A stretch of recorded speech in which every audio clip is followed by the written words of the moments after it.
The baseball families of Long Island Ducks are proud to announce that in this season, Long Island Duck backcourt is represented by Nicolai Davidson.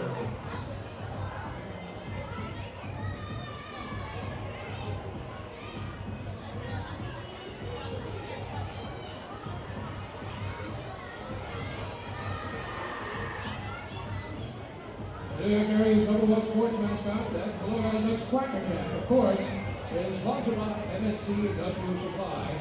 Cracker Jack is always happy to sign autographs from all of the stands. However, during tonight's game, for the safety fans, Cracker Jack will sign autographs only on the upper concourse. Please don't ask for autographs from Cracker Jack in the seating areas. Long Island Ducks will thank you for your valuable collaboration tonight. And don't forget, boys and girls, Cracker Jack is looking for new members to join. That page, Long Island Ducks Kids Club. Don't miss your big chance to be a part of the coolest club right here in Long Island. For a small membership fee, you get an official Kids Club gift, Long Island Ducks yearbook, a Ducks lanyard, a chance to win an autographed baseball on every home game, much more. Make sure you stop by the Long Island Ducks Kids Kiosk. It's on the upper concourse behind home plate, and make sure you tell them Cracker Jack says you become a member. That page, Long Island Ducks Kids Club tonight. You may be announcing your name later on during tonight's ball. Gotta be the first one.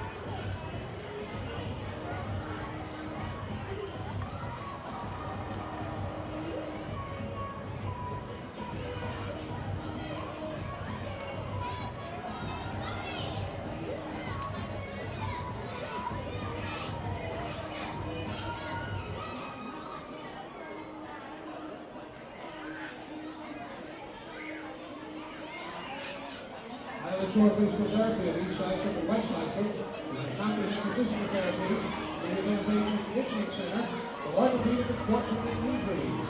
I enjoy the rehab home with the Long Island Ducks, the official sponsor of the Athletic Training Center.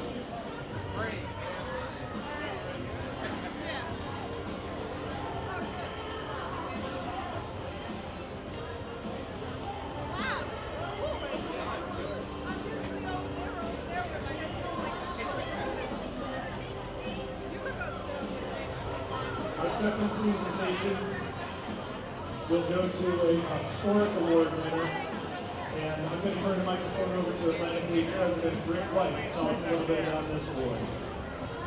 Thank you, Mike. Happy opening day, everyone.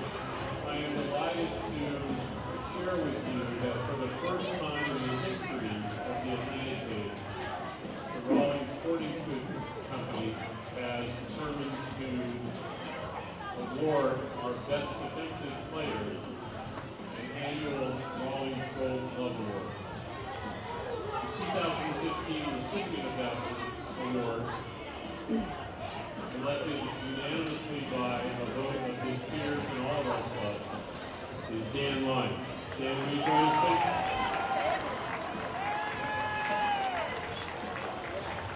To my left is John Mockham from the Rawlings Sporting Goods Company. John? At Rawlings Sporting Goods, I want to congratulate you on your first ever Gold Glove. Congratulations. Let's hear it for Dan and John, fans. Dan Lyons and John Brownell.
baseball fans like to remind the fans in section 210, there's one lucky fan in that section who's selected to keep track of all the strikeouts by every Long Island Ducks pitcher this evening.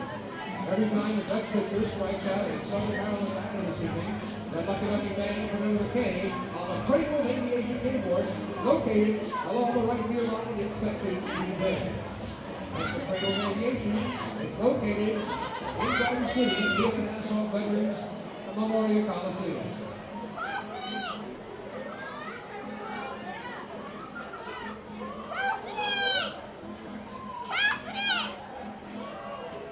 Our Long Island Ducks Municipal Credit Union has teamed up this season to present the Walk with Purpose promotion.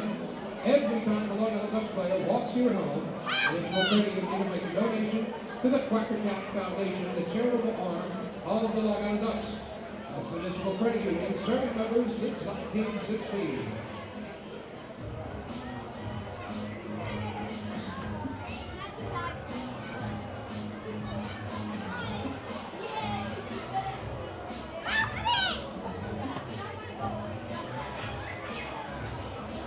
This season, the Long Island Ducks are proud to continue the Meet the Mockers program for season ticket holders. Throughout the season, we'll be showcasing these faithful fans on our Duck Bridge scoreboard in center field, so make sure to keep your eye out for it during the ball game.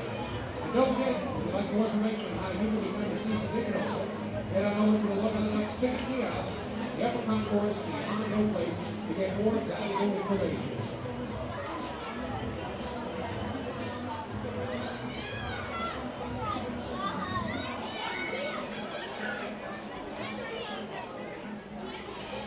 And baseball fans, did you know that someone here at the ballpark tonight could win $10,000? That's right, if a Long Island Ducks player hits a home run into the hole into the opponent license billboard out there in right field, right next to the beach outside, the randomly selected fan will win $10,000 tonight. Don't forget to pick up some of those great opponent next week at their kiosk. Opponent Ice kiosk is linked to the east gate of our ballpark. That's Opponent Ice. Good to see you. Good. I know. That's the purpose. We've been at it so long. Prove the road down. We've been at it so long. That's why he's not here, obviously. We would have been here otherwise. As fans are entering onto the tonight's game is sponsored by PC Richard & Sons. The first 1,500 fans to the gates of our ballpark tonight received a Buddy Harrelson garden gnome, courtesy of our good friends from PC Richard & Sons. I think it rains tomorrow.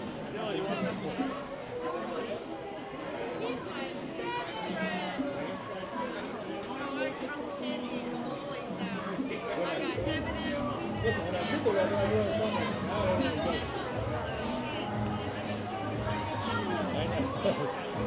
I left weather behind.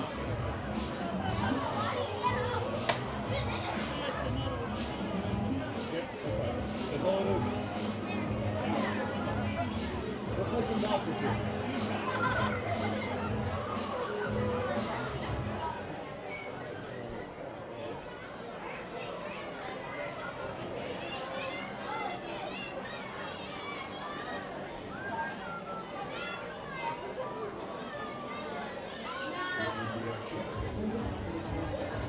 And baseball fans would like to remind you of the protection of players, coaches, umpires, and other fans.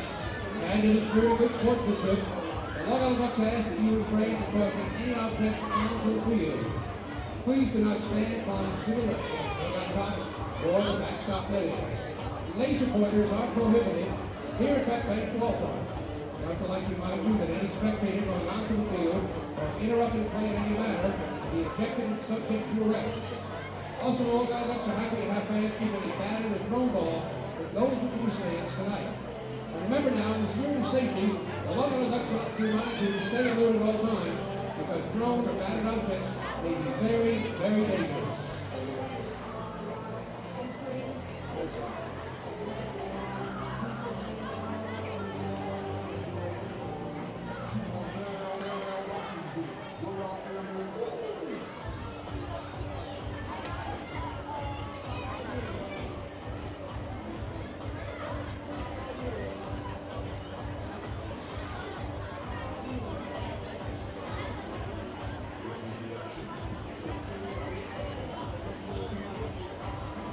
And fans, in consideration to help the comfort of others, smoking is prohibited in all areas of Bethpage Ballpark.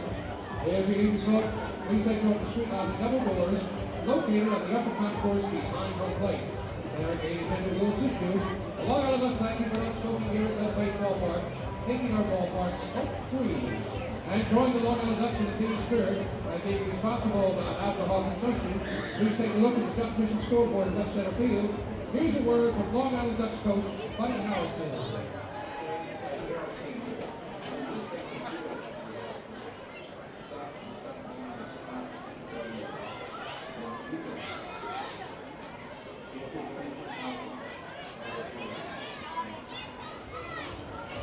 And the Long Island Ducks in the Stop EWI program with Suffolk County.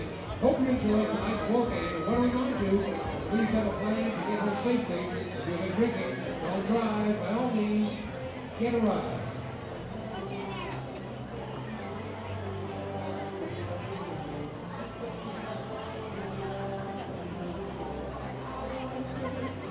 At baseball fans, the Leah Sidebar proud to present the 2016 Ground School here at Bethpage Ballpark, keeping our field the best in the Atlantic League. That's the Leah Sidebar, serving Long Island for over 70 years.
Now, ladies and gentlemen, boys and girls, on opening night 2016 for Long Island Ducks baseball, let's turn things over to the area in front of the pitchers stand here at the ballpark. It's my pleasure and privilege to introduce you, and it's good to have him back again this year. Here's Long Island Ducks on-field host. Here's Jason Lilly. Thank you, Bullet Bob Walton. Good evening, Bethpage Ballpark, and welcome to another exciting season of Long Island Ducks baseball. The Long Island Ducks would like to thank great game sponsor, PC Richmond Son, who keep these one of those great Buddy Harrison garden yards, and in honor of our game sponsor, who better than to throw out a first pitch than the PC Richmond Son whistle guy, throwing out a first pitch to Long Island Ducks Buddy Harrison. Whistle guy, take it away.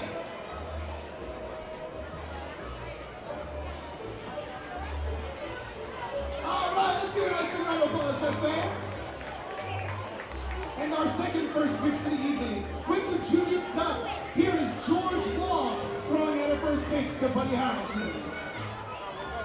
Nicely done. Let's have a nice big round of applause up for George Law and the PC Richmond Son whistle guy.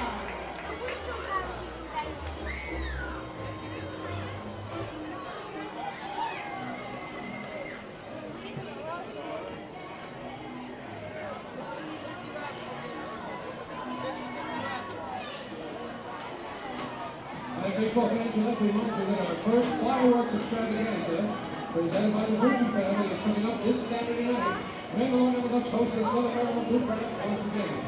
Game time is 6:35, which seems to remain for our first fireworks night of the year. That's this Saturday, April the 30th. You can pick up tickets right now at the Long Island Ducks ticket kiosk on the main concourse, right behind your plate. Remember, fireworks from the Gucci family this Saturday night.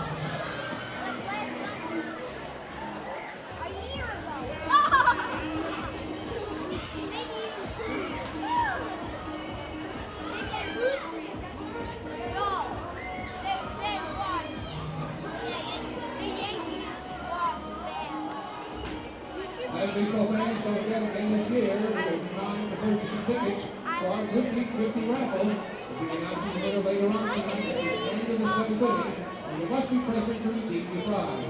Remember, it's only $1 a ticket, $5 for 6 tickets. All the proceeds will go to the CrackerJack Foundation, the charitable arm of the Long Island Ducks. Remember now, that's the table from the Water Wing Shop. The other concourse behind the press box. Sign up for our 50-50 raffle here tonight, and good luck from the CrackerJack Foundation and the Long Island Ducks.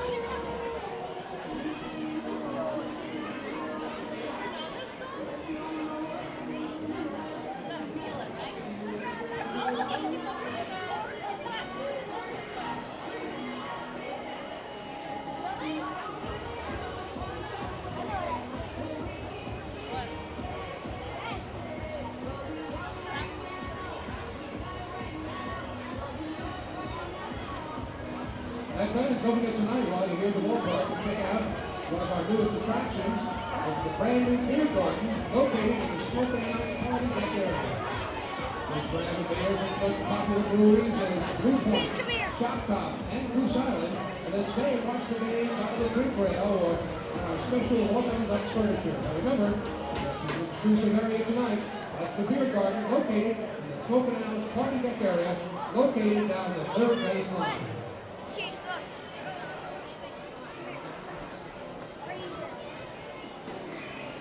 Go put a request. As fans enter to visit the Best Plate Federal Credit Union table, located on the upper concourse behind home plate, and sign up for a chance to win a $100 shopping spree in the Wild Wing Shop tonight. Don't miss out and stop by the Best Plate Federal Credit Union table now before the ball game begins. It will be announced after the visiting. That's Best Plate Federal Credit Union, built to give you much more.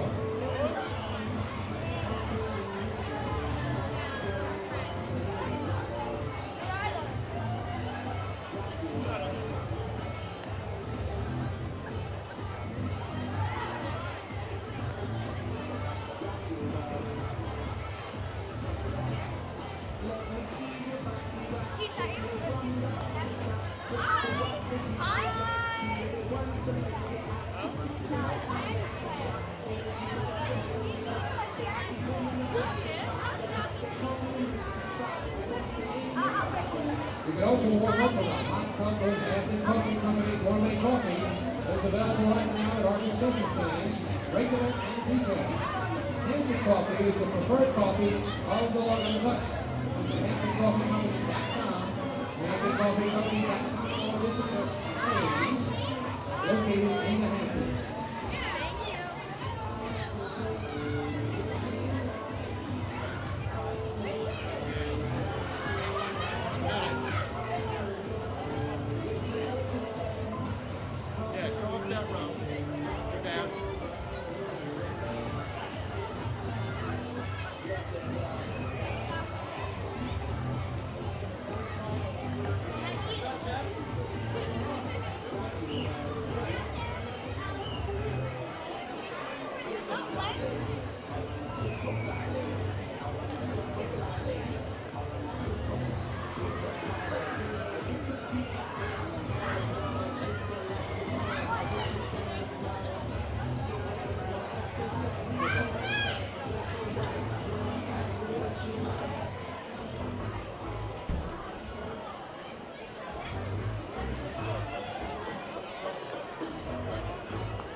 Well, baseball fans, we're getting closer and closer to tonight's ball game.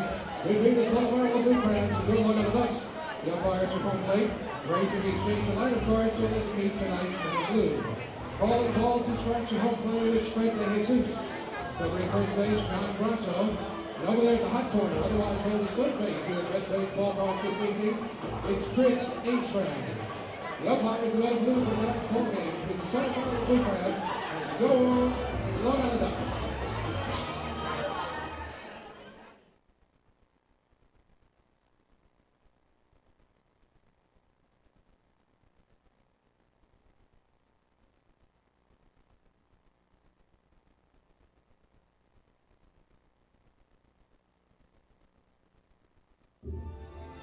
This is Long Island Ducks baseball.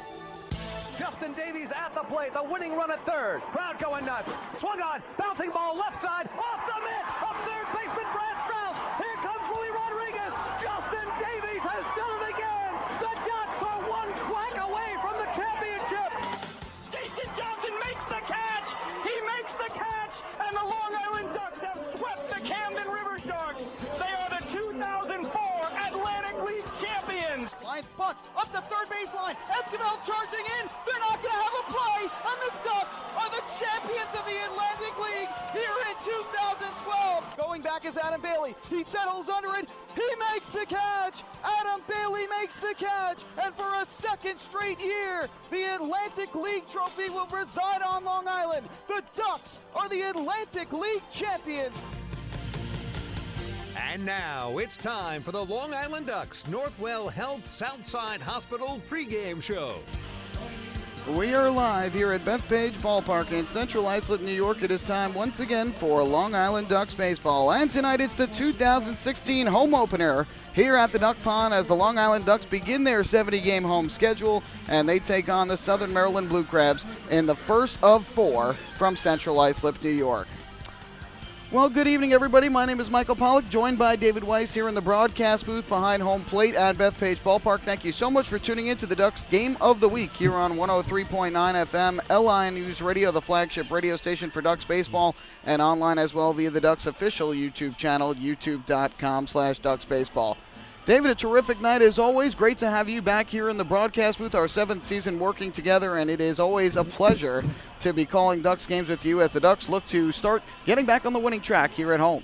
Thank you so much, Michael. It is an absolute honor to be involved with the Long Island Ducks, as I have been since day one, even before day one, when at the Huntington Hilton, those tickets went on sale for the first time. That was way back in the year 2000, and the line wrapped around the Huntington Hilton. I remember that so well. 17th home opener in Ducks history. I've been here for every single one of them, and the Ducks are 9-7 all time in terms of home openers. Yes, they're off to a slow start, but you know, once the weather starts to warm up, the Ducks will warm up, and they can go on a hot streak along with any other team in this league, which is so well balanced.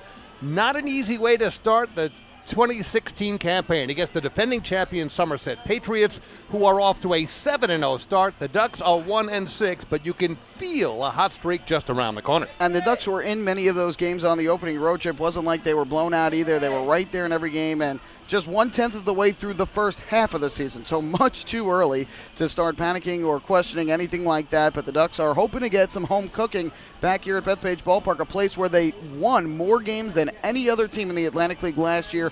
48-22 here at home last season, including a perfect 15-0 month of June. And so the Ducks loved playing here last season, and they are certainly hoping that coming back here to their home ballpark in the friendly confines of the Duck Pond will help things out. The Ducks, Southern Maryland, this is a rivalry that goes back to playoffs of years past, and if you take it all the way back, the Southern Maryland Blue Crabs lead the series with the Ducks 81-76. This is the 158th all-time meeting between the two teams. Southern Maryland also off to a tough start. They're 2 up and 5 down, so something has got to give here. But in that, the Ducks are playing at home, and this is a huge crowd here tonight. Weather conditions not perfect. It's a little on the nippy side, but the rain we expect to hold off completely. If it rains tomorrow, it'll be before the game. I think we'll be all set for what should be a great series between these two teams. It should be a good series, and both of these teams are looking to get back on track. Southern Maryland off to a slow start, too. They have started the year just 2-5. A couple former members of the Ducks on their roster, and Bryant Nelson and Sean Garceau, who the Ducks will see in Sunday's game. So it should be a good series, as you mentioned, between these two teams. It's already been a fun evening here at Bethpage Ballpark. Fans continuing to file in. A terrific crowd expected tonight, despite some chilly temperatures. And in addition, before the game, Atlantic League President Rick White was here and awarded some on-field awards to members of the Long Island Ducks from 2015. John Brownell getting presented his Atlantic League Pitcher of the Year award. And John Mocan, a representative from Rawlings Sporting Goods, was here to present Dan Lyons with the inaugural Rawlings Gold Glove Defensive Player of the Year award. No other independent league gets a Gold Glove award. The Atlantic League is the first to do so, and Rawlings created an actual Gold Glove award to give to Dan Lyons before the game today. They also gave him a personalized glove with his name on it. He told me it's the first glove he's ever had with his name personally on it. Well deserved, too. I mean, talk about important components to any Duck success this year. You have two of the names that come right to the top of the list. The pitcher of the year, the reigning pitcher of the year, John Brownell, who took part in Media Day just a few weeks ago. John, about as understated as they come. He was asked over and over again, what does it mean to you to be the opening day starter, as he was in Somerset? And John said, as long as I'm one of the 5 starters in the rotation, I don't care. It's all about winning. Dan Lyons has said the same thing from the get-go. Dan Lyons heard in our broadcast introduction the last several years, the bunt heard cross Long Island. Back in 2012, the brilliant call from Mike Pollock, the bunt that brought home the winning run, a walk-off bunt. You won't see that anywhere else, and probably never again. But Dan Lyons, who has been so steady and such an important component to the Ducks' success in recent years, and certainly a big component to the back-to-back, quack-to-quack, beak-to-beak championships in 2012 and 2013. No question. John Brownell, of course, you throw him out there as the opening day starter in every 5 days, and he gives you a quality start time after time. Yeah, they've both been very important to this Duck franchise. John Brownell will be starting the finale of this series Sunday. It should be fun to see him going up against his former teammate in Sean Garceau. But both players were tremendously deserving of their awards last year. Dan Lyons has always been vital to the success of this Ducks defense and had a terrific year last year defensively for Long Island. And John Brownell, well, he was among the league leaders in almost every category last year. Wins, innings pitched, strikeouts, which was a franchise record, 146. He was right near the top in ERA as well. He's just been so important. Already the franchise all-time leader in strikeouts, and this season threatening to become the Ducks all-time leader in wins, in innings pitched, in games started. So he has been such an important part to this franchise's history since day one, and certainly deserving of that Atlantic League Pitcher of the Year honor for last season after having such good seasons before that and not being honored, having to go up with some tough competition. He finally was able to reign supreme above them all last year and get awarded with that trophy. You take a look out onto the scoreboard and you see the 2 retired numbers, Justin Davies, number 4, Ray Navarrete, number 16. It really is a legacy of the Long Island Ducks. It was the Justin Davies years at the beginning, of course, carrying forward. The year Justin Davies left, Ray Navarrete came in, and ever since Ray has retired, it's really been the Lou Ford, Dan Lyons years. And we'll mention much more about Lou Ford, who has been such a spectacular Long Island Duck since his arrival, and Dan Lyons as well. So much more to come here as we continue on opening night. We are going to turn things over to Long Island Ducks public address announcer Bob Otone as he is ready to introduce both the Southern Maryland Blue Crabs and the Long Island Ducks along the third base and first base lines as part of the opening night festivities here at Bethpage Ballpark. First here's the trainer, here's Teresa Bouchard.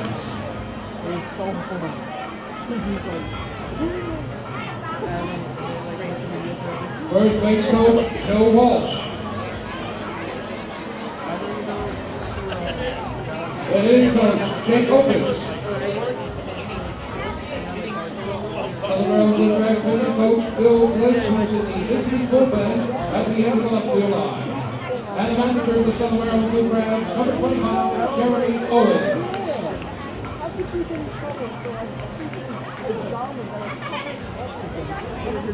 And now let's meet tonight's non-starters for the Southern Maryland Blue Crabs. First the pitchers, number 34, Justin Bird.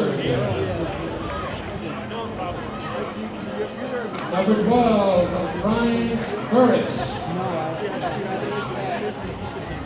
Number 40, Cody Epley. Number 39, Sean Garceau. Number 11, Brian Brenning. Number 32, Gavin Hernandez. Number 36, Scott Maney. Number 14, Avery Moore. Number 27, Orlando Santos. Number 18, Tim Sexton. Number 37, Scott Snodgrass. Number 20, Darryl Thompson. And number 15, Jeff Earl. Southern Maryland Blue Crabs catcher, number 19, Adrian Martinez. Southern Maryland Blue Crabs infielder, number 7, John DeZomba. And Blue Crabs outfielders, number 13, Nick Aiken. And number 23, Juan Chen. And now baseball fans, here's tonight's starting lineup for the Southern Maryland Blue Crabs. Leading off the Blue Crabs, the shortstop, number 8, Steve Oshinoshi, number 8. Batting in the second position, the center fielder, number 9, Gary Brown, number 9. Leading in the third position, the designated hitter, number 29, Zach Wilson, number 29. Batting in the fourth position, the fielder, number 1, Frank Lewis, number 1. Hitting fifth, at first base, number 15, Michael Snyder, number 16. Batting in the sixth position, the right fielder, number 6, Lamar Walton, number 6. Hitting in the seventh position for the Blue Crabs, he playing third base, number 24, Ryan Nelson, number 24. Batting in the eighth position, in the Wizards bullpen at the end of the left field line is captain number 17, Angel Flores, number 17. And hitting the ninth position for the Southern Maryland Blue Crabs, Rose Slugger Mason, number 10, Eric Garcia, number 10. Pitching tonight for the Southern Maryland Blue Crabs is walking up with the Wizards bullpen at the end of the left field line, right into number 30, John Lester, number 30. The starting lineup tonight for the visiting Southern Maryland Blue Crabs.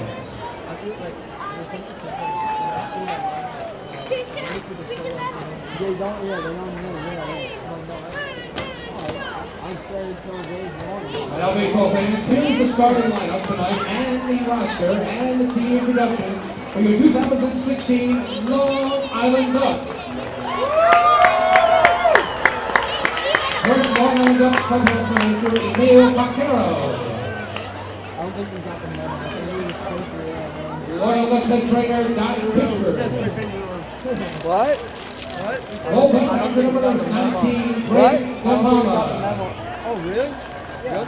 Oh, you don't want it? Long Island Ducks pitching coach, number 36, Marty Jansen, in the bullpen at the end of the right field You want me line. to pay you back? No. I have money, you sure?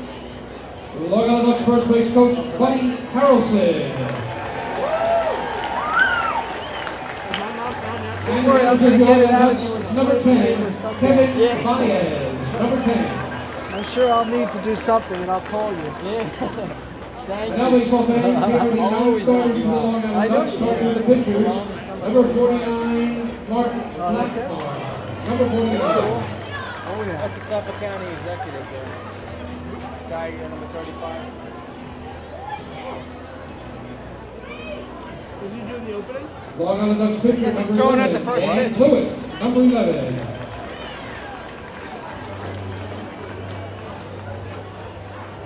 The 2015 Atlantic League Pitcher of the Year, number 7, John Brownell, number 7. Number 26, Jared Casey, number 26. Long Island Ducks pitcher, number 50, Todd Coffey, number 50. Number 14, Patrick Kreider, number 14. Number 28, Yuri De La Rosa, number 28. Number 13, Frank DeJulio Jr., number 13. Number 38, Emilio Diaz, number 38. The guy who got us the tickets is in the gray suit. Number 23, Darren Downs, number 23. Huh? What? Number 30, Bruce Kern, number 30. Number 40, James Lomangino, number 40. Number 39, Jack Snodgrass, number 39. Number 24, Nick Struck, number 24. And and number 9, Kevin Vance. Long Island Ducks catcher, number 29, Mike Dowd, number 29. Long Island Ducks infielder, number 17, Matt Wessinger, number 17. Long Island Ducks outfielder, number 27, Anthony Tyson, number 27.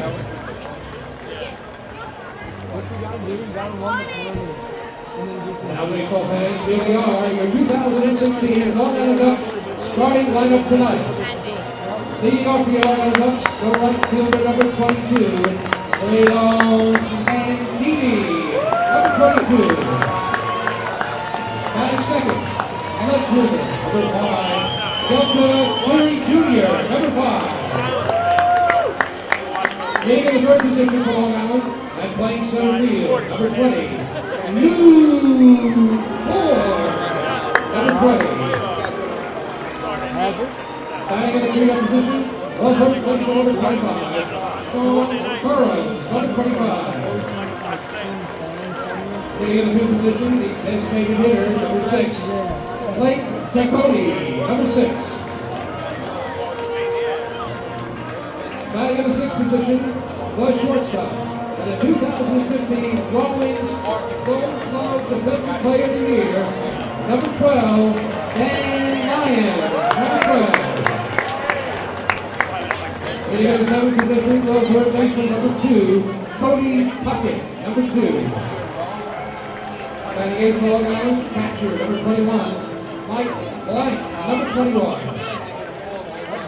Hitting in the right position, for your Long Island Ducks, the second baseman, number 33, Mike Barber, number 33. And pitching tonight from the Long Island Ducks, the right-hander, number 18, Bobby Levin, number 18. Ladies and gentlemen, boys and girls, the starting lineup for your 2016 Long Island Ducks.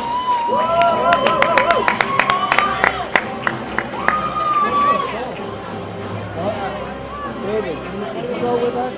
Mr. Brady, to the Ducks game? Now, ladies and gentlemen, boys and girls, we ask you to please rise. We had that tie box up there. As we are joined tonight by the Norwood Avenue School from Northport, who will be singing the national anthem, and Massapequa High School, who will be signing the national anthem this evening.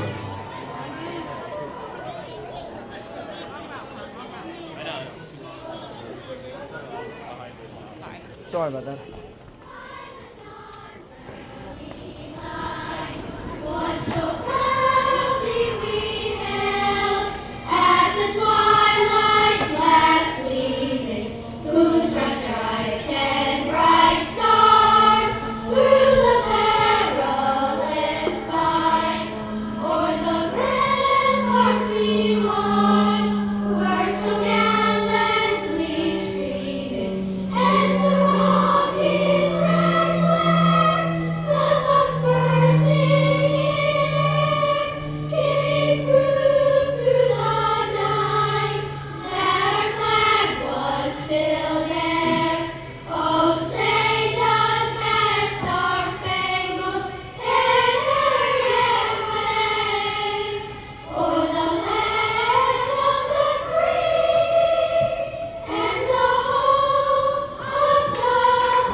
Festivities here at Bethpage Ballpark, Norwood Avenue School from Northport with a terrific version of our national anthem, and signing along with them Massapequa High School as the Ducks and the Blue Crabs get introduced along the first and third base lines. We'll take a break here on the pregame show. When we come back, we'll take a look at tonight's starting lineups, and then we'll have the first pitch between the Ducks and the Blue Crabs. Hey fans, this is Kevin Byers, manager of the Long Island Ducks, and you're listening to Ducks Baseball on Long Island's home for news, traffic, and weather. 103.9 LI News Radio. Northwell Health Southside Hospital in Bayshore is the healthcare heart of our community. We provide outstanding healthcare right here at home with centers of excellence in cardiology, orthopedics, neurosciences, women's health services, and much more. Experience counts, and Northwell Health Southside Hospital has been around for nearly a century of care. For more information, please call 631-968-3000 or visit us on the web at northwell.edu. Can't get enough of the Long Island Ducks? Well, now you can get even more inside info on your favorite hometown team through Facebook and Twitter. The Ducks are constantly updating fans through social media with scores, transactions, ballpark promotions, and much more. You can even win great prizes. All you'll need to do is make a free account on Facebook and Twitter, and then visit us at facebook.com/LIDucks and twitter.com/LIDucks. Think you're Long Island's biggest Ducks fan? Get connected now.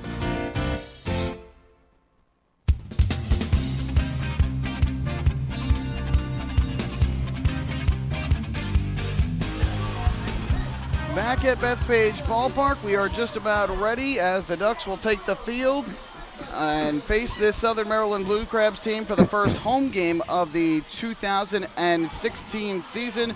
First time that the fans here on Long Island get a chance to see this team play in the regular season this year. Should be a good night for baseball, David, as the fans continue to file in here at Bethpage Ballpark. The first 1,500 of them taking home those Bud Harrelson Garden Gnomes. Always fun on opening night. And really looks like Buddy as well. Matter of fact, I think it may be actual height. Buddy, forgive me. You know I love you. But what a great night here at Bethpage Ballpark. And Buddy is down near the Ducks dugout right now, meeting with a number of dignitaries. All the Ducks are up, leaning against the dugout fence and raring to go. And by the way, that Norwood Avenue School Choir from Northport, I had a chance to meet a few of them on the concourse, and I have never met a more enthusiastic bunch that was waiting to get down to sing the national anthem. And they did a spectacular job hitting all the notes, including the high notes, but a marvelous job and signed beautifully by Massapequa High School. Yeah, everybody doing a great job for the anthem. The Ducks have taken the field here at Bethpage Ballpark. We'll take a look at the starting lineups for tonight's game. First, the starting lineup for the Southern Maryland Blue Crabs, managed by Jeremy Owens, the former player, now in his first year as the skipper of the Blue Crabs. They will all face Ducks right-hander and veteran Bobby Blevins. Here's the lineup. It's the shortstop Steve Lombardozzi leading things off. Gary Brown is in center field batting second.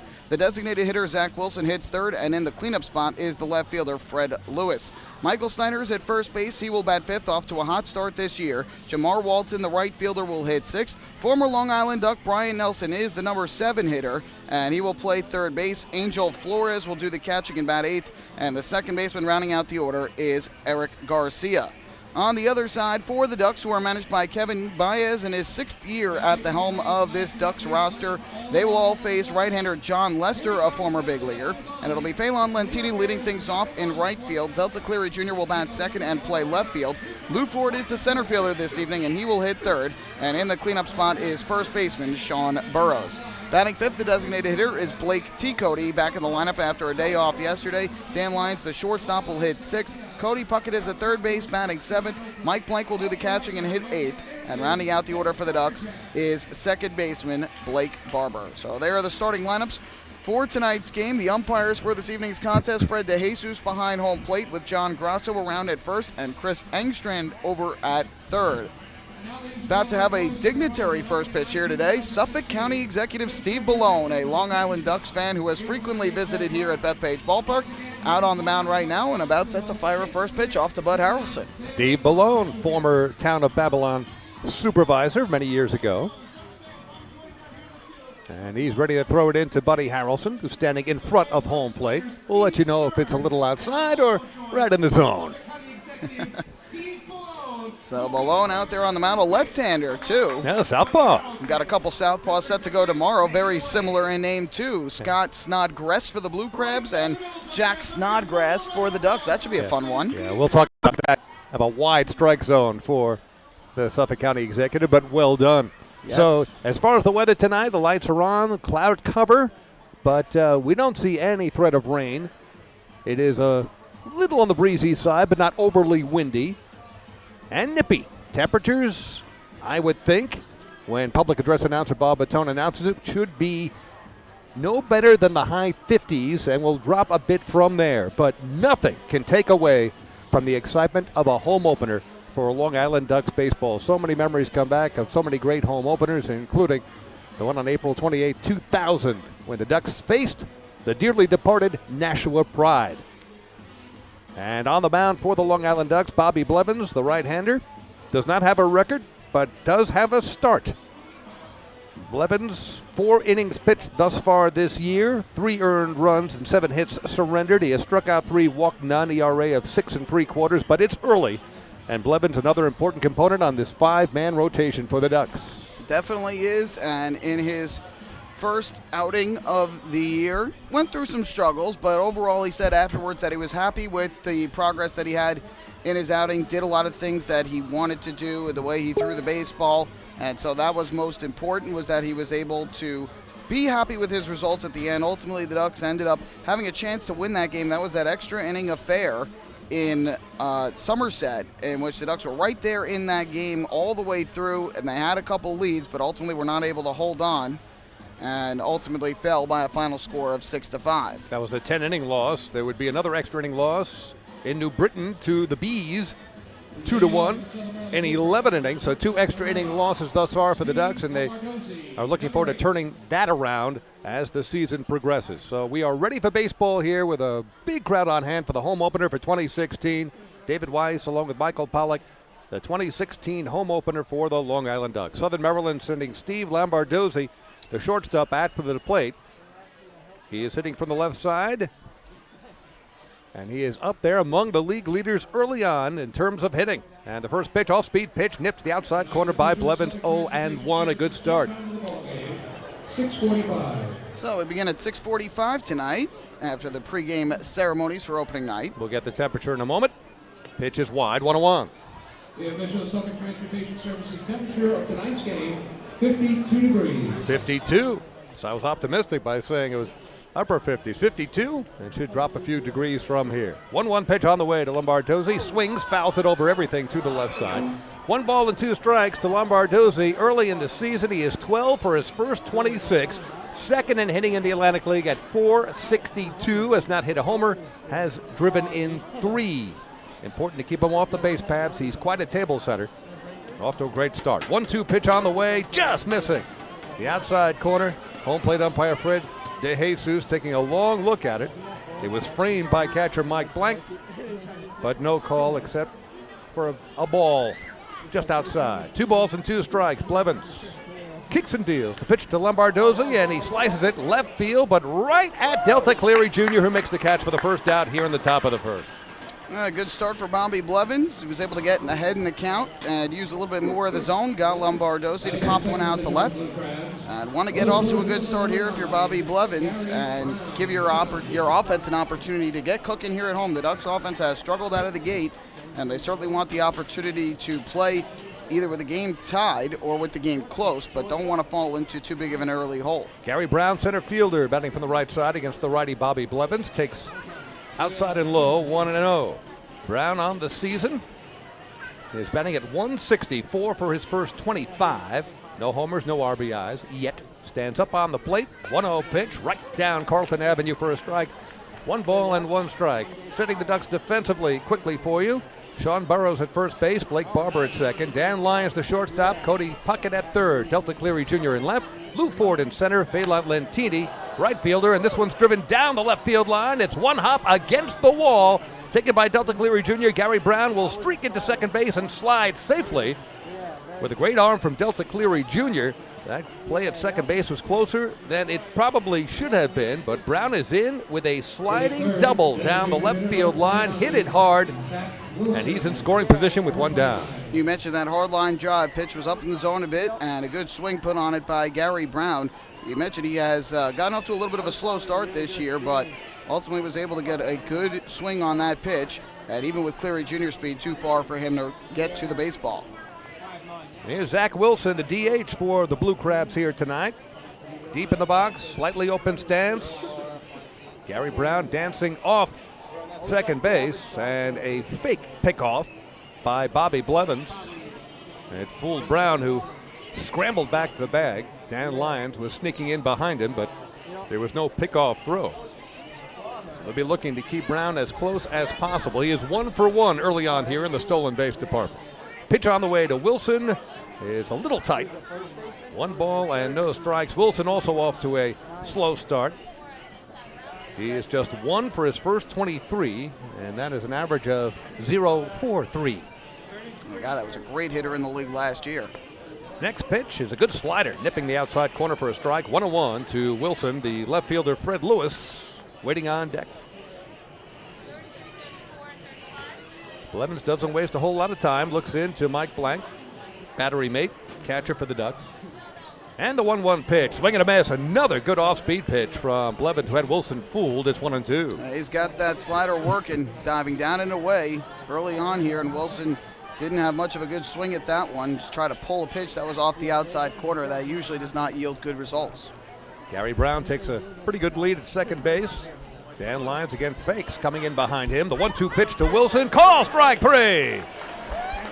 And there's a strikeout for the second out here in the top of the first inning, and a big one early on for Bobby Blevins. After dropping that slider down and away, he came back with a fastball over the outside corner of the plate and just froze Zach Wilson. Nothing he could really do about that. That's his 7th strikeout on the season already. So 2 outs now for Blevins, and 1 out away from working around that 1-out double.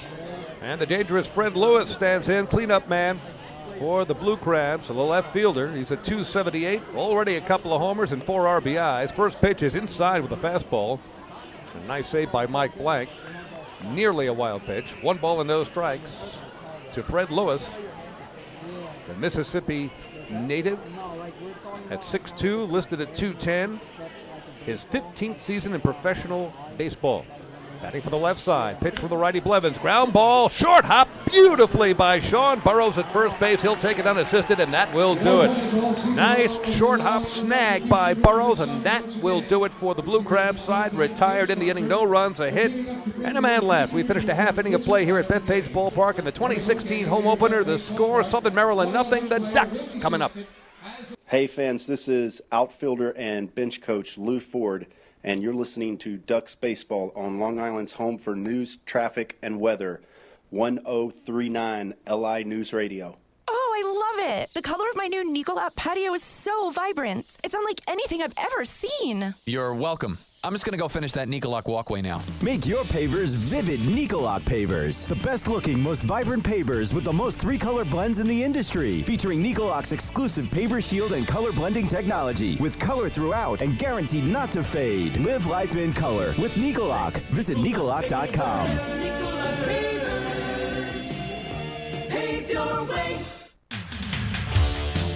Bethpage Ballpark is a great place to watch a ball game, so why not do so from some of the best seats in the house? The Ducks are proud to present the brand new Long Island Ducks Beer Garden. Open for all fans on nights when the Smokin' Owl's party deck has not been reserved, the Beer Garden will feature a variety of frosty draft and bottled brews, as well as several food choices. The area has been decked out with bar rail seating and Ducks branded furniture to provide a comfortable atmosphere for everyone. Be sure to stop by and check out the brand new Long Island Ducks Beer Garden on your next visit to the ballpark.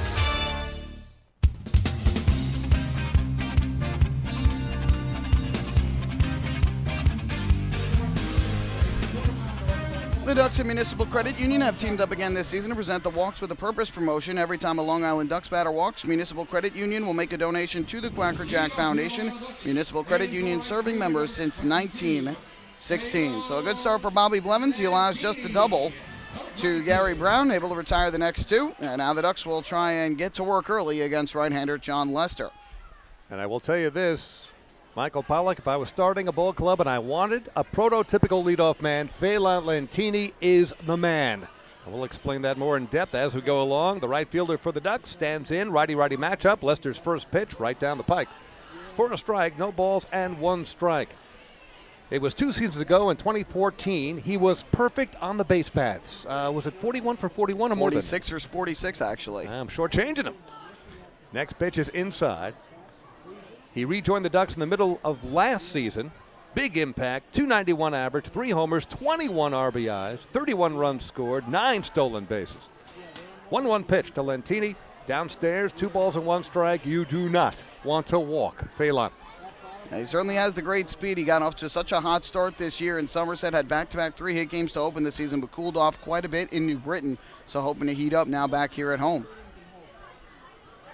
Kicking and dealing is Lester, and the pitch is low and away. 3 balls and 1 strike. John Lester, but not spelled the same way as the Chicago Cubs ace. Leicester. That's the way they would spell it in Massachusetts, where they have lots of towns and letters that are not pronounced. 3-1 pitch on the way to Phelan Lentini, and he smacks it long way down the left field line. That looks like it's going to twist foul, and it does. Boy, he got all of that. But it was just out in front, and it'll go down as a long strike. Count now full at 3-2. He was looking for a pitch up in the zone there because he chased out of the zone. That would have been ball 4, but saw something he liked up in the zone, and he put a good swing on it, but just a little too far out in front and hooked it foul. Incredibly enough, on August 12th, Phelan turns 39. Next pitch, ground ball, just foul. Wide of the third base bag. Bryant Nelson, the former Long Island Duck and our good buddy, giving it a sniff, but that thing just bounds down the left field line harmlessly, and the count remains full. I'm not sure if there are any more productive or faster 39-year-olds out there, Michael. No, there really are, and he certainly, Kevin Myers said to me in Somerset, I don't worry about him at all. He doesn't look like he's aged one bit. Not at all. 3-2 pitch, and this one is smacked the other way down the right field line out of play. So Phelan here leading off for the Ducks, already working the pitch count for the Southern Maryland Blue Crab starter, John Lester. It's Phelan Lentini, Delta Cleary Jr., Lou Ford here in the bottom of the first. No score, Ducks home opener. With the count full, Lester kicks and deals. Pitch on the way, and that is rip base hit, left field. Phelan Lentini on top of that fastball. He was waiting for it on a full count and rips it past third baseman Bryant Nelson. So the hits now even at 1 apiece, and more importantly, Phelan Lentini, with all that speed and savvy, is at first with nobody out. That was a terrific at bat for Lentini, and what you'd like to see from him and the rest of this Ducks team throughout the course of this game, they had a bunch of at-bats that they would certainly like back during the course of that 1-6 road trip, and that was a good one. 8-pitch at-bat, fought off some tough pitches, and nearly hit one out, and ends up getting the single through the left side. Delta Cleary Jr. looking at a fastball that catches the outside corner for a strike, as he looked like he wanted to bunt, and then yanked the bat away. It's no balls and 1 strike. Lentini came into the game at 300, and that average goes up from there. Delta Cleary Jr. off to a .250 start, 7 for his first 28. Batting for the left side, he does lay down a bunt. It's a sacrifice taken by Lester, the pitcher, over to first baseman Michael Snyder for the out, and Phelan Lentini is sacrificed to second base, 1 down.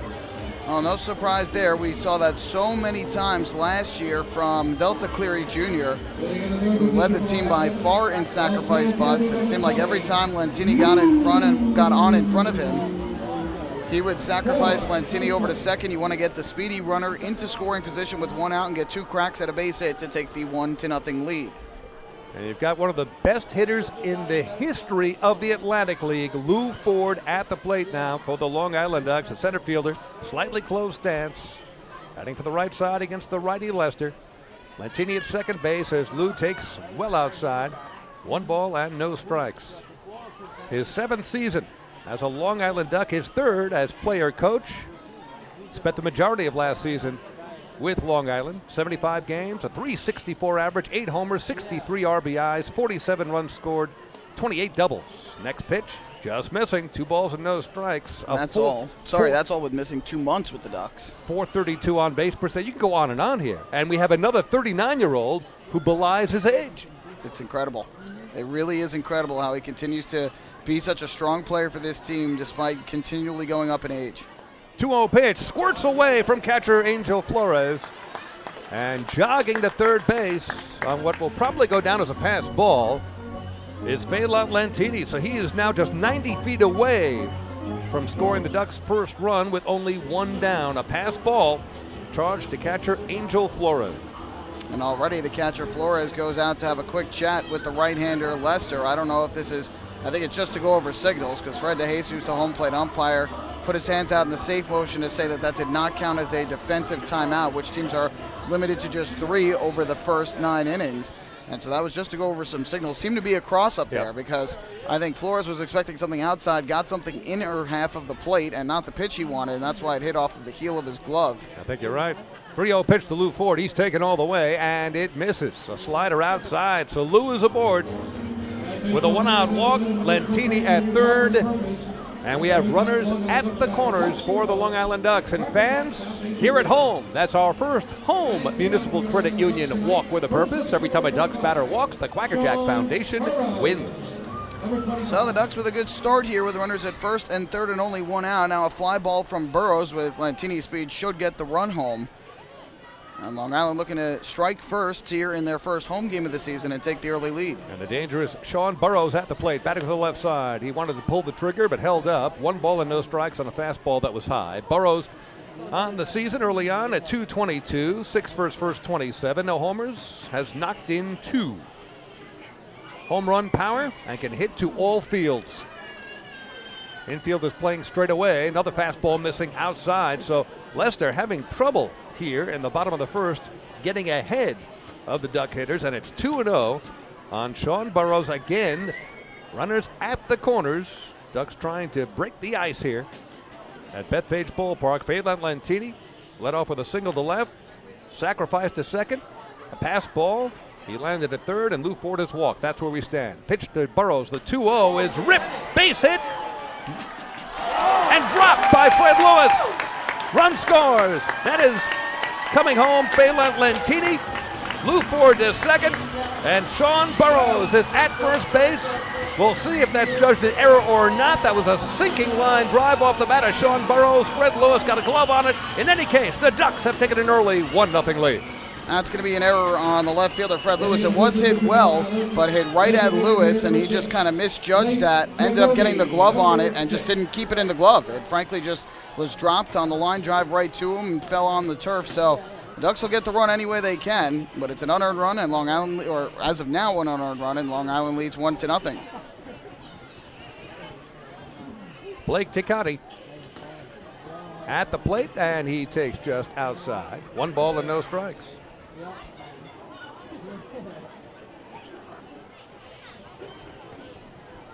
So the Ducks with an early run here at the bottom of the first and off to a good start in their home opener. Ticati is batting from the left side, open stance, and takes inside once again.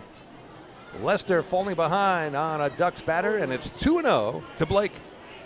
He's the DH here tonight. Dan Lyons is on deck. The Ducks have a well-balanced and long lineup. Any one of them can do damage. 2 runners on, still just 1 out. Ford at second, Burrows off first, and the pitch to Blake is skied. That looks to be playable. Bryant Nelson calling everybody off and makes the catch in foul territory for the second out. T. Cody had a terrific game during the road trip where he had 3 doubles against the Somerset Patriots. And when he makes contact, he can drive the ball really well. It's something I've seen in batting practice and something I've seen during the course of the season so far. But when he really makes contact with the ball, he can drive it well into the gaps. Has home run power. He missed a couple times on foul balls during that opening road trip. And there he just a little bit late on it, got under it and popped it foul to third. And here comes the Rawlings Defensive Player of the Year, the first award of its kind in the Atlantic League, and Dan Lyons was presented with it before the game. He takes a strike on the inside corner. 0-1. Lyons off to a bit of a slow start. He's at 154, 4 hits and 26 trips to the plate. He does have a home run. He's driven in 4, batting 6th in the lineup. I'm not sure if there's a place in the lineup he hasn't appeared in his Long Island Duck career. Everything from leadoff to batting 9th. 0-1 pitch on the way to Dan is outside. 1 ball and 1 strike to Dan Lyons. His 6th consecutive season with the Long Island Ducks. Best season of his career was last year. 301 average, 73 RBIs. Second in the league in slugging percentage at .462. What a great season at the plate and in the field for Dan. Big swing and a miss on a good fastball from Leicester. It's 1 ball, 2 strikes. That first run is going to end up going as an earned run, even though that last play would have been the 3rd out of the inning. Official score is saying that Phelan Lantini would have scored from 3rd on that fly ball anyway with his speed, and it wasn't really a shallow fly ball either, so with Lantini's speed, he probably scores anyway.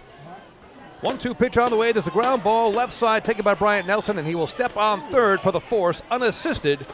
And that will do it here in the bottom of the first for the Long Island Ducks. In the inning for the Ducks, 1 run, 1 hit, a walk, an error, 2 men left at the end of 1 inning at Bethpage Ballpark. The score, the Ducks 1, Southern Maryland 0. Hey fans, this is right-handed pitcher John Brownell, and you're listening to Ducks Baseball on Long Island's home for news, traffic, and weather. 1039 LI News Radio. Municipal Credit Union is a proud sponsor of the Long Island Ducks. For 100 years, MCU has helped New Yorkers achieve their goals with competitive financial products and services. Meet your important or unexpected needs with an MCU personal loan. Whether it's the cost of moving, a family vacation, or even home repairs, an MCU personal loan is a simple solution. To learn more about how an MCU personal loan can work for you, visit nymcu.org today. MCU, celebrating 100 years of service.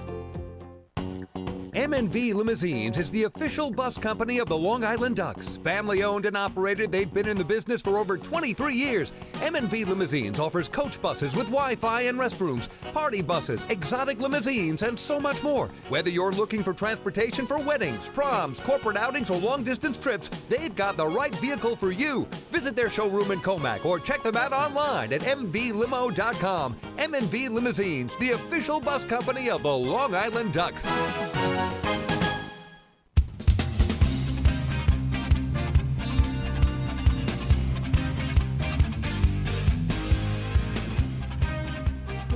Back at Bethpage Ballpark, David Weiss and Michael Pollock. Ducks have an early 1-0 lead over the Southern Maryland Blue Crabs. First of 4 games that will take us right through Sunday. Lots of new amenities here at Bethpage Ballpark that we will talk about during the game, not the least of which is that brand new beer garden down the left field line, and that is going to be a popular attraction, especially during the summer months, to be sure. So the Blue Crabs will have their numbers 5, 6, and 7 batters to face Bobby Blevins here in the top of the second inning. Michael Snyder, the first baseman, leads off a righty-righty matchup. He takes low. 1 ball and no strike to Snyder. Entering the game at 375, off to a good start, 9 for 24, 5 runs scored. 4 homers to lead the league and 8 RBIs. Not a bad start at all. Big swing and a miss. Are they going to call it interference? No, they're not. But he took a big cut, and I thought that cut might have nicked Mike Blank behind the plate and his mitt. We've seen that a bit even in Major League Baseball this season. The catcher's interference and being awarded first base. But in this particular case, just a big rip and a miss. 1 ball and 1 strike. I think they might have said that he foul-tipped it on the pitch. 1-1 pitch. Another home run hack by Snyder. Just a foul right down at the plate. 1 ball and 2 strikes. The Ducks Health Report brought to you by Island Shore Physical Therapy, the official therapist of the Long Island Ducks. Everybody healthy and good to go for the Ducks. Kevin Byas said before the game Frank DeGiulio Jr. was a little bit under the weather the last couple days, but he is fine, and that is good news for Long Island. Blevins looking in for the sign. He's ahead of Snyder at 1 and 2. Jamar Walton and Bryant Nelson, our old Long Island Duck friend, to follow. And a slider outside. Count now even at 2 balls and 2 strikes to Michael Snyder. Ducks leading at 1-0 here in the top of the second inning. Nippy night at the ballpark, but none of these thousands that have turned out for the home opener mind a bit. 2-2 pitch on the way, and coming up a little bit sidearm is Blevins, and missing outside, skirts away from catcher Mike Blank, and the count now full at 3-2. Hey, you mentioned the thousands here. It really is a nice crowd here on this late April evening. It's chilly temperatures, and there was some rain in the forecast today, but these Ducks fans were excited to be out here, get those garden gnomes, and see the Ducks for the first time. Next pitch is a foul at the plate, just barely getting a piece. Blevins went with off speed, mixing his speeds and locations nicely early on. The count remains full at 3-2. I don't know, I was checking the radar. I think it's going to hold off. That's my feeling. I hope so. And I'm sticking to it. Blevins kicks and deals. Payoff pitch just inside. So Michael Snyder works out the walk. He's aboard leading off this top of the second inning. He has not attempted a steal this year yet. And we'll see if skipper Jeremy Owens has him moving at some point during this at-bat from Jamar Walton. Well, this is just not fair. I just got a text message from none other than former Long Island Ducks on-field host Paul DeGracco, who tells me we sound great, which is awesome, but that he is enjoying this from West Palm Beach, Florida, where it is 80 degrees. That is just not fair. Had to rub it in, didn't you, Paul? Thanks a lot. Swing and a miss. Good off-speed pitch from Bobby Blevins to Jamar Walton, who was way out in front. Walton with a 300 start to his 2016 season, 6 for 20, a couple of runs scored, 1 RBI. Batting from the left side. Michael Snyder, who worked out a leadoff walk, being held on by Sean Burrows. Next pitch, bounce back to the box, taken by Blevins. Over to Lyons for 1, back to second. The throw is wide. And so they'll go down as a force play. 1-6, double play not accomplished. So Walton replaces Snyder on the base paths, and it'll bring up our old pal, Bryant Nelson. Yeah, just a fielder's choice, 1-6. Can't assume the double play, but that one usually is a play that you see made, see it turned into 2. The big key is usually not the throw from the shortstop or second baseman. It's usually the throw from the pitcher, and especially that one in front of the mound. But Blevins took his time, made an accurate throw right back to second base, and the Ducks just could not turn 2. So here's Bryant. For fans who remember the 2012-2013 championship seasons, you remember Bryant Nelson and just how much he has meant to this franchise over the years. His 23rd season of professional baseball, his 11th in the Atlantic League. 1-0 pitch, ground ball through the hole right side, a base hit. Jamar Walton will go to second, station to station, and hold there. Phelan Lentini with an excellent arm in right field, and Walton not wanting to test that. So Bryant Nelson with a base hit to right, 2 runners on, and 1 out here in the top of the second for the Crabs. Well, if you're Bobby Blevins, it's a big inning here for you. You're facing the middle to bottom of the lineup. You want to get through this inning and keep the team out in front. The Ducks giving you an early run of support, and Long Island's offense has been struggling of late. So when you can get those early runs, that should be a big lift. But it's always tough against former Duck Bryant Nelson, who always seems to want to kind of stick it to the Ducks when he comes here and always seems to perform well. Angel Flores, the Southern Maryland catcher, is at the plate. Scrambling back to the bag is Bryant Nelson. He is the trail runner here. Bryant Nelson, by the way, we talked about the 39-year-olds in tonight's game. Phelan Lentini, Lou Ford. Bryant is 42. 42. And again, doesn't look it, doesn't act it, and certainly doesn't perform like it. And the pitch is downstairs. No balls and a strike. So that caught the bottom of the strike zone. Angel Flores on the season at .250. 3 for 12 thus far, a homer and RBI. 2 on, 1 out. Flores at the plate. Righty-righty matchup. Bobby Blevins coming set. Checks the runners. The 0-1, and there's a broken bat bloop over the head of Dan Lyons.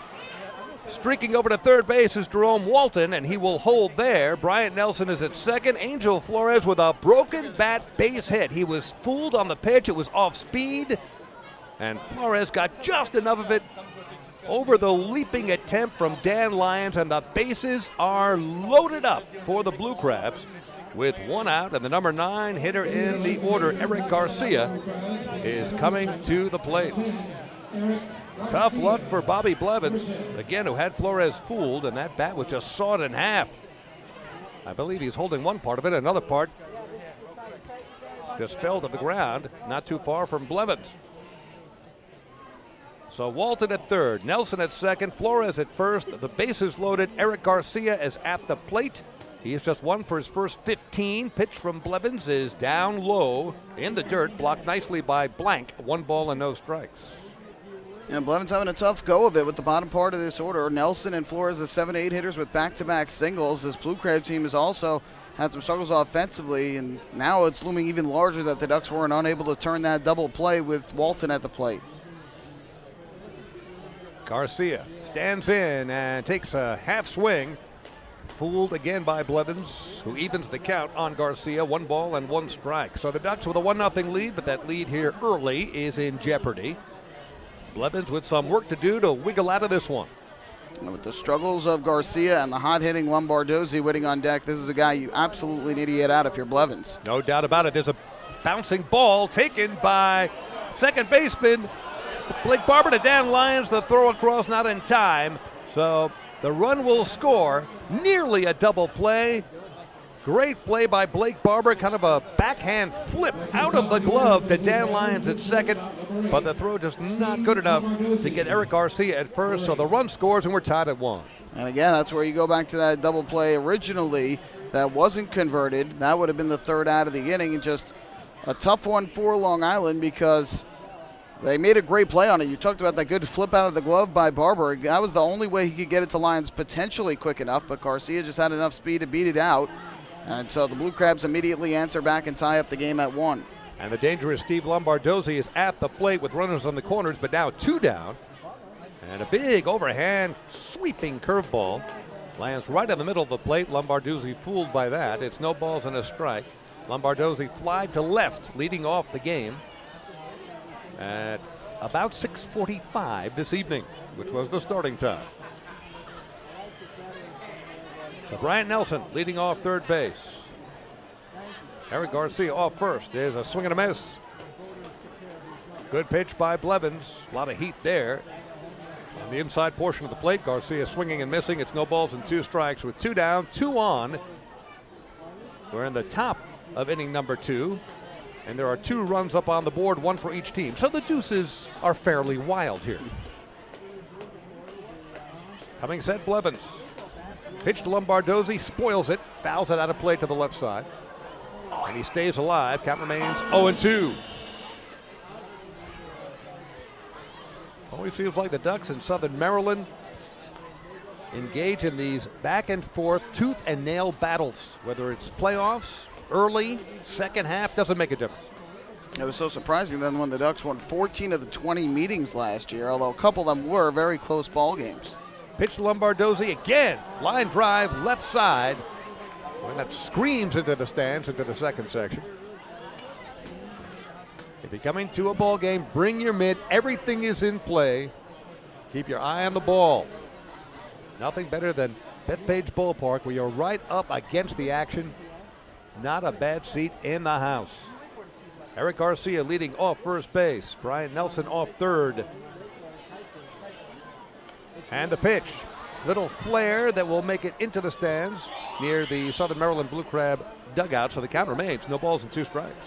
And Blevins had a pretty efficient first inning despite that double that he gave up. Now up to 37 pitches here in this game. So starting to get a little bit on the high side in the early going in this inning. This is the 6th batter that he is facing. Yep, pitch count is accumulating. So the count remains 0-2 to Lombardozzi. Blevins coming set.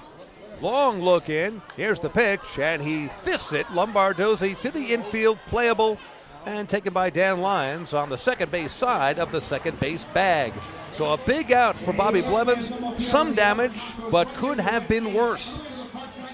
In the inning for the Southern Maryland Blue Crabs, 1 run, 2 hits, a walk, 2 men left at the end of 1.5 here at Bethpage Ballpark. We're tied. Blue Crabs 1, Ducks 1. Hey fans, this is shortstop Dan Lyons, and you're listening to Ducks Baseball on Long Island's home for news, traffic, and weather. 1039 LI News Radio. Hey PSEG Long Island customers. Want to learn how to save on your electric bill? Here's one way. You can save up to $100 each year by simply replacing 10 incandescent bulbs with CFL or LED bulbs. Want to save even more? Take our online home energy survey. It's free. It takes just 10 minutes to complete, and it may save you hundreds more.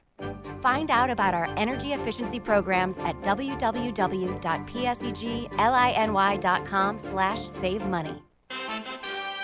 Have your birthday at the ballpark this season and celebrate with the Flock. Kona Ice birthday party packages with the Long Island Ducks are now available.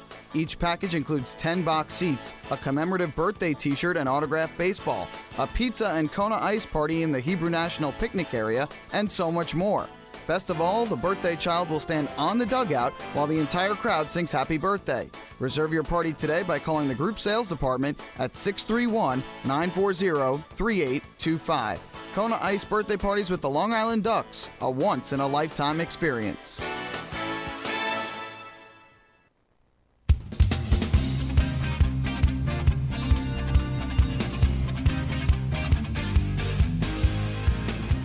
Well, Ducks fans, there's no better time than right now to sign up the young Ducks fan in your life for the Bethpage Federal Credit Union Ducks Kids Club. Children 14 and under will receive exciting gifts, discounts on merchandise, and unique experiences that only come with being a member. Sign up today by visiting liducks.com or by calling 631-940-3825. So the Long Island Ducks here in the bottom of inning number 2 will have Cody Puckett, Mike Blank, Blake Barber. Bottom third of the order to face John Lester for the Blue Crabs, who misses inside with a fastball. 1 ball and no strikes.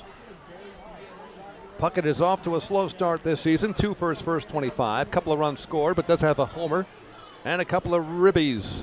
Third baseman for the Ducks takes outside. 2 balls and no strikes.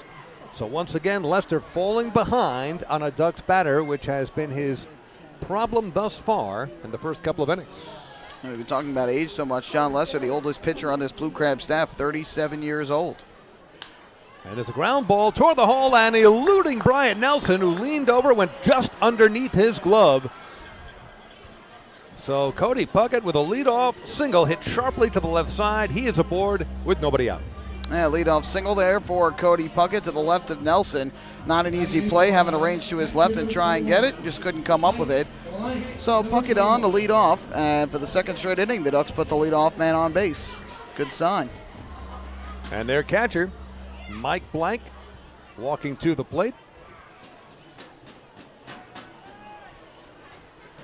And I'll tell you want a big backstop, you've got one. Mike Blank at 6'4", listed at 2 1/4, probably a bit more than that. Not the guy you want to meet at home plate if you're racing home. And he's an imposing presence at the plate. And he takes downstairs for a ball. 1 ball and no strikes. Mike at 235 early on, 4 for 17 thus far in 2016. 1 run scored, has an RBI. Cody Puckett taking a short lead off first base. Righty-righty matchup. Lester's pitch missing inside and low. 2 balls and no strikes again. Ducks have to exhibit patience here. Lester, not typically a guy who has trouble finding the strike zone. He only walked 1 in his first outing of the year when he went 4 1/3 innings, but having trouble in this inning finding that strike zone. And so Long Island needs to exhibit patience, get into good hitters' counts, and try and drive the ball when they get a pitch to hit. 2-0 pitch on the way, and that catches the inside corner for a strike. 2-1. Last season, Mike Blank, native of Canada, posting a .282 average with the Ducks. 9 homers, 42 RBIs, 42 runs scored, and 15 doubles, all in 92 games. Just excellent backstop and very productive at the plate. 2-1 pitch, low and away, and we are now 3-1 on Mike Blank. Cody Puckett at first. Blank looking for something he can drive here, or at the very least be selective and possibly work out a walk. So the Ducks trying to set the table here in a 1-1 game. We're early at Bethpage Ballpark for the home opener for 2016, bottom of the second. Runner takes off, and the pitch is high. So skipper Kevin Baez had Cody Puckett in motion. It's a moot point as Mike Blank works out a walk. Second walk surrendered by John Lester. 2 aboard now, and nobody out, and that's another Municipal Credit Union walk with a purpose. Every time a Ducks batter walks, the Quackerjack Foundation wins. No surprise to see Kevin Baez putting the runner in motion there with the 3-1 count. Either Blank's going to get a good pitch to hit and drive it, or it's going to be ball 4 most likely, and Puckett will be down at second base anyway. So now the Ducks with 2 on, nobody out. In a 1-1 game, we'll see if Kevin Baez asks Barber to lay down the bunt. Blake Barber takes a strike and was not in bunting formation. 0-1 to Barber, who was 3 for his first 18 this season. He's yet to drive in a run or score a run. Batting 9th in the order for the Long Island Ducks. 2 aboard and nobody out. Now he's bunting. Swing and a miss, and the throw down to second base is in the dirt and scooped up very nicely by Steve Lombardozzi, who came on over with Angel Flores trying to nab Cody Puckett at second base. That one could easily have skidded into center field, but Lombardozzi saving it, so runners hold on at first and second with nobody out. That's a risky play for Flores, as you mentioned. If that goes into center field, now all of a sudden you could potentially have 2 in scoring position, or at least a runner at third with nobody out. Righty-righty matchup. 0-2 pitch is just up high. 1 ball and 2 strikes. Blake Barber, who just turned 26 years old back on April the 4th, lives in Modesto, California. Highest level of professional ball, AAA. He has spent the last 4 seasons in the Miami Marlins organization, and now a Long Island Duck.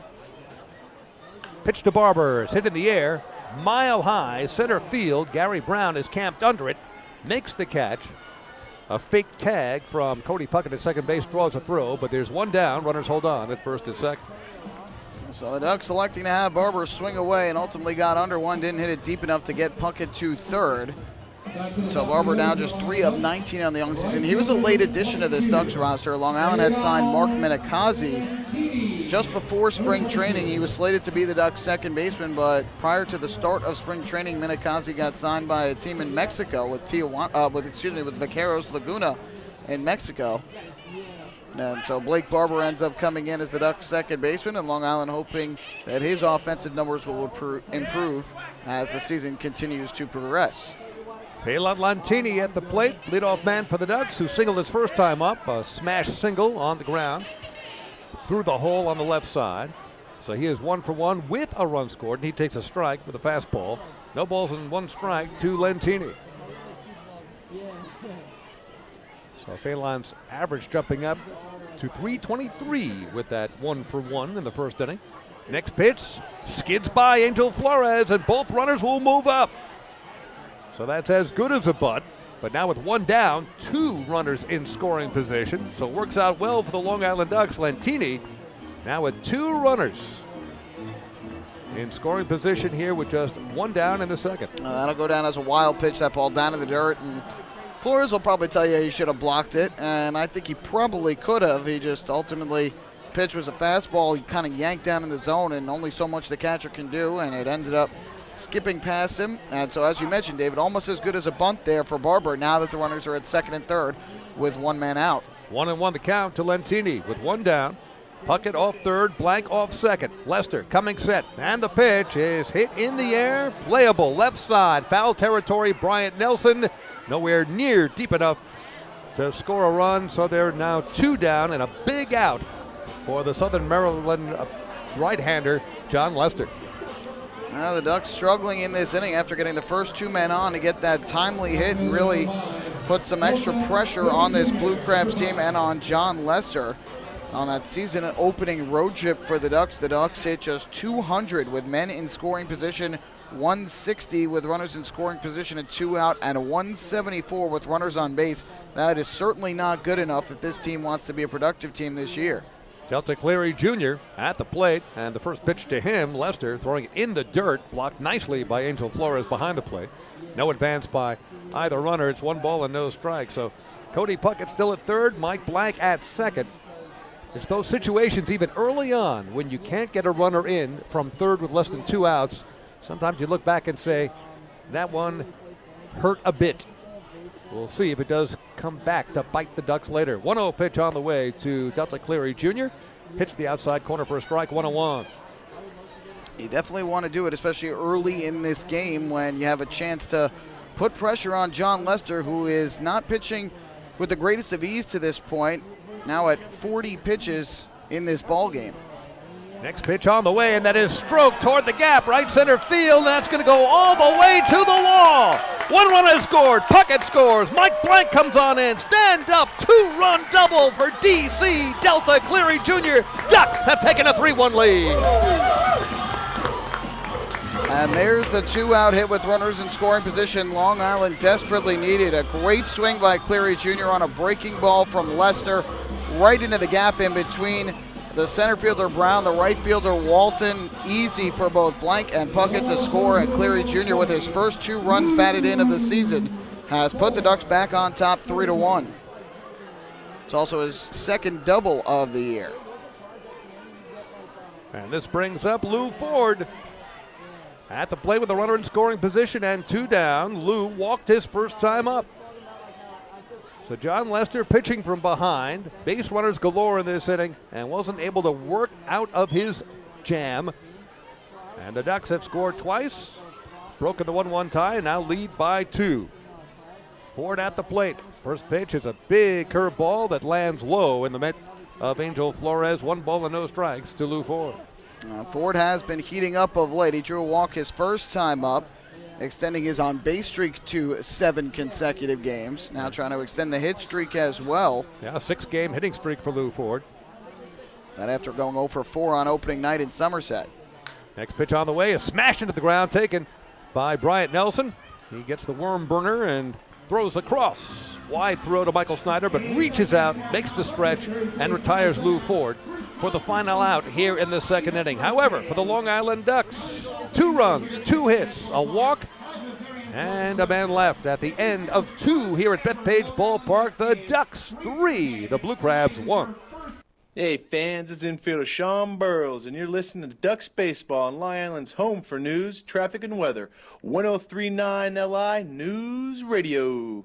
James Simmons is going back. He is looking up, and on the park night, that one is gone and reaches a kennel in Central Islip. That was another home run for the Ducks. And Duck fans, what's more fun than a home run that helps the Ducks win a game? How about a homer that helps the community win? Chappie's Funeral Home and the Long Island Ducks have once again teamed up for the Chappie's Home Run Challenge. If the Ducks hit 100 homers this season, Chappie's Funeral Home will donate $5,000 to the Quacker Jack Foundation. So every time a Ducks hitter goes deep this season, watch for the Chappie's Challenge home run count on the scoreboard. And if we reach 100, we're all a winner. Chappie's Funeral Home, where caring for others is a family tradition. Can't get enough of the Long Island Ducks? Well, now you can get even more inside info on your favorite hometown team through Facebook and Twitter. The Ducks are constantly updating fans through social media with scores, transactions, ballpark promotions, and much more. You can even win great prizes. All you'll need to do is make a free account on Facebook and Twitter, and then visit us at facebook.com/LIDucks and twitter.com/LIDucks. Think you're Long Island's biggest Ducks fan? Get connected now.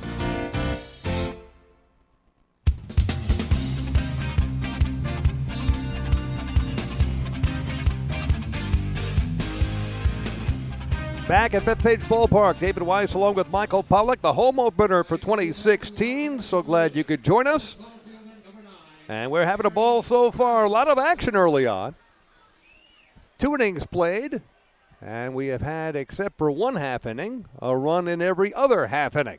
The Ducks lead at 3-1, going to the top of inning number 3 with Gary Brown, the leadoff man. For the Southern Maryland Blue Crabs, he's first pitch hitting and skies it to center field, waiting for it to come down, is the Ducks' Lou Ford, who makes the catch. 1 pitch, 1 down. A good start for Bobby Blevins, who again, after that rocky top of the second inning, wants to get off to a good start here in the third. It's called the shutdown inning. After your team puts up runs, especially multiple runs, going out there and finding a way to keep the opponent off of the scoreboard, keeping the momentum on your side. Zach Wilson, the designated hitter for the Blue Crabs, takes a strike right down Carlton Avenue. Wilson struck out looking his first time up. 1 strikeout thus far for Bobby Blevins, who has otherwise had many of these Blue Crab batters off balance. And Wilson completely fooled on that off-speed pitch that nips the outside portion of the plate. Now 0-2 to Zach Wilson, the Long Beach, California native. His 6th season of professional baseball. Missing just inside and low is Blevins. It's 1-2 to Zach Wilson. Blevins, when he's in rhythm, doesn't waste a whole lot of time on the mound. Kicks and deals after getting the sign from Mike Blank. 1-2 pitch. That's hit in the air, out of play to our right. And the count remains 1-2. Fred Lewis, cleanup man, waiting on deck. Zach Wilson was such a good hitter last year for this Blue Crabs team, and at the time manager Stan Clyburn, who is now managing the New Britain Bees, often putting him right in the middle of that lineup. It's scary to see him struggling like he is now. And it's a ground ball left side, taken on a short hop by Cody Puckett, spins it across to first baseman Sean Burrows for the second out. 2 up and 2 down here in the third for Southern Maryland. The big reason why it's scary is because you wonder when he's going to break out, and when he does break out, how big he's going to break out, because he knows, and everybody knows, he's a much better hitter than what he's hitting right now. Yeah. All-star appearance in the Atlantic League last year, hit .291 with 9 homers, 55 RBIs in 125 games, so probably only a matter of time. Here's the cleanup man for Southern Maryland, Fred Lewis. And he hit quite a smash to first baseman Sean Burrows his first time up. Burrows with a great short hop scoop and taking it unassisted, so Lewis 0 for 1 as he takes inside. 1 ball and no strikes. to the Mississippi native, Fred Lewis. His 15th season of professional ball. Played in 118 games last year as he takes low. 2 balls and no strikes. Finished the season at .238, but was 3rd in the league in walks. 8th in runs scored in the Freedom Division. Has a good eye at the plate. Batting for the left side against the righty, Bobby Blevins. Ducks lead 3-1. We're in the top of inning number 3. 2-0 pitch on the way. There's a floater that remains high. So Blevins falling behind on Fred Lewis. We mentioned his good eye at the plate. He is now up in the count. 3 balls, no strikes. First baseman Michael Snyder is waiting on deck. Blevins quickly back into the delivery. Gets it right down the middle. 3 balls and a strike to Lewis. Now the big key is with 2 outs. The Ducks had some troubles on that first trip with 2 outs in the inning, letting innings continue. Next pitch is a called strike.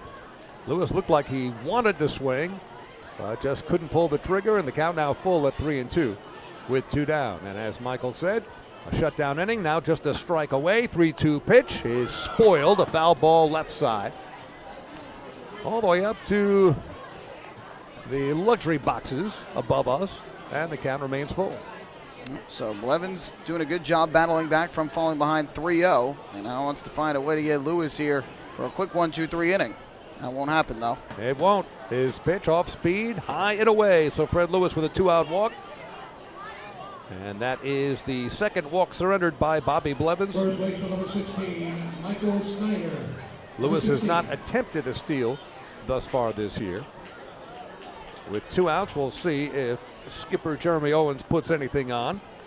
That's so rare. I was just going to say Blevins has walked 2 batters already in this game. Last year, I think he walked something like less than 15 batters all inning. It's very rare that he walks multiple batters in a game, especially not more than 2. Very true. He is always around the plate, and he gets Snyder with a first pitch strike.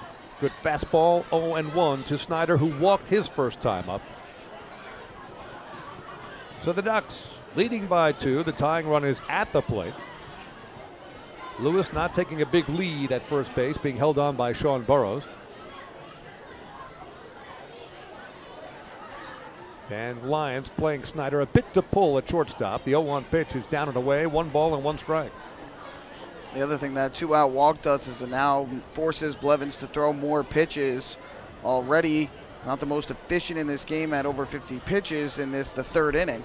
Both pitchers, in fact, yeah, with high pitch counts early in the game. Snyder at the plate, 1-1 count, 1 runner on, 2 down. And the pitch, a big uppercut swing from Mike Snyder, and swings right under it and through it. It's a ball and 2 strikes. Good fastball from Blevins. Now, this is a big batter here for Blevins. Again, you've got a 2-run lead at this point. Snyder has shown great power early in the season with 4 home runs already through the first 7 games. Have to find a way to keep the ball on the ground or find a way to get him out on a shallow pop-up if you can. Yep, Snyder, the league leader in homers thus far. 1-2 pitch just inside. Little low, 2. And the count now even to 2 balls and 2 strikes with 2 now. Top of inning number 3. Ducks leading at 3-1. Great crowd on hand for the home opener for 2016, the 17th season of Long Island Ducks baseball. Longest running off-Broadway show in town. Always a great deal. 2-2 pitch. Low and away. Blocked by Mike Blank. So it's now full at 3-2, and this will give Fred Lewis at first base the head start. Sean Burrows will drop in behind him eventually. So Snyder is the man Blevins wants to get here. Jamar Walton is waiting on deck. Blevins and the Ducks do not want this inning to extend any further. And at the plate, taking just a little too much time as Blevins staring in, so Snyder steps out. Something you don't see a whole lot of in the Atlantic League anymore. The pace of play initiative began a few seasons ago has really worked. 3-2 pitch on the way, the runner goes, and this one is hit in the air, playable right side. Pilantini is coming in, but going out is the second baseman, Barber, and he drops the ball. Coming in to score is Fred Lewis. At the plate, he's safe.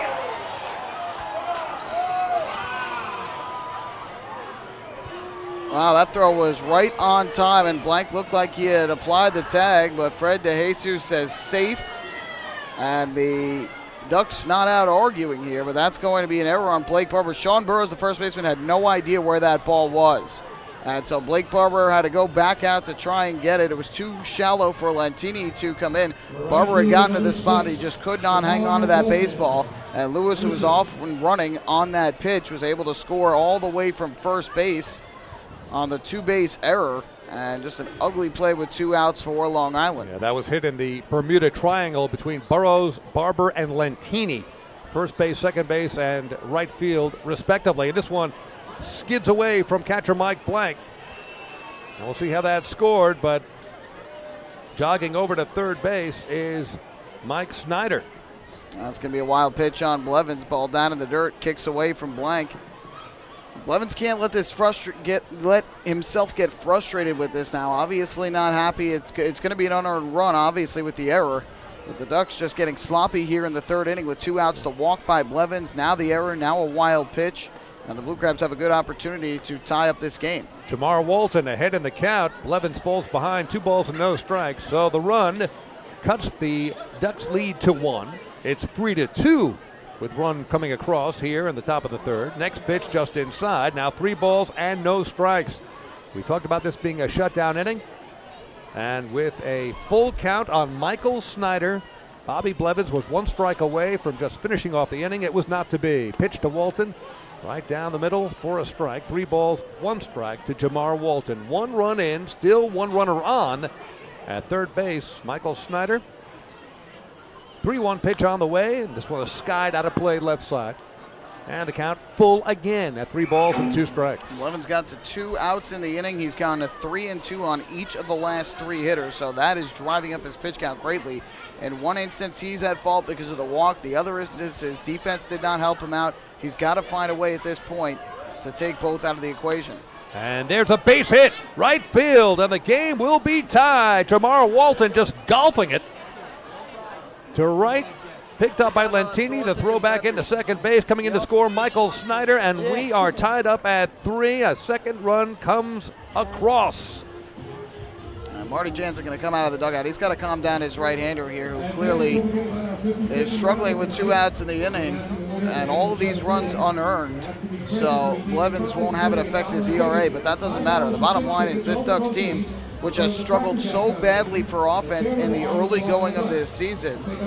So far in the early going, they played 7 games. In 6, they have scored 3 runs or less. They already have 3 runs through 2 innings here tonight, so they're getting the offense tonight. But Bobby Blevins, for a second start in a row, running through some rough patches, and here in this inning got 2 outs. Fell behind, though, 3-0 on Lewis before walking him. And again, we talked about that was his own doing, in which he could not get Lewis out. And then the drop pop-up by Blake Barber, which Sean Burrows couldn't see. The wild pitch by Blevins, and now another 3-2 pitch that a batter reaches on. And this Ducks team and Bobby Blevins cannot allow that to happen when they get to a 3-2 count, when you get to 2 strikes, really, on anybody and 2 outs. And here's the former Long Island Duck, Bryant Nelson, at the plate. He singled to right his first time up. Walton is a threat to go. Being held on by Sean Burrows, and draws a throw just to keep him close from Bobby Blevins. So 2 runs in here in the top of the third. What was a 3-1 lead for the Ducks. Now tied at 3-3 as Nelson takes a strike, fastball. The outside portion of the plate, it's 0-1 to Nelson, who, as we mentioned, 1 for 1. And as we mentioned earlier, one of the most productive 42-year-olds you'll find in any league of professional baseball. 0-1 pitch is on the way, and a half swing from Nelson on a good fastball from Blevins. It's 0-2. The big key is he's got to get ahead in counts. He had fallen behind 2 of the last 3 hitters. 3-0 in the count. So now he's ahead 0-2. A dangerous hitter. You cannot leave anything near the plate against Nelson, or he's going to probably hit it hard. Blevins with a long look in, gets the sign from catcher Mike Blank. Walton takes his lead. The 0-2 to Nelson is smashed foul. Just wide of the Ducks dugout to the right side. So the count remains 0-2 with 2 down. So worst case scenario, the Ducks want to get out of this inning still tied, but the damage has already been done. We've had a hit, a walk, an error, and a wild pitch. Little bit of everything. Supplying 2 runs for the Blue Crabs. 0-2 pitch to Nelson on the way, and he hits it a mile high. Dan Lyons calling everybody off near the second base bag and makes the grab for the final out. However, in the inning for the Southern Maryland Blue Crabs, 2 runs, 1 hit, a walk, an error, and a man left. At the end of 2.5 here at Bethpage Ballpark, we're now tied. Blue Crabs 3, the Ducks 3. Hey fan, this is outfielder Delta Clear Jr. You're listening to Ducks Baseball on Long Island's home for news, traffic, and weather, 1039 LI News Radio. Long Island's Ford Giant is bigger and better than ever. Sayville Ford celebrating the grand opening of their new state-of-the-art showroom featuring enclosed service drives, luxurious customer lounge, and a larger selection to choose from. Get giant savings on hundreds of new and used vehicles in stock. Sayville Ford's grand opening celebration is going on now. Visit SayvilleFord.com or download the Sayville Ford app today to learn more about Sayville Ford's grand opening savings. Call 631-589-4800 today. Baseball fans, the Long Island Ducks mobile app has officially arrived. Powered by ClearVision Apps, it's your one-stop shop for all things Ducks baseball. Buy tickets straight from your mobile device. Receive game status updates with push notifications. Check out up-to-the-minute news and scores and interact with the Ducks on social media. Best of all, it's free. Download the Ducks mobile app today by visiting the App Store on your Apple-powered device or Google Play on your Android-powered device. The Long Island Ducks mobile app, with you wherever you flock to.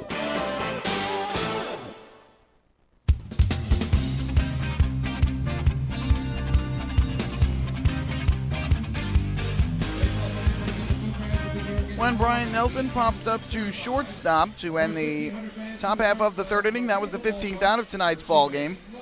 And did you know that a 15-minute phone call to Geico could save you 15% or more on your car insurance? Get a free quote today. Call 1-800-947-AUTO.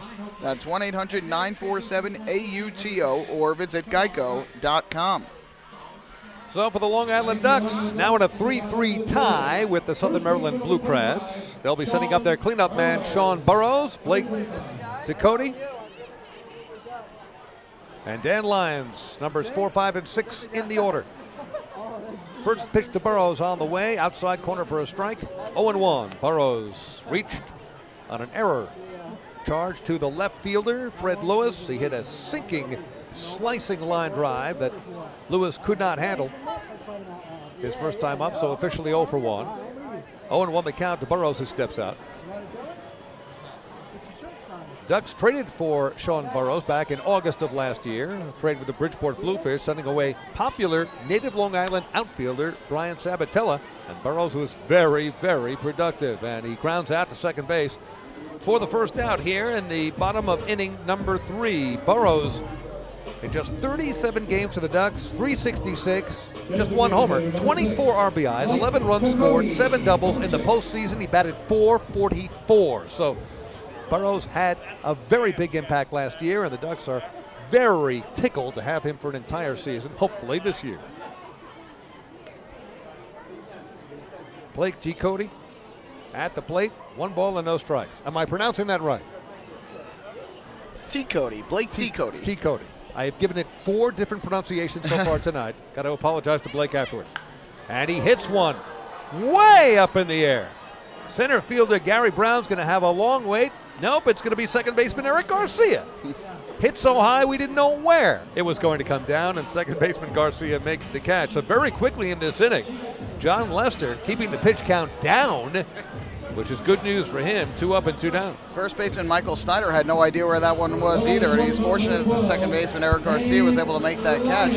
It's that time of evening where it's not white out anymore, but it's not quite dark, and the sky is kind of that bluish gray color where oftentimes the ball can blend in, and we've seen it in many years here and in other ballparks where the fielders, both infield and outfield, lose that ball in the sky.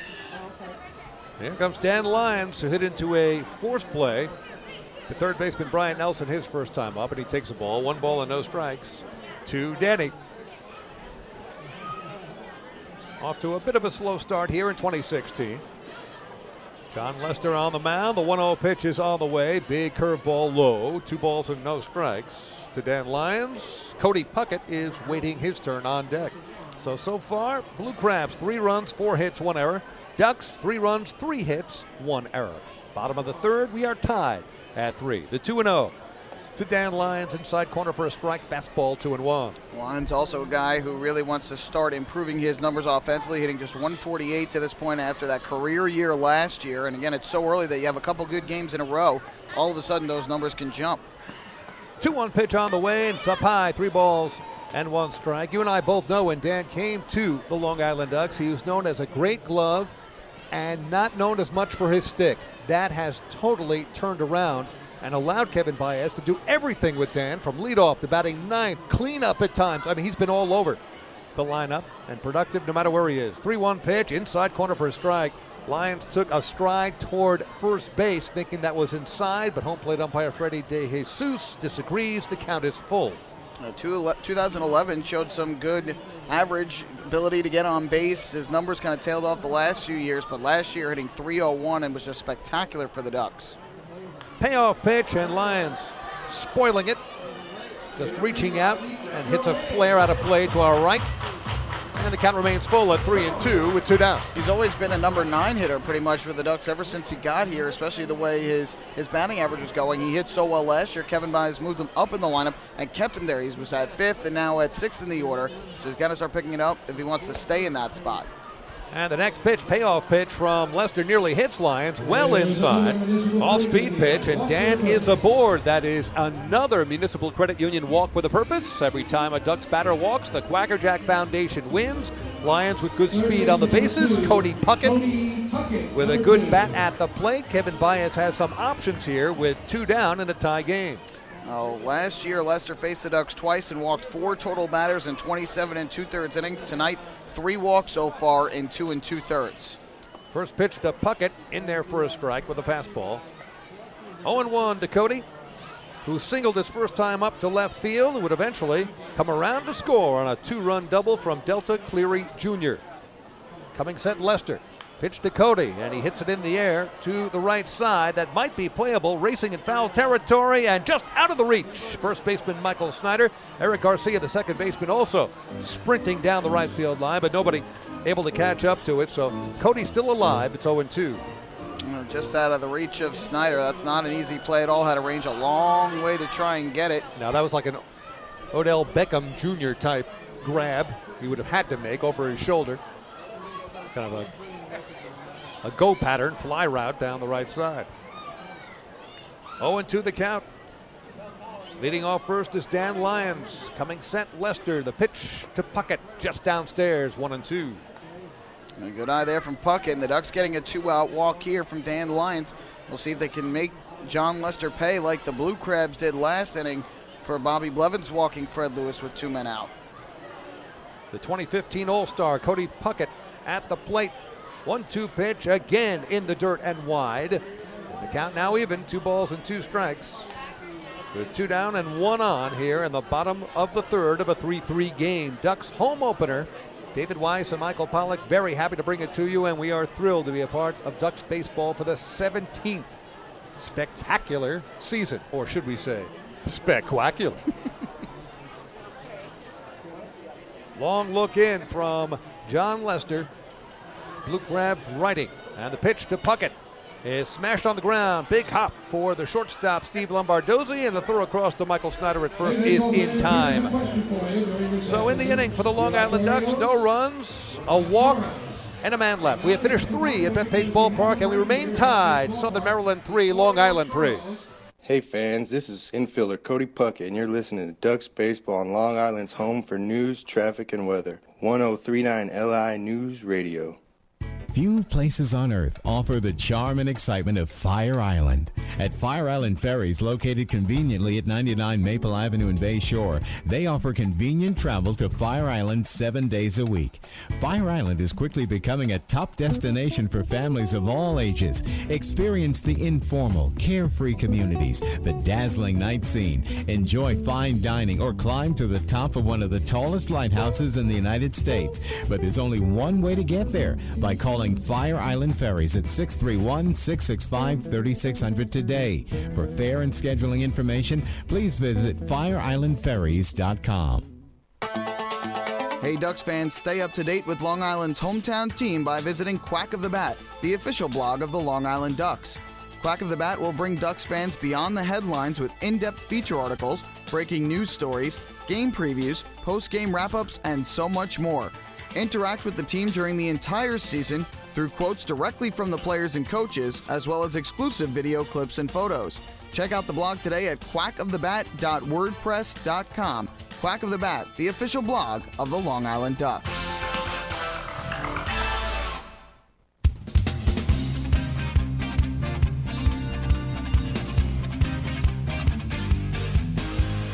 We're back at Bethpage Ballpark. David Weiss, Michael Pollock, Ducks and Southern Maryland Blue Crabs, the home opener for the 2016 season, and we are tied at 3 going to the top of inning number 4. It is time for tonight's 4th inning trivia, where we test your knowledge of the Long Island Ducks and baseball in general. This is a Ducks-oriented question.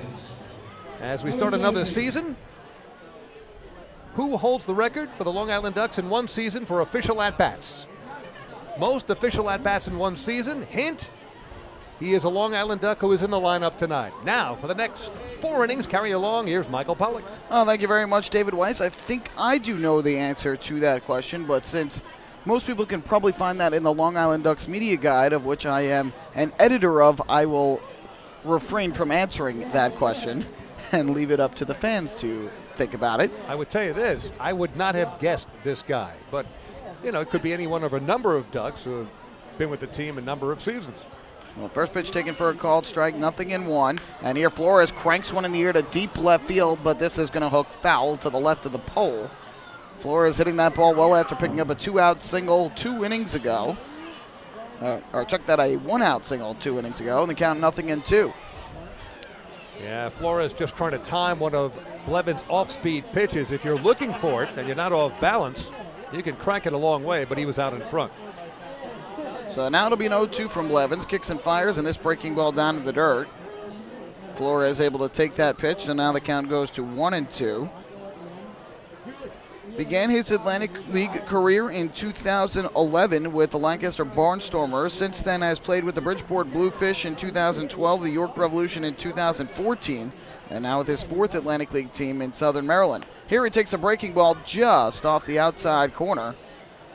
Fred DeJesus saying it was a bit too far outside. Been a somewhat tight strike zone left and right in this game. So Flores has worked the count to 2-2. Blevins ready to go now. Kicks and delivers, and this swung on and missed, strike 3. Good fastball over the outside corner from the right-hander. He picks up his 2nd strikeout of the ball game, and there's the first out in the 4th inning. If you've been following the Long Island Ducks so far in 2016, you are well aware it was a 7-game road trip to begin this season. Didn't go extremely well in terms of wins and losses, starting at Somerset, losing 4 in a row there, and only winning 1 out of 3 in New Britain. When we have time, Michael, I'd like to hear more about New Britain. New team in the Atlantic League, the Bees replacing the Camden River Sharks. Interesting story, too, about how the New Britain team, the Rockcats, moved away to Hartford, the ballpark already in place, and that's how New Britain got the franchise. 0-1 is hit high in the air to right center field, shallow. Coming in is Lantini, going out is Barber, and it's the Ducks' second baseman, Blake Barber, who makes the catch. Had to go a much longer way on that one to get it than he did on the one that he dropped last inning, but able to make that catch with the sky a bit darker, now 2 away. And the interesting thing is the team that was there, the Rockcats, moving to Hartford to play at the new park they're creating, Dunkin' Donuts Park, not yet ready, and so they've had the start of their home schedule pushed back, having to play, I believe it's the first month of their season on the road, and it's still not yet complete. So that advantage goes to the Bees. First pitch here to Lombardozzi is fouled off down the left field line, and they count 0-1. But New Britain Stadium, a very old field ballpark to it. You'll remember this. I never had a chance to go there, but I was told it seems very similar to historic Holman Stadium in Nashua. Yeah, and Nashua, just a great place, wonderful team. One grounded foul. Yeah, a lot of history there too, and it gave you that feel, almost like a Roy Hobbs and a natural. You know, not creaky, but just historic, quaint. And from what I hear, that's what you have in New Britain. Yeah, it definitely is. Definitely a very similar feel. And ultimately, it's a very nice ballpark. They drew a ton of kids there yesterday for the school day. At a full ballpark, their first sellout in franchise history, which was great. They had their first walk-off win in team history on Tuesday night over the Ducks, so that was big for them as well. But a very nice homey feel to it, and I'm sure they will have a successful first season in terms of being a part of the New Britain community. Here, Lombardozzi with a 2-strike count on him lines a base hit to right field. His first hit of the ball game. He is now 1 for 3. And so after retiring the first 2 batters of the inning, Blevins gets the 2 strikes and allows the base hit to right. And Blevins last inning got 2 outs, got to 2 strikes on Lewis after falling behind 3-0, ultimately walked him, and that opened the gates to a 2-run inning, both of them unearned. So there's the 5th hit of the game for Southern Maryland. We'll see how Blevins responds here facing the center fielder Gary Brown. From the stretch, throws over to first, and back safely is Lombardozzi. 1 for 1 in the stolen base department this year is the Blue Crab shortstop, so Blevins will have to keep a little bit of an eye. Doesn't want him to get in a scoring position representing the go-ahead run. 3-3 game, top of the 4th. Blevins gets the sign from Blank. Pitch on the way, popped up over the screen, back behind the plate. This will go up into the suite level.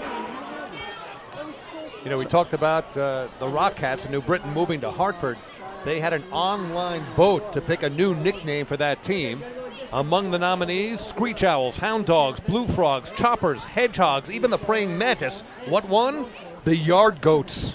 Still don't know what one is. Yard Goats. Like a goat that's in a yard? Can you imagine the noisemakers they must hand down for that game? I mean, if this sounds loud to you,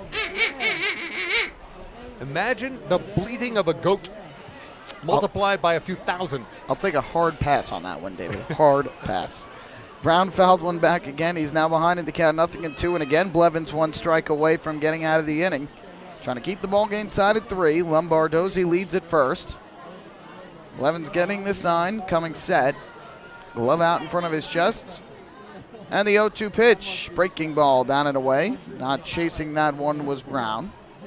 Not to belabor this point, but with all those suggestions for nicknames for minor league team in Hartford, I would go with what Hartford is famous for. I would have named them the Hartford Underwriters.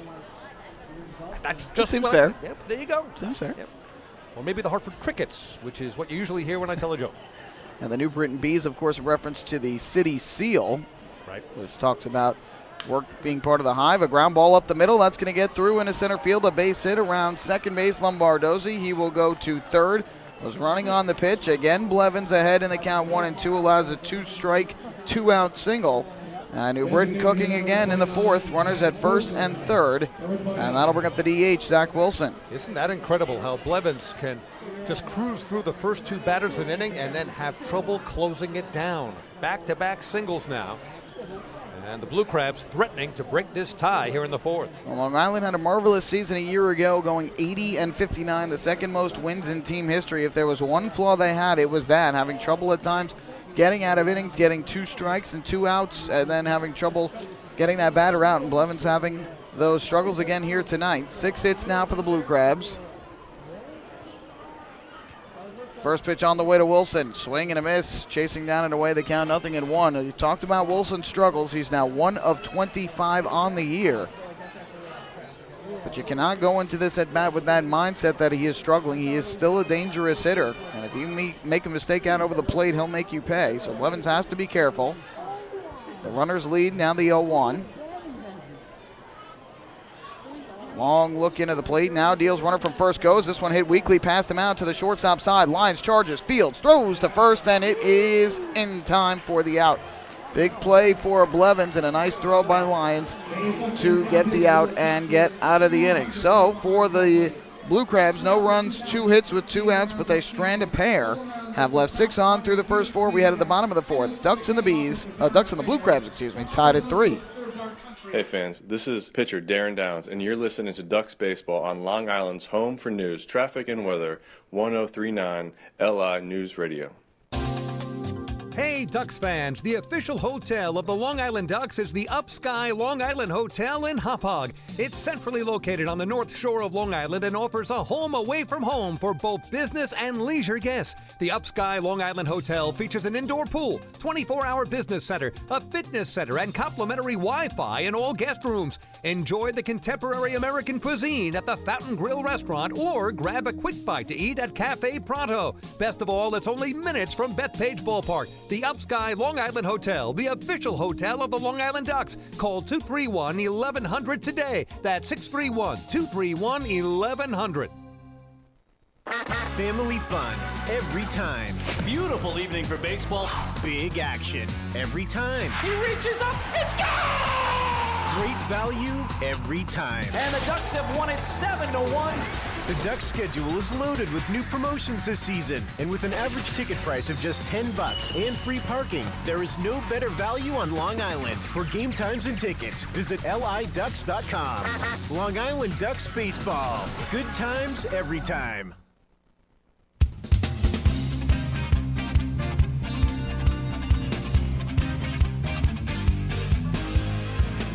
Back at Bethpage Ballpark, we head to the bottom of the 4th, tied at 3. 5 seconds for station identification here on LI News Radio.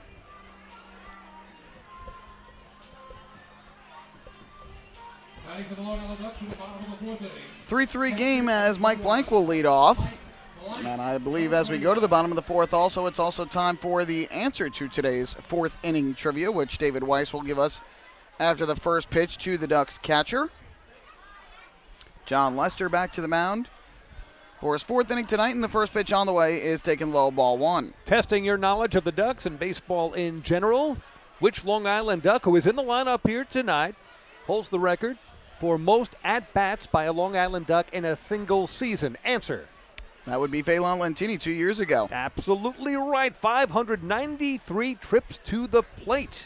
I might have guessed Lou Ford, who has been an Ironman for the Ducks, but may not have played an entire season that year with the Ducks, but Phelan Lentini was here for the entire year. That was the year he went, 46 for 46 in the stolen base department. Indeed. And part of that also the fact that he's at the top of the lineup, so has the most opportunity to get the most at-bats. 2-0 to Blank here is a strike over the outside corner, good fastball. Count 2-1, but he was a guy who really didn't walk a ton that year, and he's a guy who just kind of was able to put the ball in play very often. He had such a great season, really tailed off in September. That's why his average dipped below the 300 line, but was hitting over 300 most of the season. Here, a fly ball to right field, easy for Jamar Walton moving over towards the line. I'll make the catch. And Blank now 0 for 1 with a walk. That's the first out of the 4th inning. Can we belabor the point, but you take a look at the older guys in the lineup tonight. And the 39-year-old Lou Ford, 39-year-old Phelan Lentini, 42-year-old Bryant Nelson, longtime Long Island Duck, and now with the Southern Maryland Blue Crabs. This league has kept players going professionally, and they can still produce so much. First pitch to Blake Barber, breaking ball, just missed off the outside corner, 1-0. You know, we're talking about all these old guys. How about we give a shout-out to a young guy, Mark Blackmar, who is celebrating his 24th birthday today. Ducks right-handed pitcher. All right. We'll start here on Saturday night, fresh off of winning his first start of the season. Takes up and inside for a ball. And now 2-0 on Barber, who popped out to center field his first time up back in the 2nd inning and committed that big error that led to 2 runs scoring in the bottom of the 2nd that tied up this game at 3 apiece. The 2-0, ripped on the ground, third base line. That is just foul. Nelson fielded and threw over to first, but the third base umpire, Chris Engstrand, signaling foul. So Barber will head back to the plate. You got to love Nelly. He was about 5-10 yards in foul territory. Throws across his body and still a fairly accurate throw, even though it didn't count. Barber must have broken his bat on that one as he goes. And Mike Dowd, the backup catcher for Long Island, gets him a new bat from the dugout. Boy, I tell you, time does fly. It seems like just yesterday the Ducks were starting everything here at Bethpage Ballpark, what was then known as EAB Park, late April 2000. And this is the 17th season of Ducks baseball. And this is the longest tenure I've ever had in any job in my broadcast career. This is the only job I've ever had where I wasn't asked to leave with a severance check. 2-1, ripped back up the middle, goes off the foot of Lester. Caroms to the third base side. Limps after the baseball, he'll have no play. And safe at first base is going to be Barber on the hit. Jeremy Owens a couple steps out of the dugout checking on Lester, who I think told his catcher he was okay. Wow, that was a shot right back to Lester. No time to react. Hit him somewhere around the ankle, possibly the shin. And they're going to come out, take a look, little meeting at the mound, and make sure he's okay. Yeah, he seemed like he went a little bit slow after that baseball at first. The trainer for the Southern Maryland Blue Crabs, Teresa Gruchatz, comes out to check on him along with Jeremy Owens, the manager, but I think they want to see him throw a pitch and make sure that he is all right. Either way, the Ducks will have a runner at first base as they pick up their fourth hit of the game. Lester throws a pitch, says he's fine, and so Owens and the trainer will head back to the dugout. You know, for the many of us who have never had the opportunity to pitch in a professional baseball game, maybe just to throw out a first pitch if you're lucky enough, whatever, 60 feet 6 inches is not a great deal of distance when you have something rocketing back at you at about 90 miles an hour. It's definitely not. And I mean, they call third base the hot corner. What about the pitcher's mound where you have no time to react? And they've talked about all the different things they can do for pitchers to protect their head, protect their face, things like that on line drives. But you take a shot off the knee or the ankle, it's going to hurt quite a bit too. Here's Lentini. First pitch hit high in the air to left, fairly well hit. Going back is Lewis. And in front of the warning track in deep left field, he's going to make the catch to retire Lentini, who just missed his first home run of the season, second out. That was kind of a tomahawk swing. It was a high fastball. Lentini looked like he was guessing fastball and just got under it. Right now, not much of a breeze in any direction. Air is a bit heavy. It's a chilly night. The ball's not going to be carrying a great deal, but boy, Lentini just missed that one and still got it to the warning track. On a summer night, that might have had a chance, but on a cool night like tonight with temperatures around 50 degrees, not as much. First pitch to Cleary Jr. is a breaking ball for a called strike over the outside corner, 0-1. Also a bit humid outside, the heavy air with the clouds rolling in today and mostly cloudy throughout the day. And some rain about the area, but not here thus far. The 0-1 coming. And Cleary Jr. takes up and away for ball one. Had the big hit in the game for the Ducks back in the second, a 2-out, 2-run double to right center field. That scored both Puckett and Blank, first 2 RBIs of this season for Cleary Jr. Barber with good speed takes his lead at first base with 2 men out after picking up his 4th hit of the year earlier this inning. Ducks want to give Lou Ford an opportunity, so Cleary Jr. looking to reach. 1-1, fouled off third base side out of play. I think Delta has shown us in this game, a little microcosm here of his many abilities. Not only is he a terrific left fielder with plenty of speed, handles the bat so well, laid down a perfect sacrifice bunt in the first, and then slams a double to the right center field gap going all the way to the wall in inning number 2. He can do a little bit of everything. Blue Crab shifted a bit to the right side here with the shortstop Lombarduzzi shaded up the middle and Nelson a bit over toward his left, way off the line at third. Here's the 1-2, swing and a miss, strike 3. He chased the ball way out of the zone down low. That is the first strikeout of the ball game for John Lester, and he is able to get out of the 4th. No runs, 1 hit, 1 left for Long Island. And we will head to the 5th inning with the score Ducks 3 and the Blue Crabs 3. Hey fans, this is pitcher Patrick Kreider, and you're listening to Ducks Baseball on Long Island's home for news, traffic, and weather, 1039 LI News Radio. Oh, I love it. The color of my new Nicolat patio is so vibrant. It's unlike anything I've ever seen. You're welcome. I'm just going to go finish that Nicolak walkway now. Make your pavers vivid Nicolak pavers. The best looking, most vibrant pavers with the most 3-color blends in the industry. Featuring Nicolak's exclusive paver shield and color blending technology. With color throughout and guaranteed not to fade. Live life in color with Nicolak. Visit Nicolak.com.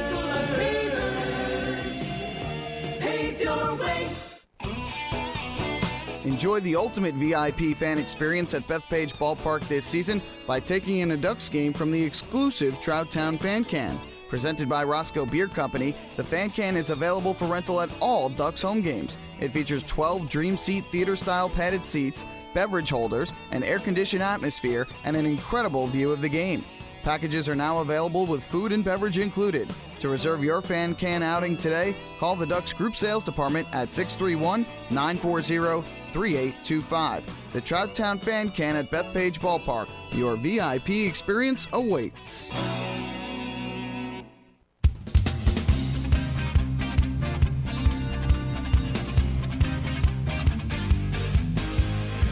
And Duck fans, you can warm up with a hot cup of Hampton Coffee Company Gourmet Coffee, available at the concession stands here at Bethpage Ballpark. Regular and decaf, Hampton Coffee, the preferred coffee of the Long Island Ducks. Visit HamptonCoffeeCompany.com or visit their cafes in the Hamptons. And believe us, this hot cup of coffee that'll warm you up tonight, sooner than you can say Michael Pollock, it will be iced coffee to chill you out on a hot July night, because that's on the way. That is for sure, and hot coffee sounds about great right now. Ducks offense got hot early in this game. 3 runs over the first 2 innings, have been held scoreless the last 2, though. Bobby Blevins back to the mound for his 5th inning of work, and he gets Fred Lewis to foul one back to the screen to start things off 0-1. Blevins beginning the inning with a total of 76 pitches, 52 of them for strikes. So certainly not having an economical night, but going to try and find his way to fight through here and give Kevin Baez some more length, especially early in the season. The 0-1 taken up and inside, and that'll even the count at 1-1. We talked about it during the road trip. Starters usually can't go too deep in games. Early on, he went 4 2/3 in his first start of the season, as the 1-1 is fouled back to the screen, and the count goes to 1-2. My mistake, 4 innings for Blevins his first time out, as he had gotten into some struggles. His pitch count got up to 73. So in the early going, his pitch count has gotten a little high in games, but usually seems to be a little bit of a slow starter and then pick things up as the season goes on. And the 1-2 swing and a miss, strike 3, as Lewis chased the ball down low. That's strikeout number 3 for Blevins in the first out of the 5th inning. Well, that's Blevins at his best. Around the plate, getting out in front of a hitter, changing speeds, changing locations. Can be very, very deceptive. He's not going to blow you away with a 98-mile-an-hour fastball. Doesn't have to. And usually, when he's right, a lot of hitters don't get a good piece of the ball, even if they do hit it. That's right. So here is Michael Snyder to the plate. He is 0 for 1 in this game, takes a strike. Out-of-town scoreboard, New Britain Bees and the Bridgeport Bluefish, in-state rivals, meeting for the very first time tonight at the ballpark at Harbor Yard in Bridgeport, Connecticut. 2-0 New Britain, top half of the 4th inning. That should be a fun rivalry with those two now in-state rivals facing each other. That fastball misses outside, even the count at 1-1. Matt Iannazzo, the starter for Bridgeport tonight. Cole Johnson going for New Britain. And both of the Bees' RBIs coming from Jonathan Ruff. And they just got an RBI double from Steve Carrillo to extend their lead to 3. That fastball misses down low and outside. 2 balls and a strike now on Snyder, who had the big at-bat of the game when he, with 2 outs in the 3rd, popped one up in a shallow right. Sean Burrows could not see it. Blake Barber, the second baseman, got to it but dropped the pop-up. A run scored on the play, and then Snyder would end up scoring to tie this game at 3. Takes the slider off the plate. Count goes to 3-1. After Snyder, it'll be the right fielder, Jamar Walton.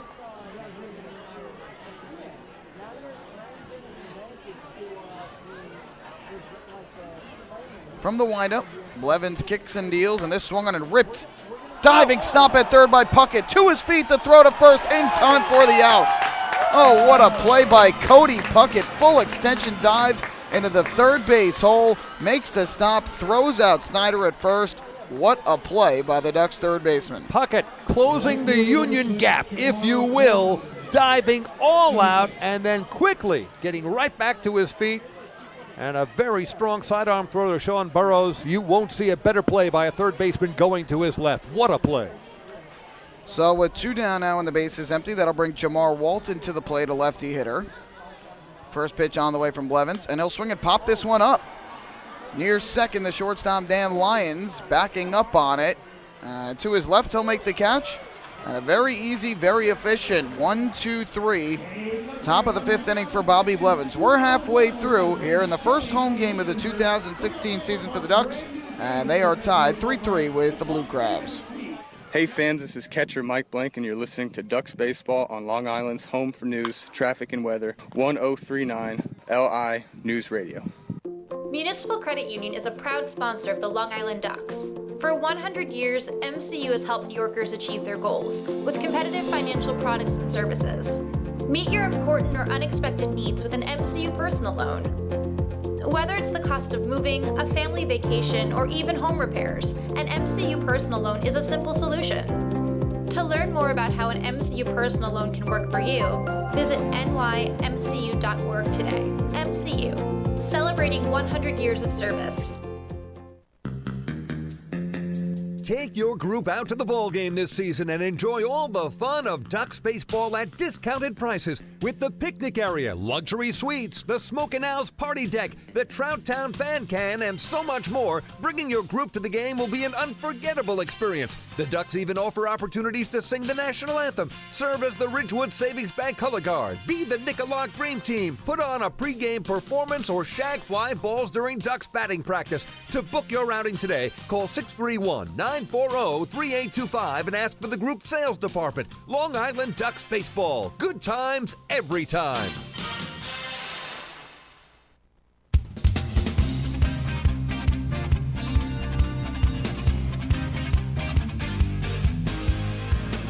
Well, we're back here getting ready for the bottom of the 5th inning with the Ducks and the Blue Crabs tied up at 3. Rest of the out-of-town scoreboard. We're in the top of the 4th inning at Clipper Magazine Stadium in Lancaster, Pennsylvania. A matchup of the division leaders right now as the first place Lancaster Barnstormers in the Freedom Division and the first place Somerset Patriots in the Liberty Division are tied at 1. Barnstormers trying to end the Patriots' perfect start to the season. They are 7-0. First pitch to Lou Ford, taken down low for ball 1. Somerset starting the lefty Jeremy Horst tonight while the Barnstormers counter with Austin Bibbins-Dirks. Barnstormers RBI from Charlie Cutler while the Patriots run batted in coming from Brian LaHare. 1-0, and Ford takes way up and out of the zone again. It's now 2 balls and no strikes. Revolution out to an early lead at home against the Skeeters on their opening night. They lead it 6-3 in the bottom half of the 4th inning. Barrett Luke's the starter for the Skeeters while you're countering with Jorge Martinez. Lester goes through steps off the rubber after starting his windup. Wants to go through it again. Be a 2-0 here to Ford, who's 0 for 1 with a walk. And the pitch on the way is taken for a strike over the inside corner. Count goes to 2-1. For the Revolution early on, a pair of RBIs each from Telvin Nash and Joel Guzman to lead the way. A 2-1, breaking ball nicely thrown by Lester. Another called strike against Lou Ford. The count 2-2. Major League locals have the night off, but tonight is a big day. It's the NFL draft. Yep, and the first overall pick is in. The Los Angeles Rams selecting Cal quarterback Jared Goff, to no one's surprise. Oh, a nasty curveball there from John Lester. Lou Ford saw that one coming for his head, and it dropped right in for strike 3. That's the best pitch we've seen Lester throw all night. Boy, Lou Ford does not strike out looking very often. He doesn't, and there was not much you can do about that. Many guys would strike out looking on a pitch like that. So there's one away, and that will bring up Sean Burrows. And as you mentioned, Jared Goff going to the L.A. Rams. That means the Eagles are now on the clock, expected to take Wentz, the other quarterback of note, with crybaby Sam Bradford looking to be traded. This first pitch taken low and outside for ball 1. I happen to know a team that is probably searching for a quarterback in the New York area. That's the one that you and I root for. Might entertain that idea. I wouldn't mind. 1-0. And Burrows takes a fastball, strike in the outside corner, 1-1. Reached on the error by left fielder Fred Lewis in the first inning that ended up scoring Phelan Lentini from third, and then grounded out to second to lead off the third. From the windup, Lester's 1-1. That's low and inside, taken for ball 2. Burrows had gotten off to a hot start too this year, but cooled off a bit in New Britain in that series. Burrows did not hit the ball well overall, just 2 of 11. Did drive in 1 run, though. And here he slashes one foul and almost takes out his manager in the third base coach's box, who had to do a little dancing to get out of the way of it. So the count is now 2-2. 3 runs, 6 hits, 1 error for the Blue Crabs. 3 runs, 4 hits, and 1 error for Long Island. 2-2 pitch on the way. And Burrows swings and crushes one foul down the right field line off the facing of the stands. Oh, he smashed that one. Burrows has so much power. And we've seen him hit home runs in the past that leave the park about as quickly as any homers you'll see. Line drives that are out of here in a flash. So the count even at 2-2. I think that might have actually caught a fan in the front row down the right field line. So play being delayed here as the right fielder Jamar Walton was going over to check on him. Yeah, hopefully everybody's all right. Again, even though you're down the right field line, still not a whole lot of time to react when a ball is hit that hard. So now we're ready, and the 2-2 to Burrows. Fastball misses low and outside. He works the count full at 3-2. Blake T. Cody waiting in the on-deck circle for the Long Island Ducks. Both these teams have been tied since the top of the third. Here's the payoff pitch, and Burrows takes a breaking ball just off the outside corner for ball 4. Lester wanted that pitch and stared in quite long to home plate. The umpire, Fred DeJesus. And for Lester, I believe that's his 4th walk of the game. Another Municipal Credit Union walk with a purpose. Every time a Ducks batter walks, the Quacker Jack Foundation wins. Again, we mentioned Lester in 2 starts last year against Long Island had walked 4 batters, but in this case has walked 4 in this game alone. First pitch here to Blake T. Cody is taken for a strike over the inside corner, a fastball, and the count goes to 0-1. T. Cody in this game 0 for 2. A foul pop up to third and a pop up to second.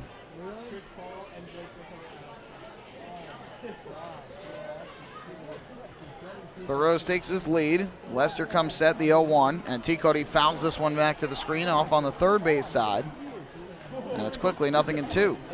Oh, those bases on balls. Back in the second inning, a walk to Mike Blank paid off for the Ducks. Blank, one of the 2 runners who scored on Delta Cleary Jr.'s 2-run double. You put runners on voluntarily, it can hurt. Burrows leads the 0-2. That's off the outside edge for ball 1. T. Cody in the series in New Britain did not play yesterday, and so he finished the series 0 for 7 with a run scored and 2 walks. And not a ballpark, that's definitely a pitcher's park with the high wall all the way around. Long Island's offense struggled throughout the series. The 1-2 breaking ball lined off the glove of the first baseman Snyder into right field, a base hit. Burrows, who had retreated back to first, thinking it was going to be caught, ends up making it only to second base. And so that's going to be a single for Blake T. Cody, the 5th hit of the game for Long Island. They've now got 2 on with 1 out, and Dan Lyons coming to the plate. T. Cody hit it well, but not exactly a smash. It gave first baseman Mike Snyder time to make a leap, but it was just off the top of his mitt. And he converged basically with Sean Burrows at first base. Burrows had to cover up, make sure he wasn't hit by that. By the time he looked up, ball was in right field. He had time to go to second base, but no further.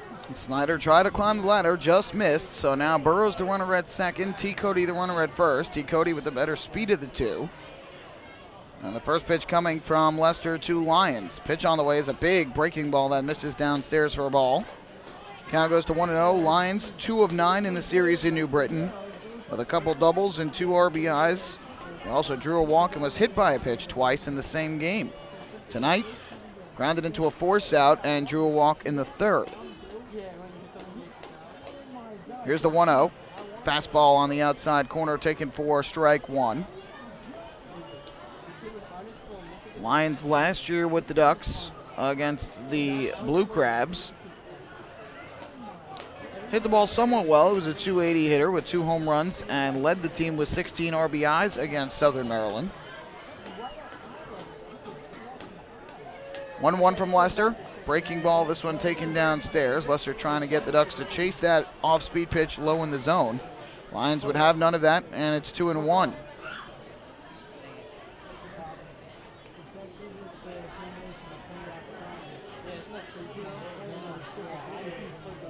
Lester looks in for the sign. Gets the pitch he likes. The 2-1 popped up right side of the infield.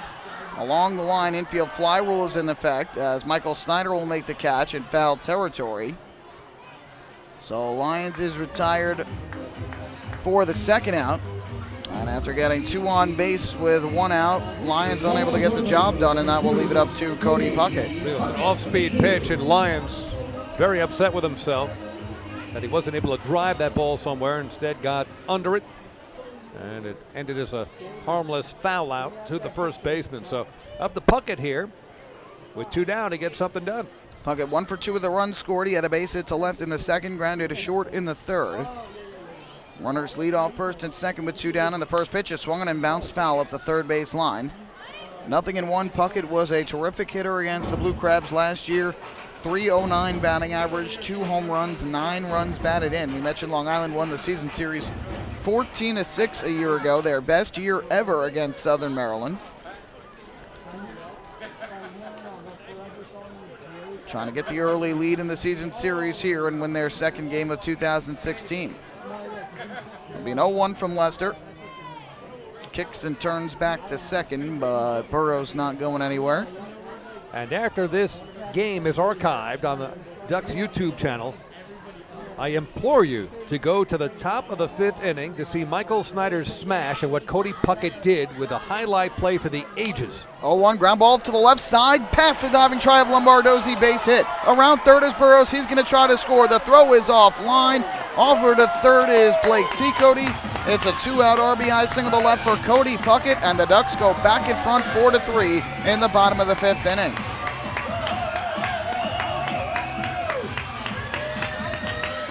So how about that? Talking about Cody Puckett, what he was doing with the glove. He now has 2 hits and has driven in the tie-breaking run. And Jeremy Owens, manager of the Southern Maryland Blue Crabs, is walking to the mound. And I think this could be it for John Lester.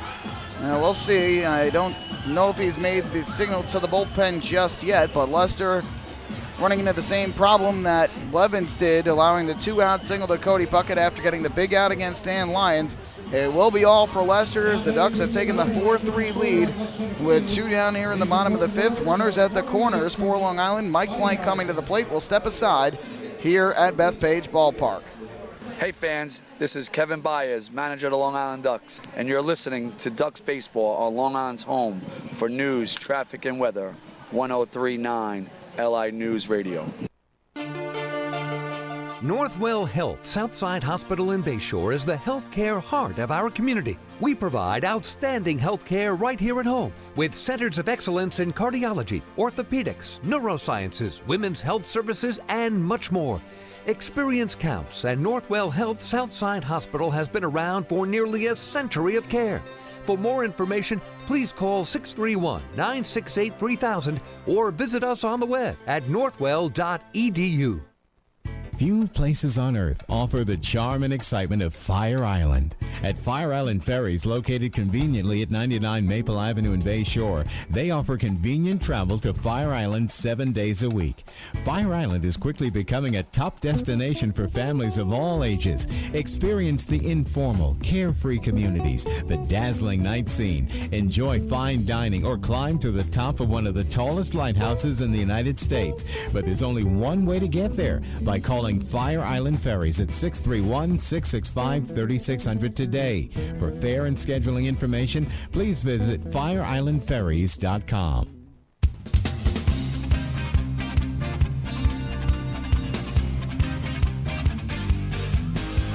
Back at Bethpage Ballpark, David Weiss, Michael Pollock. Pitching change for the Southern Maryland Blue Crabs here in the bottom of inning number 5. The Ducks have struck for a run and looking for more. They have broken the tie and now have taken a 4-3 lead, chasing starter John Lester from the game. New pitcher for the Blue Crabs is their very tall right-hander, 6'6", Tim Sexton, native of Baltimore, pitching for the Blue Crabs. Sexton is appearing in his 3rd game overall this season. Has 2 innings under his belt thus far, has given up 6 hits, 4 earned runs, an ERA rather bloated early on of 18. He has struck out 2, walked none. Tim Sexton, the gangly 6'6" righty in the game to face the Long Island Ducks. He'll be facing Mike Blank with runners on the corners and 2 down. So the Ducks are able to get a big 2-out hit, something that they desperately need as this season goes forward. They had struggled with that during the opening road trip of the year.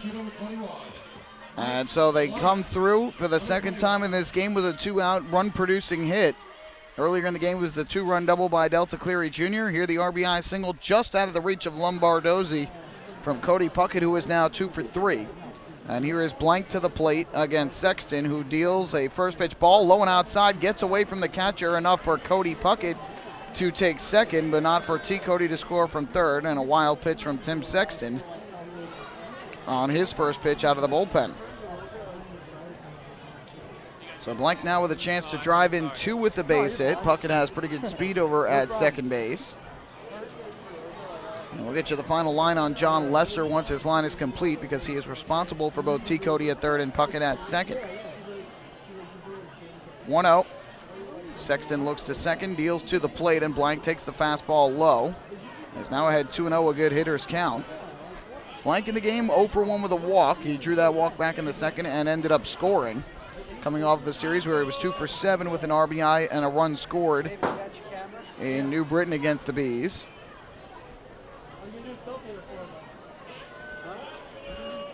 2-0 on the way, and Blank swings and misses. Big swing from Blank. And the count to 1 2 nights ago, he just missed a home run down the left field line in New Britain. Absolutely uncorked one, but just was a little bit far out in front of it. Had 9 home runs a year ago, but right now just looking for a single to bring home 2 and extend the Ducks' lead to 3. 2-1, swing and a miss. Another good fastball and another good swing from Blank. He was just a bit off. Yeah, the 6'6" Sexton can bring it. Mike Blank at 6'4", shaped like a linebacker. If he leans into one, it can go a long way. Blank a 286 hitter last year with 10 RBIs against Southern Maryland. Sexton dangling the ball behind his back, and now time called.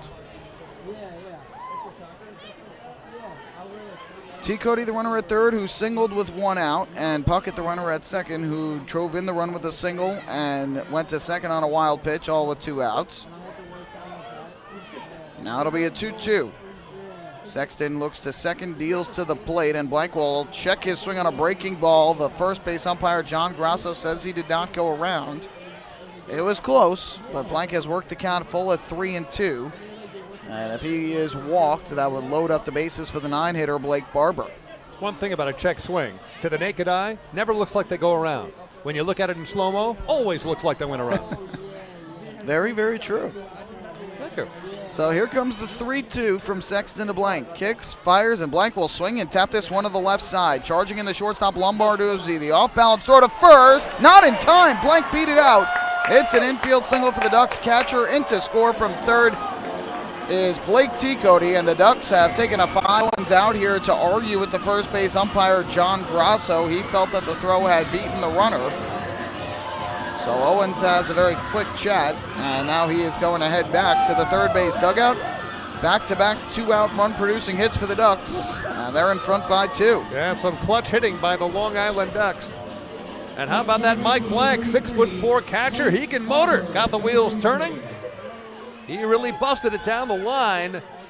And again, we're talking naked eye here, not a bang-bang replay, but he did look safe. Looked like he did cross the bag ahead of the throw, which, by the way, was 1 bounce to first base, which took something off of that throw. That was not an easy play for Lombardozzi. It was not hit all that hard and hit in kind of that in-between area between the pitcher's mound, third base, and shortstop. Blake Barber now at the dish, and he takes a called strike on a fastball over the inside corner, 0-1. So Blank with his first hit of the night, his second run batted in. And Blake T. Cody picks up his 4th run of the season. So a pair of 2-out runs for the Ducks. 4 of their 5 have come with 2 outs in this game, as this breaking ball just misses outside.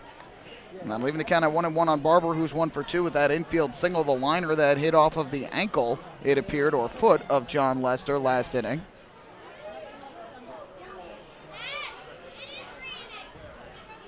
Puckett the runner at third, Blank the runner at first. The 1-1 from Sexton, and Barber swings, taps this one weakly foul, third base side of the plate. And the count goes to 1-2. That run, by the way, charged to Lester, who is still responsible for Puckett at third. Well, Ducks have broken out on top here, and we've got a long way to go, just about midway through. But you have a couple of teams here that have struggled out of the gate in 2016. Ducks 1-6. Southern Maryland 2-5. Something has to give. Ducks on top right now. Sexton's 1-2 pitch to Barber as a breaking ball down in the dirt. Good block at home plate by Angel Flores. That ball gets by him. Puckett scores, and it's a 3-run lead for the Ducks. So instead, it's just ball 2. And the count even up on the second baseman, Barber, who was trying to reach to give Phelan Lentini an opportunity. 7 hits now for the Ducks in this game, 6 for Southern Maryland. And Long Island with the 5-3 advantage. From the stretch, Sexton kicks, comes home, and Barber takes a fastball. Called strike 3. It got away from the catcher Flores, but he's able to recover and throw to first in time for the out. So the putout goes 2-3, and that will end the inning. However, Ducks are able to score 2 runs in the inning on 3 hits and a walk, no errors, and 2 runners left on base. 5 complete here at Bethpage Ballpark tonight. It's the Ducks 5 and the Blue Crabs 3. Hey fans, this is relief pitcher Bruce Kern, and you're listening to Ducks Baseball on Long Island's home for news, traffic, and weather, 1039 LI News Radio. Hey, PSEG Long Island customers. Want to learn how to save on your electric bill? Here's one way. You can save up to $100 each year by simply replacing 10 incandescent bulbs with CFL or LED bulbs. Want to save even more? Take our online home energy survey. It's free, it takes just 10 minutes to complete, and it may save you hundreds more. Find out about our energy efficiency programs at www.pseglinY.com/savemoney. M&V Limousines is the official bus company of the Long Island Ducks. Family owned and operated, they've been in the business for over 23 years. M&V Limousines offers coach buses with Wi-Fi and restrooms, party buses, exotic limousines, and so much more. Whether you're looking for transportation for weddings, proms, corporate outings, or long-distance trips, they've got the right vehicle for you. Visit their showroom in Comac or check them out online at mvlimo.com. M&V Limousines, the official bus company of the Long Island Ducks.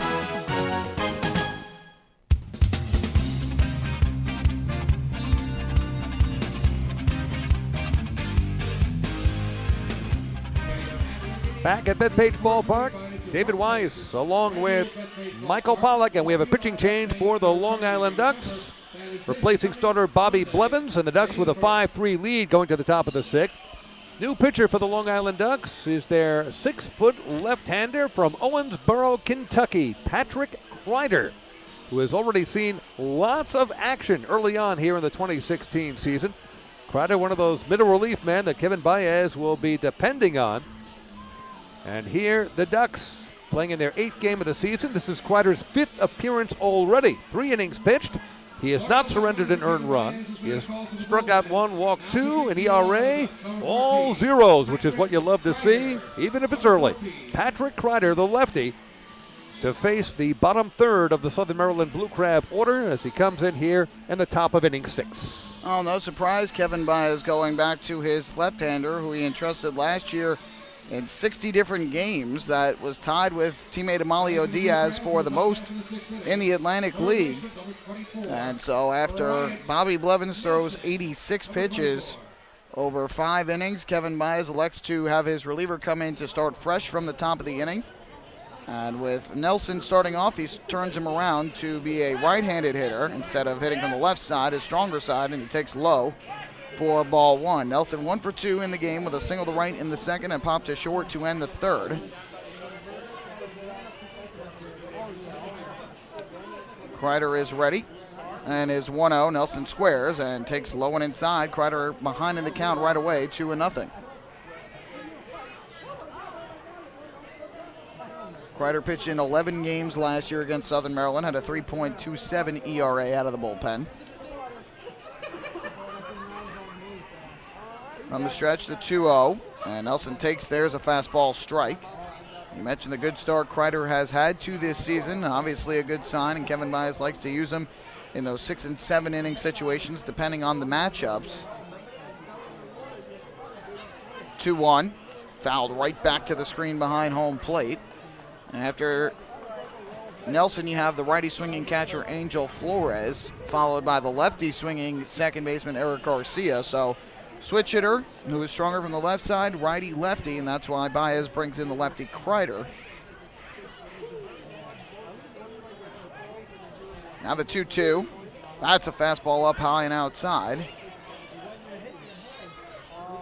So the count goes to 3 balls and 2 strikes on Brian Nelson. The Ducks getting 2 runs in the bottom of the 5th, have their 3rd lead of the game. They've led 1-0, 3-1, and now 5-3. Payoff pitch from the left-hander is swung and grounded to short. Dan Lyons to his left, gobbles it up, and his throw across to first in time for the out. So Nelson retired, now 1 of 3, and there's the first out. Let's see if I've got Bobby Blevins' line correct there, Michael. Check me on this. 5 innings pitched, 6 hits, 3 runs. How many earned? 1 earned. 1 earned. Both of the runs in the 3rd were unearned. There you go. 3 strikeouts and 2 walks. Determining earned runs from total runs, I've always had trouble with that. It's Common Core math, and I opted out. So I really don't, I can't figure that out. Back to you. 1 out. Here's Angel Flores to the plate. First pitch.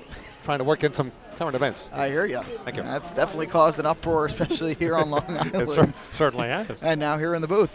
1-0 on Flores, who's 1 for 2 in this game with a single and a strikeout. Kreider kicks and deals, and the 1-0 is taking a good changeup in for a strike. 1-1. Blevins allowing the 2 runs in the 3rd inning on the 2-out dropped pop-up by Blake Barber. 1 run scored on that, and then Walton followed with the RBI single. So had the pop-up been caught, would have been the 3rd out of the inning. Nothing would have scored, which is why both runs are unearned. Another good off-speed pitch, taken for another strike, and it's 1-2 on Flores. Yeah, the MO for Kreider, much the same as it was for Blevins. Keep him off balance, change the location, and especially change the speed. Possesses a good fastball and a good breaking ball as well. The 1-2. There's that breaking ball, and it's bounced to short. Lyons are there again, and his throw across is in time. 2 quick outs on grounders to short for the Blue Crabs, and that will leave it up to the second baseman, Eric Garcia. What happened to Angel Flores there is what Patrick Kreider loves to do to right-handed batters. It looks like a real meatball of a curveball, and then breaks in right on the hands, and Flores really basically hit it off the handle. Yeah. I mean, just off the inside part of the bat. Weak grounder to short. Yeah, it breaks in and breaks down, and that's what makes it difficult on those righty hitters. You mentioned Blevins' final line. He had 86 pitches for the game, 58 of them for strikes. But ultimately leaves with the lead in line for his first win of the year. First pitch on the way to Garcia. Breaking ball taken for a called strike. And the count 0-1. Meanwhile, the final line on John Lester, 4 2/3 innings in this game. And he gives up 6 hits and 5 runs, all of which were earned. 0-1, fastball misses low. And the count 1-1. 4 walks for Lester, 2 strikeouts, as well as a wild pitch. He threw 94 pitches in the game, 51 of which were for strikes. Yeah, 4 2/3, over 90 pitches. That's a lot. 1-1, slashed foul, third base side, right into the Blue Crabs dugout. Yeah, that got by the fence and then pinballed on the dugout. Hopefully everybody's okay. There's a fencing that was installed in front of both dugouts.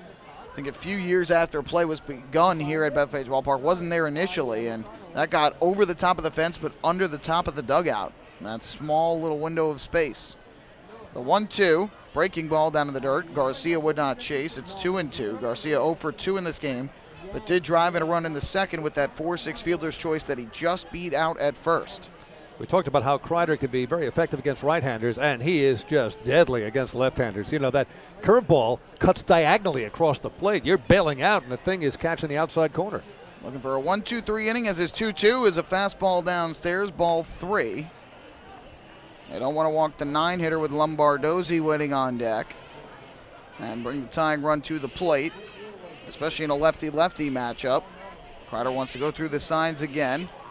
Gets the pitch he likes from Blank. Payoff on the way is swung on and lined into left field. Delta Cleary Jr. to his left a bit, almost overran it, but he's ending up in the spot to make the catch. And Patrick Kreider with a 1-2-3, top of the 6th inning out of the bullpen. Good shutdown inning for the Ducks left-hander. On to the bottom of the 6th. Long Island leads 5-3. Hey fans, this is catcher Mike Dowd, and you're listening to Ducks Baseball on Long Island's home for news, traffic, and weather. 1039 LI News Radio. James Simmons is going back. He is looking up, and on Bark in the Park Night, that one is gone and reaches a kennel in Central Islip. That was another home run for the Ducks. And Duck fans, what's more fun than a home run that helps the Ducks win a game? How about a homer that helps the community win? Chappie's Funeral Home and the Long Island Ducks have once again teamed up for the Chappie's Home Run Challenge. If the Ducks hit 100 homers this season, Chappie's Funeral Home will donate $5,000 to the Quacker Jack Foundation. So every time a Ducks hitter goes deep this season, watch for the Chappie's Challenge home run count on the scoreboard. And if we reach 100, we're all a winner. Chappie's Funeral Home, where caring for others is a family tradition. Can't get enough of the Long Island Ducks? Well, now you can get even more inside info on your favorite hometown team through Facebook and Twitter. The Ducks are constantly updating fans through social media with scores, transactions, ballpark promotions, and much more. You can even win great prizes. All you'll need to do is make a free account on Facebook and Twitter, and then visit us at facebook.com/LIDucks and twitter.com/LIDucks. Think you're Long Island's biggest Ducks fan? Get connected now.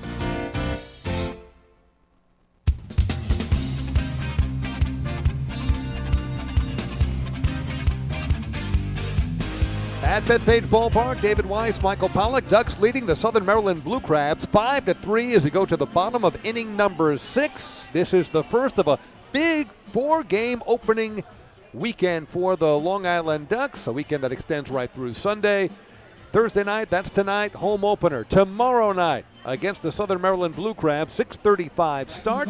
Gates will open 1 hour before that. It's Ducks Magnet Schedules night. Quacker Jack Foundation providing them. First 1,500 fans get one of those. Foul pole Friday. A Duck hits the foul pole. Your chance to win $50,000. That's not bad. The That's Pizza pretty Hut, awesome. Yeah, Pizza Hut K-Man, designated Blue Crab to strike out. That could win a special offer for Pizza Hut and a whole lot of other things going on. That is tomorrow night. 3 ways to get your tickets. Bethpage Ballpark box office right here in CI, LIDucks.com, or calling 631-940-TIXX. So Valen Lantini to lead off, top of the order for the Ducks against Tim Sexton. Lantini behind 0-1. And here he takes a breaking ball way low and outside to even up the count. Sexton came in, gave up the RBI infield single to Mike Blank after Cody Puckett's go-ahead RBI single off of Lester, and then struck out Blake Barber to end the inning.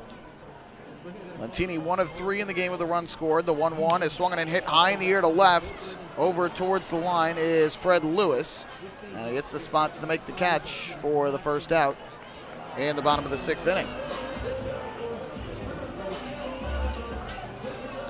So with 1 away, that'll bring up Delta Cleary Jr. As we mentioned before, the Ducks have 4 2-out runs in this game, 3 2-out hits that produce those runs, one of them coming off the bat of Delta Cleary Jr.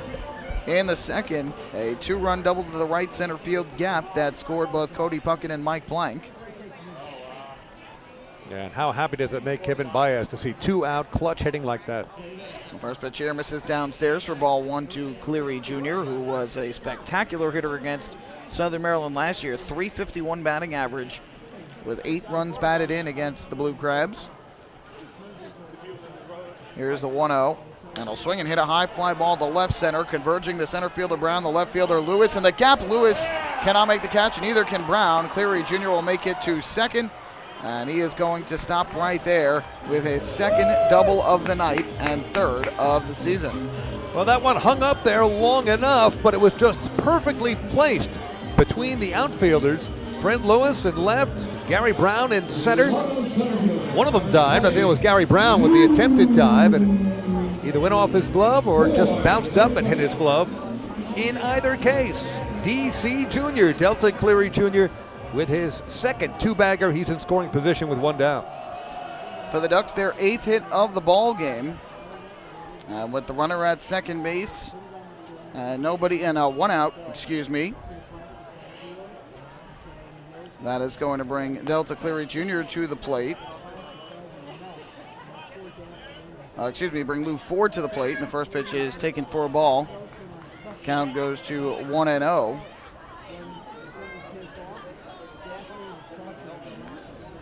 Ford batting from the right side. He is 0 for 2 with a walk in this game. Here he hits a ground ball to second. Throw over to first in time for the out. Cleary Jr. will make his way over to third.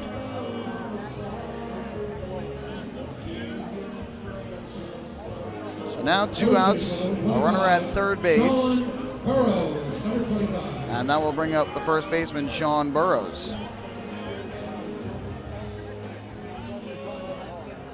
And Burrows looking for his first hit tonight. Reached on an error, bounced out, walked, did score a run in that 2-run fifth. Well, here's Burrows, who walked and scored his last time up. And there is a called strike on a fastball from Sexton, 0-1. Ducks would do well to get another run here with Cleary Jr. at third base and 2 men down. Yeah, the way this game has gone, you don't expect 5-3 to be the final. Ducks wouldn't mind a few more. 0-1 on the way. Burrows taking again another called strike. And Burrows 0 for 2 here after going 1 for 4 yesterday. The defending Atlantic League batting champion off to a little bit of a slow start this year. I have a feeling that won't last long for him with the way he can hit. So quickly Sexton ahead 0-2. Gets the pitch he likes, kicks, fires, and Burrows will take off the outside edge this time. No, we're like. So now it goes to 1 ball and 2 strikes. Okay. You can always stop someplace else.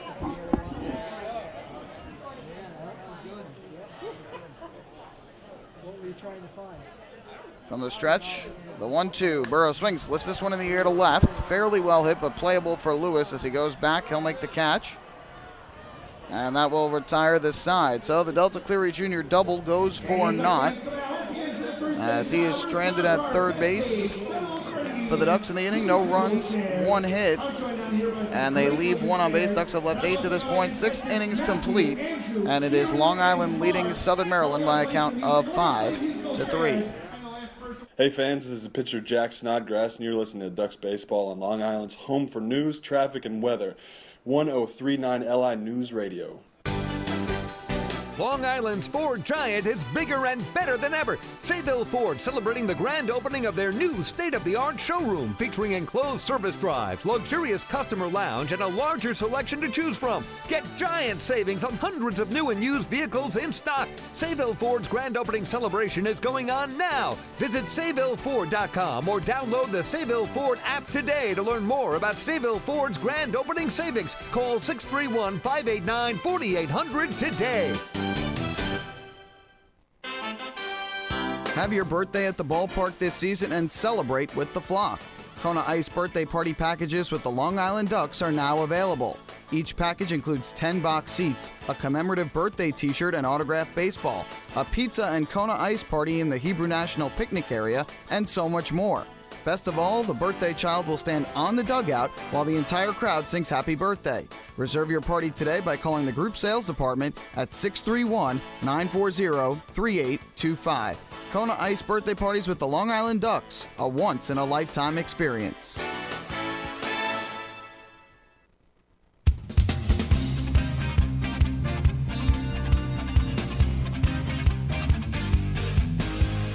Back at Bethpage Ballpark, David Weiss, Michael Pollock, 6 innings in the books. Ducks lead the Southern Maryland Blue Crabs 5-3, and the Ducks have made their second pitching change of the game. Their third pitcher has entered the game and taken the mound. The 6-foot right-hander from Normal, Illinois, Dan Blewett, is the new pitcher for the Ducks, appearing in his 5th game of the season. 3 1/3 innings pitched so far this season. Has struck out 3, walked 1, has not given up an earned run, so a 0 ERA. Dan Blewett in relief of Patrick Kreider, who came in relief of Bobby Blevins. So a hat trick of pitchers thus far for the Long Island Ducks, who try to maintain and hold on to their 5-3 lead. Blewett has been superb in the early going for Long Island, so he will come on to pitch here, and will be facing the top of the order for Southern Maryland. And Blewett trying to continue that success. 2015 Atlantic League All-Star with the Camden River Sharks. The right-hander's first offering is a fastball taken for a called strike. The count 0-1. Lombardozzi in the game is 1 for 3, a single to right. Leading off the 4th, that was the last time he came to the plate. Last 7 Blue Crabs batters have been retired. Here a breaking ball fouled off third base side. And the count quickly goes to 0-2. Yeah, Patrick Kreider with a 1-2-3 inning, nothing across, so it's going to be bullpen by committee, riding this one out as Kevin Baez pieces it together to try to come up with a W. 0-2 fastball, misses up high, did not get Lombardozzi to chase, though he thought about it. 1 ball, 2 strike count. Gary Brown waiting on deck, has a couple of hits. Zach Wilson then, who is 0 for 3. Burrows playing close to the line at first. And the 1-2 pitch, slashed, foul down the left field line. This will be way out of play. Good crowd on hand tonight here for opening night, and they've seen the Ducks have 3 different leads in the game. Their most recent one is the current score, 5-3. And they're leading in the hit column as well, 8-6. The 1-2 once again, breaking ball, and he just got a piece and fouled it off to the first base side of the plate. This almost goes without saying, but you know me, I'll say it anyway. Dan's last name is not really indicative of what the Ducks want him to do. Blew it. I mean, he should be Dan Hold It or Dan Save It. And that's all I can come up with at the moment. So far, he's been anything but.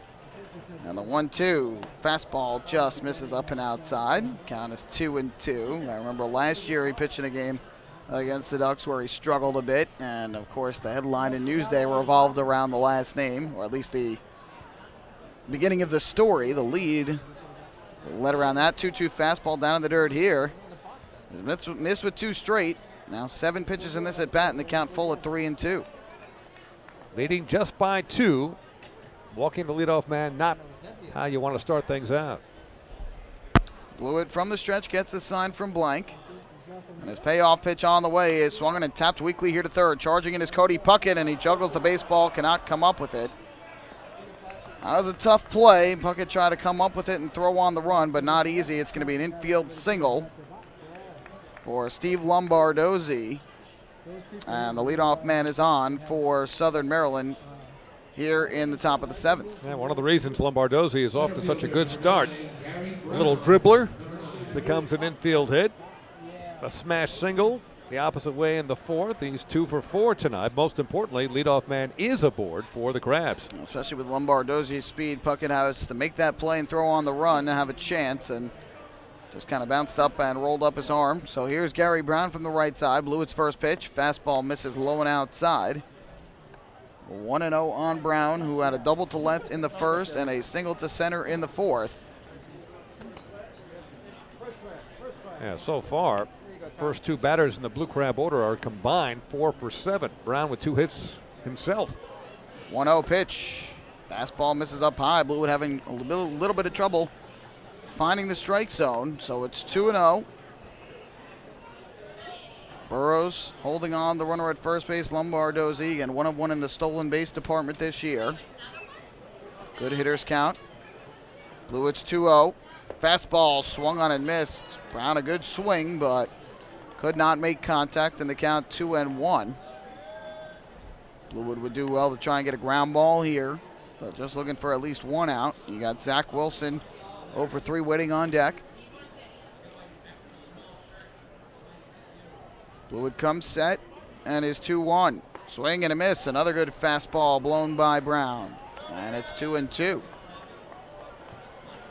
Kreider goes a scoreless inning in the 6th. 2 groundouts and a flyout as he continues his strong start to the season. Bluewood looking for the sign from Blank. Gets the pitch he likes, looks over his shoulder to the runner at first. Now the 2-2. Brown takes a fastball down low. Close pitch, did not get the call. So the count full at 3-2, and we'll see if Jeremy Owens sends the runner from first here. Yeah, with Lombardozzi's speed, I would. I have to think that will probably be the case. Blue will try and get the strikeout of Brown and hopefully turn it into a strike him out, throw him out double play, but he's got to throw a strike. Here's the payoff. There goes the runner. Pitch on the way. Swung and a miss, strike 3. The throw down to second, not in time, and it ends up bouncing into the runner. Ultimately, though, the big strikeout. So Brown goes down. First strikeout for Blewett, 4th for Ducks pitching. However, the stolen base for Lombardozzi, his 2nd of the year. That was a good pitch. Brown just swinging through a good fastball from Blewett. And even if the ball had squeaked on through past Lombardozzi, backing up was Dan Lyons in short center field. Not sure he would have made it to third regardless, but he is in scoring position now with 1 down. So with 1 away, that is going to bring up Zach Wilson to the plate. First pitch, swing and a miss. Good fastball. And the count 0-1. It looks like Nick Akins has gone out into the on-deck circle to be a pinch hitter for Fred Lewis.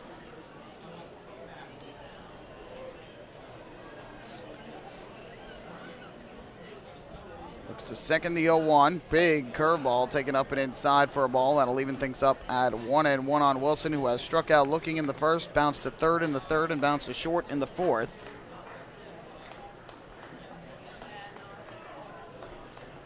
Leading at second, Lombardozzi. Blewett comes set. The 1-1. Fastball lifted in the air to right. Baylon Lantini drifting back. He makes the catch, tagging from second, Lombardozzi. The throw coming in towards third, not in time. So Wilson with a fly out to right. Moves the runner over to third base with 2 out, and that will leave it up to the pinch hitter, Nick Akins. Fans, don't forget to stop by the Waddle Inn Shop. Your next visit to the Duck Pond, where exclusive, hard-to-find Ducks memorabilia is now on sale. Proceeds benefit the Quacker Jack Foundation, the charitable arm of the Long Island Ducks. Your attention, please, ladies and gentlemen. Boys and girls batting for the Blue Crabs. So Nick Akins will go in as the pinch hitter for Fred Lewis, the left fielder. We'll have to try and find out if anything happened to Lewis and why he's getting pinch hit for, especially with the righty at the plate. Lewis, a lefty hitter. Yep. First pitch, Akins takes a breaking ball low, blocked by Blank, runner breaking for home, and he is going to score.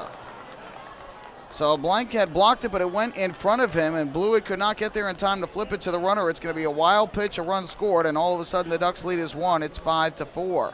Frustrating run scoring as far as the Long Island Ducks are concerned, because that did not bounce away from Mike Blank more than about 3-4 feet tops. But the pitcher, Blewett, not able to get to that ball quickly enough and flip it to the catcher, Mike Blank, to prevent that run from scoring. So a one-run game now. There comes the 1-0. Swing and a foul tip into the glove of Blank. And that'll even up the count at 1-1. Tough run to give up. An infield single, a stolen base. The runner moving to a stolen base on a strikeout. The runner moving to third on the flyout. And then a wild pitch to score. Especially when the Ducks have had some trouble at times coming up with those runs with 2 outs.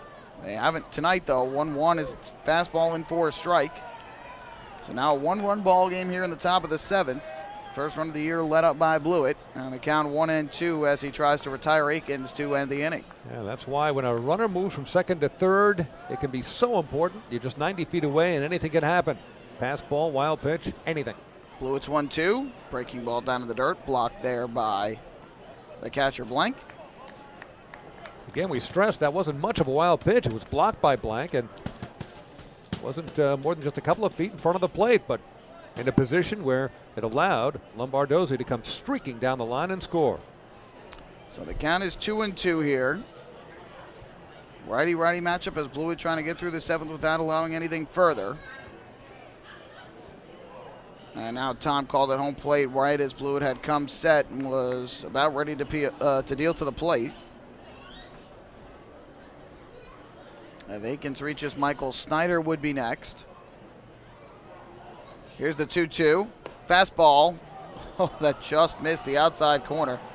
Blewett thought it was strike 3, and pretty much the entire Ducks infield did. They had all taken a couple steps toward the dugout. But it's been a somewhat tight strike zone here tonight. And so now the count full of 3-2. Kevin Baez barking from the Ducks dugout on the third base side. Fred DeJesus. He's looking over there. Was looking over there, saying something back. So we'll do it once again. And now Blewett's 3-2 pitch coming up. Kicks, fires, and the fastball cut on and missed, strike 3. Blows the fastball by him, and that will end the inning. 2 strikeouts for Blewett, but a run on an infield single, and then a wild pitch with 2 outs. No errors, nobody left on base. Time to stretch here at Bethpage Ballpark. It's the Ducks leading the Blue Crabs 5-4. Hey fans, this is pitcher Nick Struck, and you're listening to Ducks Baseball on Long Island's home for news, traffic, and weather, 103.9 LI News Radio. Hey, Ducks fans, the official hotel of the Long Island Ducks is the Upsky Long Island Hotel in Hauppauge. It's centrally located on the north shore of Long Island and offers a home away from home for both business and leisure guests. The Upsky Long Island Hotel features an indoor pool, 24-hour business center, a fitness center, and complimentary Wi-Fi in all guest rooms. Enjoy the contemporary American cuisine at the Fountain Grill restaurant or grab a quick bite to eat at Cafe Pronto. Best of all, it's only minutes from Bethpage Ballpark. The Upsky Long Island Hotel, the official hotel of the Long Island Ducks. Call 231-1100 today. That's 631-231-1100. Family fun every time. Beautiful evening for baseball. Big action every time. He reaches up. It's gone! Great value every time. And the Ducks have won it 7-1. The Ducks schedule is loaded with new promotions this season, and with an average ticket price of just $10 and free parking, there is no better value on Long Island. For game times and tickets, visit liducks.com. Long Island Ducks baseball. Good times every time.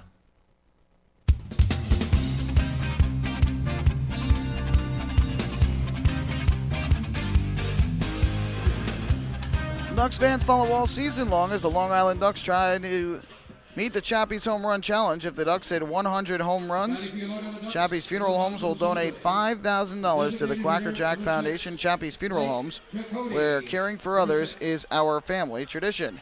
Nick Aiken stays in the game after striking out to end the top half of the 7th inning. He will play left field now in place of Fred Lewis. Blake T. Cody to lead off against Tim Sexton, who stays in. And he deals outside for ball 1. Sexton came in with 2 outs in the 5th, gave up an RBI infield single, which is now the difference in the ball game. Before getting out of the inning, threw a scoreless inning in the 6th, despite giving up a double to Delta Cleary Jr. with 1 out. And the 1-0, T. Cody takes a called strike over the inside corner. And that'll even up the count at 1-1.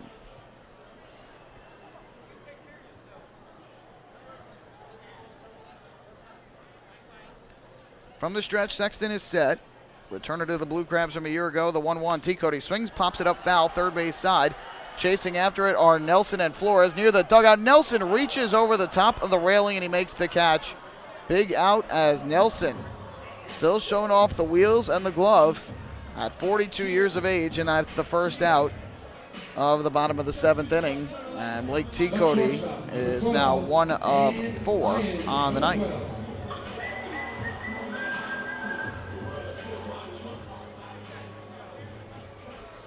So 1 away on the foul pop-up, and that will bring up the shortstop, Dan Lyons, who was looking for his first hit of the night.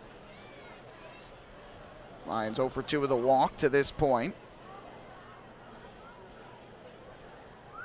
First pitch on the way. Lyons lines one into center field. This is going to dunk in for a base hit in front of Gary Brown. So first pitch swinging. Lyons able to pick up the base hit to center.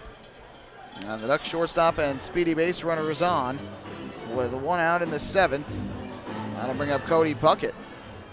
Third baseman number 2, Cody Puckett. Every Ducks batter has reached at least once in this game.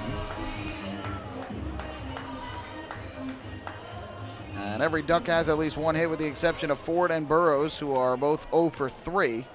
But Ford has drawn a walk, as has Burrows. Here's Puckett to the plate from the right side. Having a good night tonight. Sexton's first pitch. Breaking ball in for a strike. 0-1. Puckett 2 for 3. Had a single and a run in the 2nd. And an RBI single through the left side in the 5th that put the Ducks in front 4-3. Sandwiched in between a ground out to short. Lyons has to retreat to first as Sexton throws over. Lyons has not stolen a base yet this year, but he does have good speed and the ability to steal. We'll see if Kevin Baez tries to get him in motion here for Puckett.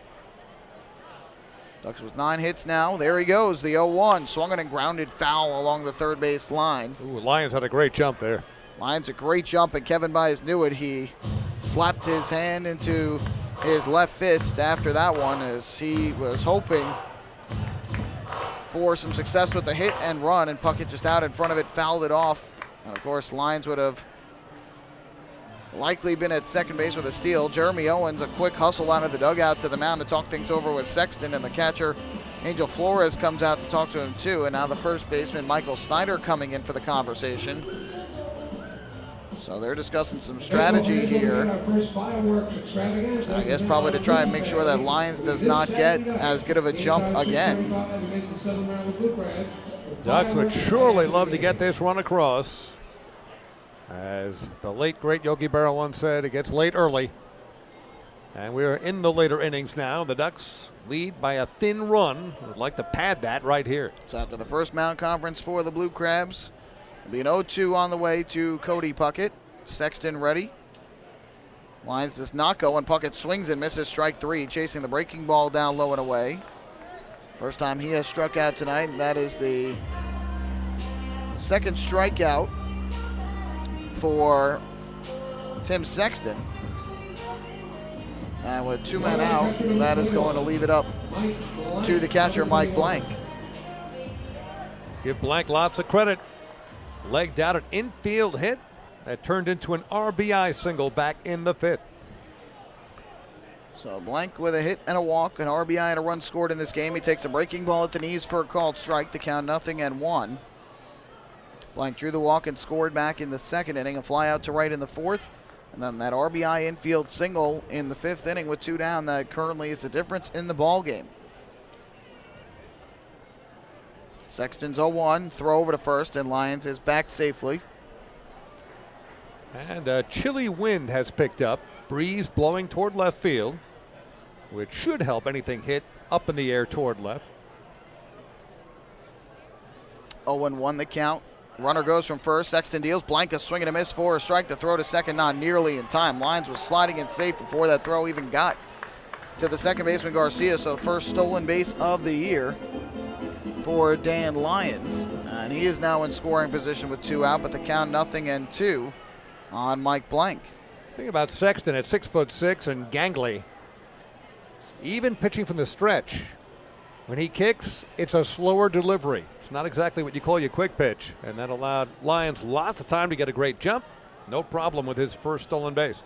So here comes the 0-2. Blank, a half swing at a ball down in the dirt. They appeal to first, and John Grasso says he did not go. Good job by Blank to check his swing. Count now 1-2. Looking for a good pitch to hit here. Blake Barber waiting in the on deck, circle for Long Island. Ducks have had a runner at second base in the last 2 innings. Trying to find a way to add to their 5-4 advantage. Sexton's 1-2. And Blank will swing at the breaking ball, ground this one to third. Brian Nelson is there. He'll throw across the diamond, a little low, but grabbed by Michael Snyder, and the side is retired. So the Ducks threaten again, but they cannot score. No runs for Long Island on 1 hit. And they leave 1 on base. We will head to the 8th. Here at the Duck Pond, it is Long Island 5 and Southern Maryland 4. Hey fans, this is outfielder Anthony Vega, and you're listening to Ducks Baseball on Long Island's home for news, traffic, and weather, 103.9 LI News Radio. Few places on earth offer the charm and excitement of Fire Island. At Fire Island Ferries, located conveniently at 99 Maple Avenue in Bay Shore, they offer convenient travel to Fire Island 7 days a week. Fire Island is quickly becoming a top destination for families of all ages. Experience the informal, carefree communities, the dazzling night scene, enjoy fine dining, or climb to the top of one of the tallest lighthouses in the United States. But there's only one way to get there, by calling Fire Island Ferries at 631-665-3600 today. For fare and scheduling information, please visit fireislandferries.com. Hey Ducks fans, stay up to date with Long Island's hometown team by visiting Quack of the Bat, the official blog of the Long Island Ducks. Quack of the Bat will bring Ducks fans beyond the headlines with in-depth feature articles, breaking news stories, game previews, post-game wrap-ups, and so much more. Interact with the team during the entire season through quotes directly from the players and coaches, as well as exclusive video clips and photos. Check out the blog today at quackofthebat.wordpress.com. Quack of the Bat, the official blog of the Long Island Ducks.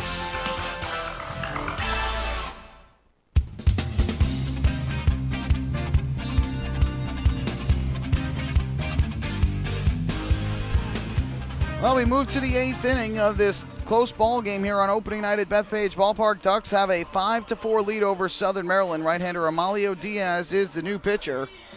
Enters tonight with no record, an ERA of 3 in 3 games, allowing 1 run on 3 hits and 1 walk with 2 strikeouts. He replaces Dan Blewett, who threw 1 inning in the 7th, struck out 2, but he did allow that run on the infield single and then eventual wild pitch with 2 down. So ultimately this is now a 5-4 game after the Ducks fail to get Dan Lyons home from second in the bottom of the 7th. An exciting contest here on opening night in front of a 5,469 person crowd at Bethpage Ballpark. Good start to the season attendance-wise. And as we go to the 8th inning, I'll turn things over to the broadcast partner to my right here in the booth. That is David Weiss. Thank you, Michael Pollock. Let's see if we can close this baby out for what would be the Ducks' second win of the season. A 1-run lead here in the top of the 8th. And as Michael mentioned, Amalio Diaz, the right-hander, new pitcher for the Long Island Ducks, the 4th pitcher overall for the Ducks against the Crabs tonight. Michael Snyder, first baseman, number 5 in the order to face Diaz, who pitches from the stretch, as many relievers do, although there's nobody on. And a big swing and a miss on an opening fastball to Snyder, 0-1. Snyder has walked, reached on an error, scoring a run after reaching. And in the 5th, hit a smash to the left, our right, of third baseman Cody Puckett, who made an all-time highlight play in snaring it, getting up, and firing to Sean Burrows to nail Snyder. That's a play worth watching over and over again, and I can't wait to go to the YouTube channel and to go right to the 5th inning to see that play again in slow-mo. 0-1 the count to Snyder. Coming set is Diaz, pitch on the way. Fastball. Looked a little high, but called a strike by home plate umpire Fred DeJesus. Michael mentioned that DeJesus has not had an overly wide strike zone tonight, but he's been consistent. That's all you can ask for at the plate. You talked about Puckett and that diving stop. He is right along the line at third base here. In case Snyder hits one down the line, don't want to give up a double to lead off the inning. No doubles defense. 0-2 pitch to Snyder is on the way, and that is a waste pitch in the dirt and outside.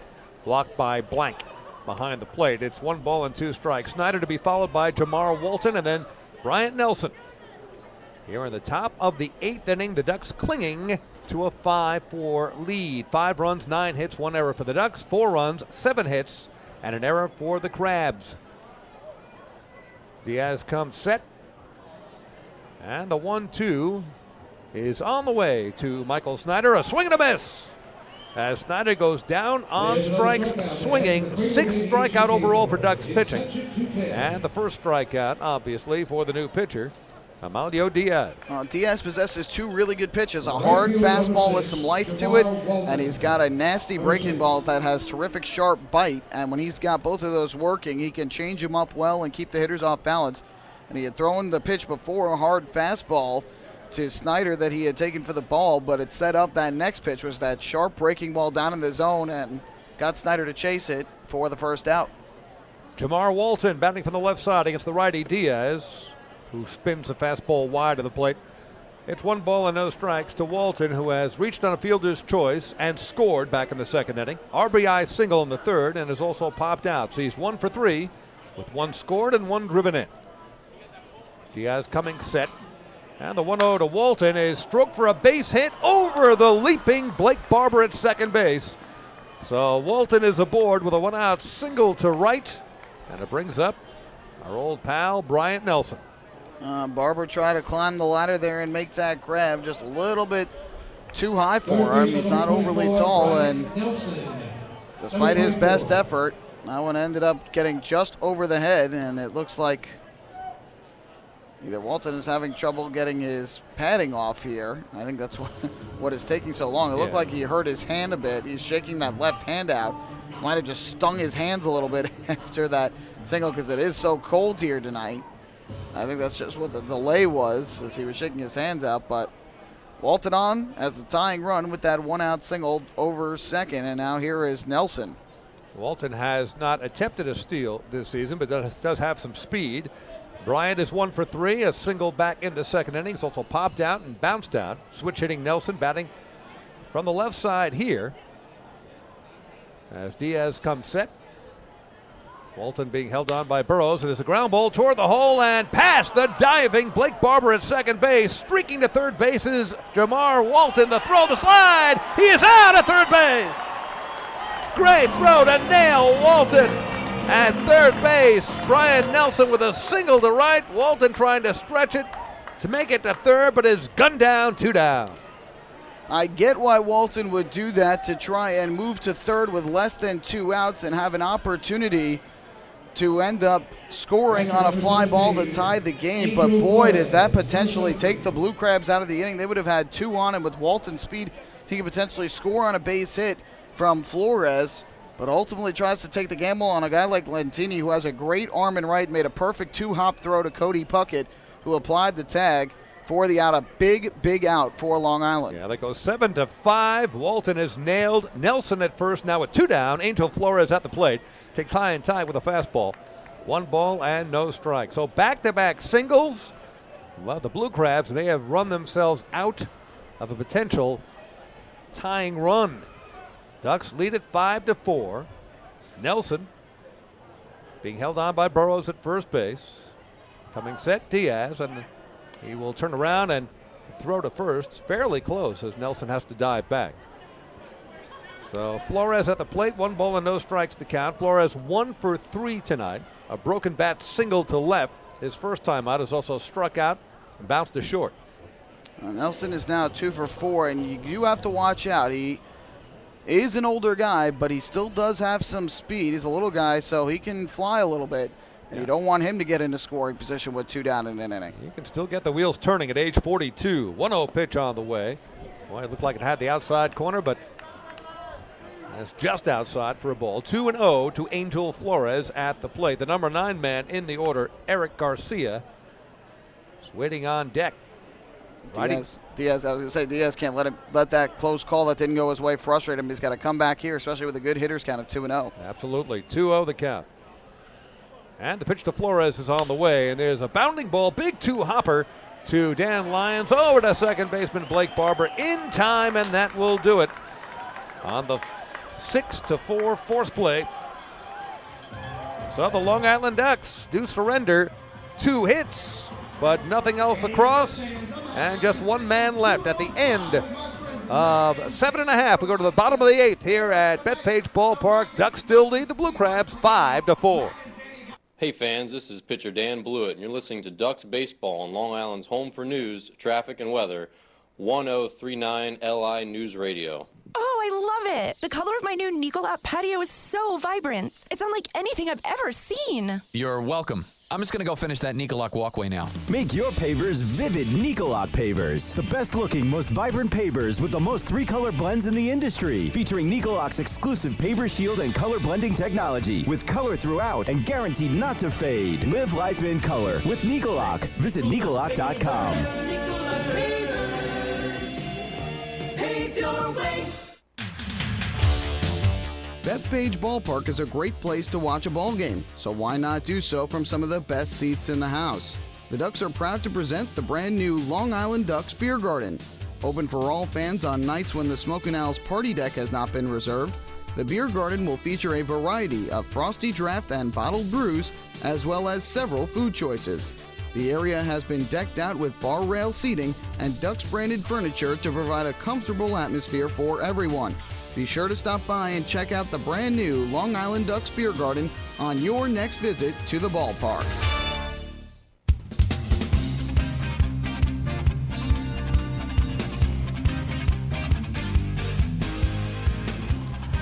Well, we go to the bottom of the 8th inning. A terrific throw from Phelan Lantini gets Jamar Walton at third base after the 1-out single by Bryant Nelson helps keep the Blue Crabs off the scoreboard, and the Ducks 3 outs away defensively from a win here tonight.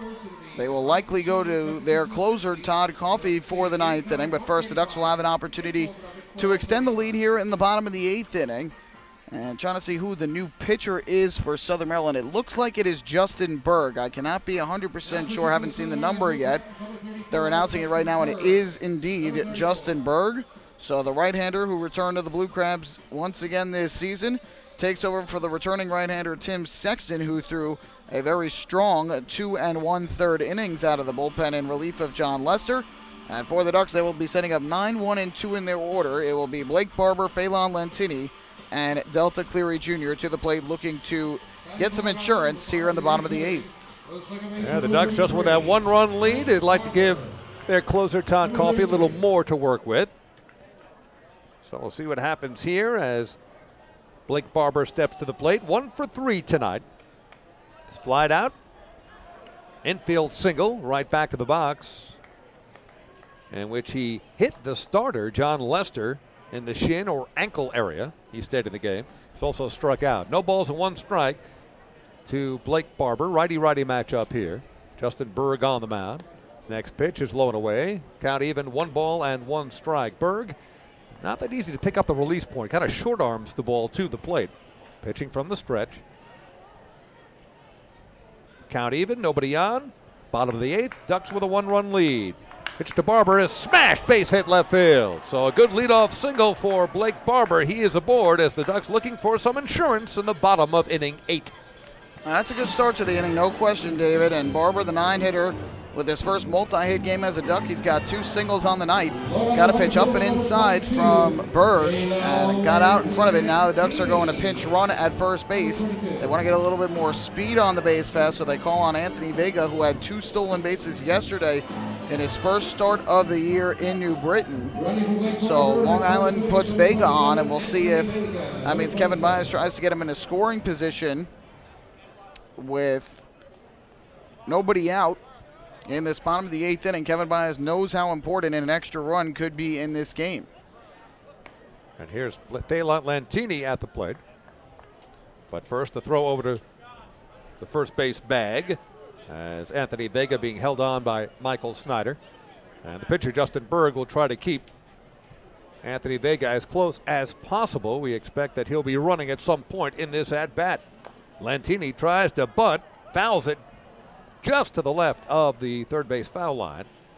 And the umpire quickly, Freddie De Jesus, signaling it is a foul ball. So no balls and a strike to Phelan Lantini, who with his speed might have been bunting for a base hit there rather than a sacrifice. And you know what? That's not a bad idea with a very good bunter on deck in Delta Cleary Jr., who also has 2 doubles in this game. But Lantini knows that the man behind him has been hot tonight, trying to get him over, but he's got great speed with Nelson at third right on the edge of the grass. Not necessarily a bad idea to try and bunt it down there. Lantini 1 for 4 here tonight. He bunts it straight down at the plate. And again, home plate umpire signals foul ball. Actually hit home plate and then bounced backward. So Lantini now in an 0-2 hole, and you'd expect the bunt to be taken off here. Whether it's for a base hit or sacrifice, doesn't make a difference. At 0-2, Lantini will be swinging away. No question, he's frustrated with himself. He knows how important that bunt was, and kind of a little bit of a late square on the first one, but he ends up bunting both foul, and now he's probably going to be swinging away at 0-2. Vega not quite to the cutout, and now inching closer, taking a healthy lead at first, and a pitch out from pitcher Justin Berg to the catcher Angel Flores, and nothing going, nothing cooking. So Anthony Vega retreats to first base. So the count now 1-2 to Phelan Lantini, who singled back in the first inning and wound up scoring the first run of the game. Ducks had an early 1-0 lead. He's also fouled out, flied out twice. 1-2 pitch to Lantini. Gets by the catcher, Angel Flores. And down to second base, taking a wide turn there is Anthony Vega with his speed. He had illusions toward possibly grabbing third in the process, too. Nonetheless, with nobody out, and the count 2-2 on Phelan Lantini. Anthony Vega now in scoring position, and that is even better than a sacrifice bunt because there's still nobody out. Yeah, like I said, it's ultimately ends up helping the Ducks that pitch went down and away. It hit the glove of the catcher Flores, but that's going to be a wild pitch. That was not supposed to be that far low and outside, a hard fastball, and no chance that Flores was going to catch that one. Justin Berg's pitch to Lantini is a big curveball, and Phelan smacks it foul down the left field line on the ground. So the count remains 2 balls and 2 strikes. Delta Cleary Jr. is waiting on deck. Doesn't get any easier because then you got Lou Ford, Sean Burrows, etc. The deep Ducks lineup doesn't make it easy on any opposing pitcher. And Justin Berg now trying to bear down on Phelan Lantini. The Ducks looking to widen their 1-run lead here in the bottom of the 8th. The speedy Anthony Vega taking his lead off second base. Justin Berg looking in for the sign to catcher Angel Flores and gets it. Phelan Lantini at the plate. The count is 2-2. The pitch from Berg to Lantini is not forthcoming as Berg steps off with Anthony Vega dancing off second base and attracting the attention of Justin Berg. He was distracted enough so that he had to step off the rubber. All right, count 2-2. Let's do it again. Lantini at the plate. Vega off second. The pitch is smack foul. Goes into the seats just to the left of the Southern Maryland dugout and pops right back out. So the count remains 2-2. Good at bat here for Lantini. Next pitch will be the 7th from the right-hander Berg to the right-handed swinging Lantini. Just trying to work the count, try and get a good pitch to hit.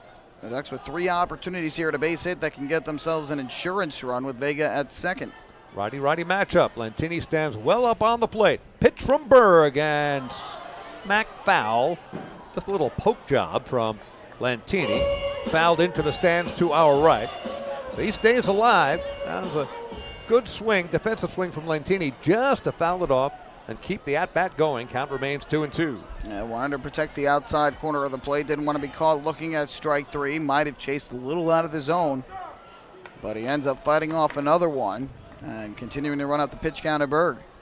Vega takes his lead at second base. The pitch to Lantini. Ground ball toward the middle. This will get the runner over. Taken by second baseman Eric Garcia. Over to Michael Snyder for the first out in the inning. However, Anthony Vega crosses over to third. So with 1 down, the Ducks have a runner 90 feet away from scoring to make it a 2-run lead. And Delta Cleary Jr. coming up. That's an okay at bat for Cleary Jr. He's obviously frustrated he didn't get the bunt down. Ultimately, it ends up being okay because of the wild pitch that moved Vega to second, but he worked the count well and ends up moving him over to third, even though he didn't get an out. Did something productive, and now a fly ball could get that run in. And that's what Lantini wanted to do if he couldn't get a hit. At least put him in a position where an out can still get a run home. Now the infield in all the way around. Delta Cleary Jr. at the plate with the infield in, and the pitch is in the dirt, blocked by Angel Flores. Squirts free down the first base line, but no advance from Anthony Vega at third base. Delta Cleary Jr., hitting star for the Ducks tonight. He is 2 for 3 with a sacrifice. Both hits doubles. The big double in the second inning, a 2-run double. They've made a 1-1 game, a 3-1 Ducks lead at that time. At the plate here in that slightly open stance from the left side. Coming set, Justin Berg. Vega leads off third.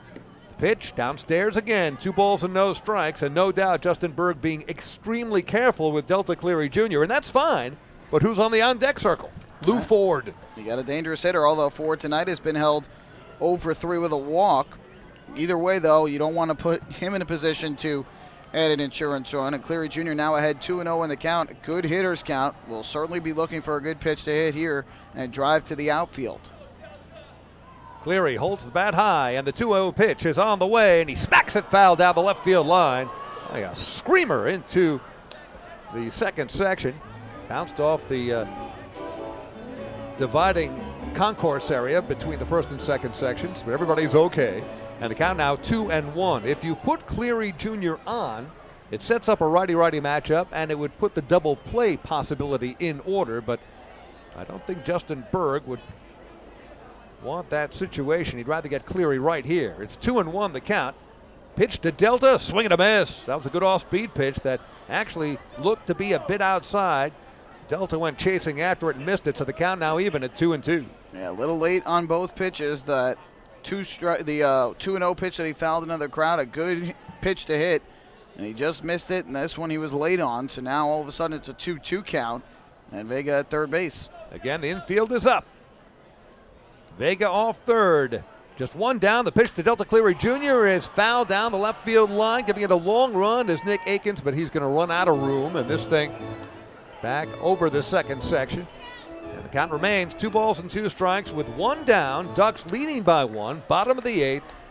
Anthony Vega came in to run for Blake Barber, who led off this inning with a single to left. And Vega now at third base with only 1 down. The infield in. And Delta Cleary Jr. is at the plate, 2 for 3 with a couple of doubles, looking to push this one across. The 2-2 pitch, inside corner, call strike 3. And DC Jr. not happy with that called strike from home plate umpire Fred DeJesus. 2 down. First strikeout for Berg, a big strikeout at that, as he was able to paint the inside corner with a backdoor fastball, a 2-seamer that ran over the inside corner. And Cleary Jr. was hoping that would run the count to 3-2, but gets the call, does Berg, from the home plate umpire Fred DeJesus. And so Vega's still at third with 2 men out, and that's going to leave it up to Lou Ford. Lou tonight is 0 for 3 with a walk. He is due, and he takes outside. 1 ball and no strikes. That walk came back in the first inning, is also bounced out. Struck out looking in the 5th, which doesn't happen often to Lou, and bounced out to second. Ford came into the game at 320. Average has dipped a bit, and a big spot here. 1-0 pitch on the way, and then it's hit a mile high and long, but that's going to twist foul down the left field line. And evens the count at 1 ball and 1 strike. Lou was all over that fastball from Justin Berg, but out in front. Well, that kind of tells you where the Ducks' offense is right now. That was a good pitch to hit, one that Ford usually deposits off or over the outfield wall, and just missed it that time, popping it foul and out of play. So it's now a 1-1 count.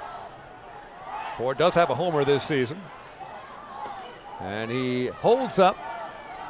Took a check swing, but first base umpire John Grasso says no. Ford did not go around, so the count now 2-1 to Lou. Out in front, should get something good to hit here. It's a righty-righty matchup. Justin Berg, third pitcher for the Blue Crabs here tonight, coming set. Anthony Vega leads off third. 2-1 pitch, a swing and a miss. Good fastball, and Ford missing it. That one was tailing away. It's 2 balls, 2 strikes. Boy, if Berg gets out of this would be a big lift for Southern Maryland, in danger of giving up another run and falling behind by 2 in the bottom of the 8th inning. If he can get out of this one, it could be an uplifting moment for their offense in the top of the 9th. 39-year-old Lou Ford at the plate. 2-2 pitch, nearly threw it away. Good block by Angel Flores behind the plate.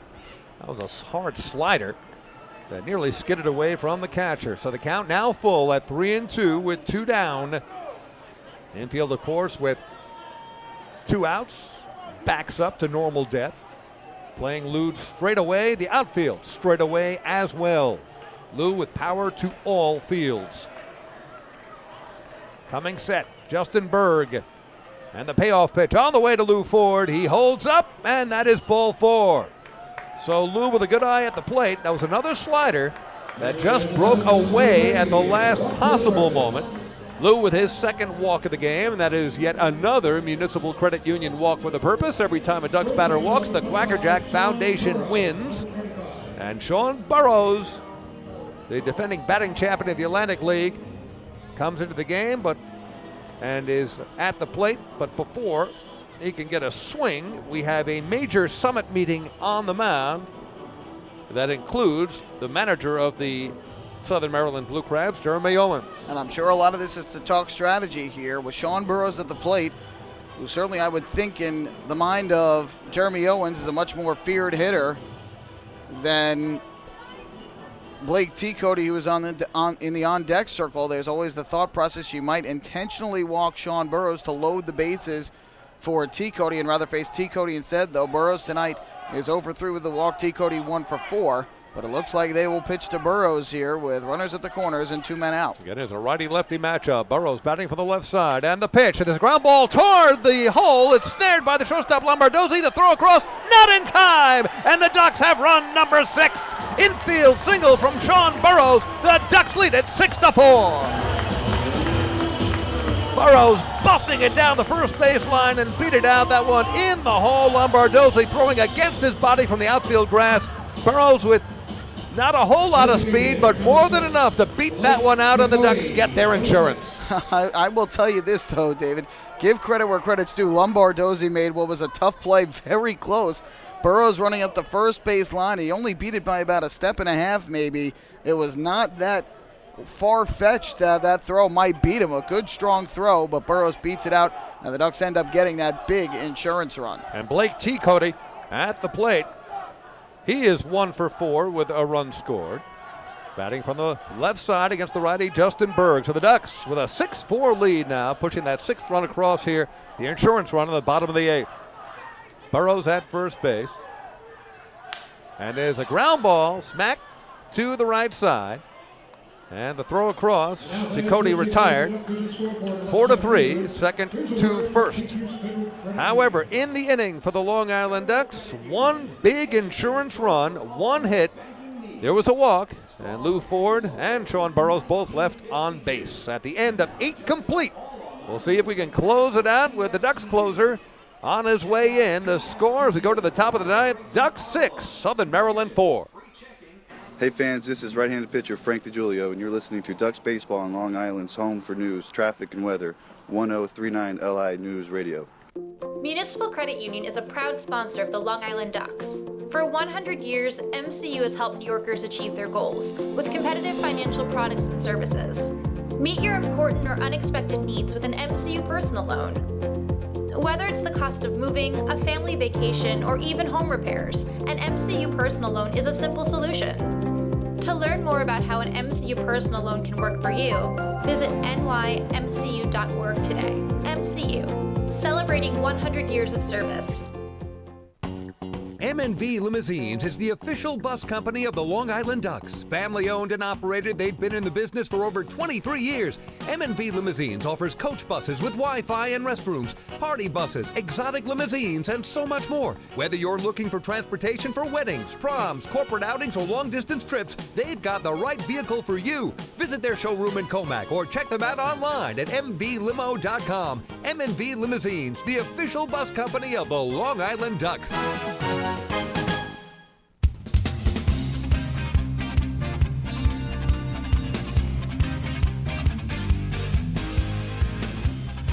Well, we go to the ninth inning here at Bethpage Ballpark. Ducks looking for their second win of the season. They lead it 6-4, getting a big insurance run in the eighth inning.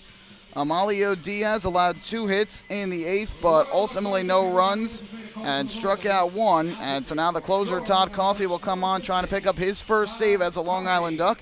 He'll be facing 9-1-2 in the Blue Crabs order: Eric Garcia, Steve Lombardozzi, and Gary Brown.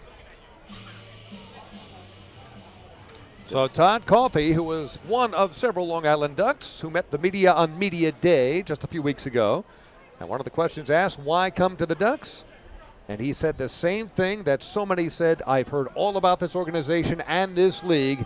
This is a winning franchise, and this is the place to be. Todd Coffey facing Eric Garcia. And the first pitch is a fastball just downstairs. 1 ball and no strikes. Garcia 0 for 3 in this game. He did drive in a run back in the second inning on that fielder's choice.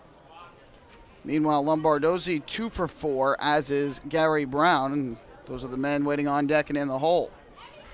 Coffey pitching from the stretch. And the 1-0 pitch on the way, and that is hit toward the gap. Running over Delta Cleary Jr., he won't get it. It eludes him and Lou Ford all the way to the wall. Delta gets it back in quickly, so a leadoff double for Eric Garcia here in the top of the ninth. And how big does that insurance run look now? I was just about to say, it looks so much bigger now. The Blue Crabs would have had the tying run at second base with nobody out, but instead that runner is just one that would make it a 1-run game, but not the way Todd Coffey wanted to start. A first pitch ball and then a double rocketed out of the reach of a Speedy Cleary Jr. in left center. So Coffey now facing the dangerous Steve Lombardozzi, who is 2 for 4, came into the game batting well over 400, and he's still above 400. Pitch to Lombardozzi is well inside. He has to skip out of the way. 1 ball and no strikes to Lombardozzi, who has flied out, popped out, singled in the 4th, and in the 7th, an eventful at-bat, an infield single, ended up stealing second, tagged and went to third, and scored on a wild pitch. Came all the way around, a manufactured run for the Blue Crabs and Steve Lombardozzi. 1-0 pitch on the way, a bouncing ball, little number, toward the Duck dugout, and the count even, 1 ball, 1 strike. So Coffey, who pitched in 1 game on the road, pitched an inning against the Bees on Monday to close out the game. Gave up 2 hits in a run, but struck out 1 and ended up sealing it. Came into the game with a 5-1 lead as the Ducks picked up their first win of the year. Former major leaguer Todd Coffey with the Reds, Brewers, Nationals, and Dodgers has had time with all of them. 1-1 pitch on the way, a fastball in on the fists, and again a foul ball to the right side by Lombardozzi. And Coffey now out in front of the Southern Maryland leadoff man. 1 ball and 2 strikes. Again, Garcia with the leadoff double to the gap and all the way to the wall and left center. He's at second. The tying run is at the plate. Coffey looks in and gets the sign from catcher Mike Blank and comes set. Runner Garcia takes his lead. And the 1-2 pitch is on the way, and there's a ground ball to the right side, taken by Matt Wessinger. Over to first baseman Sean Burrows for the first out, and a big one here in the ninth. Wessinger taking over in the 9th spot of the order, where Anthony Vega had pinch run and scored that run in the bottom of the 8th. So Wessinger makes the play to retire Lombardozzi, who's now 2 for 5. Garcia moves to third. And again, the Ducks don't concern themselves as much with the runner at third base. They concern themselves with the batter at the plate, and that's Gary Brown, a righty hitter who is 2 for 4 on the evening. A double in the first, a single in the fourth. There's also flied out and struck out. Righty-righty matchup here as Coffey comes set. And first pitch is a fastball, maybe a hard slider, but that's off the plate. 1 ball and no strikes to Gary Brown. Leadoff double from Garcia. He's at third now. Lombardozzi bounced to second base. Ducks 2 outs away from victory number 2 on the season. Standing up on the plate, Gary Brown in this righty-righty matchup. Coffey's 1-0 pitch on the way. Looked like it had the outside corner. Must have been a bit low. It's 2 balls and no strikes to Brown. And Coffey does not want to be falling behind in counts. He's falling behind on the first few hitters of this inning. Now a 2-0 pitch upcoming. Good hitters count for Brown. 2-0 is on the way, and that's just up high. 3 balls and no strikes. Last thing Todd Coffey wants to do is put the tying run aboard. So you would think Brown will take at least 1 here.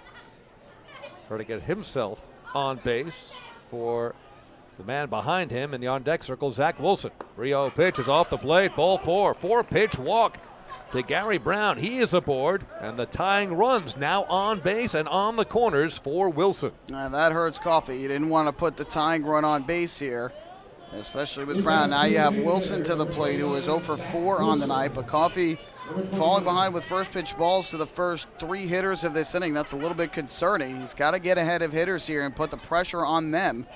But now the tying run's on with 1 out for the Blue Crabs. Coffey, though, could end this one with a ground ball. Looking for that twin killing the pitcher's best friend. Pitch to Zach Wilson, inside corner for a strike. Boy, Coffey has some fastball. It is up on you before you can blink. Wilson, 0 for 4 tonight. He struck out, bounced out twice, including a really nice play by Dan Lyons, and there's also a fly out. Runners on the corners. Wilson at the plate. Coffey's 0-1. A big home run hack. And swing and a miss. It's 0-2.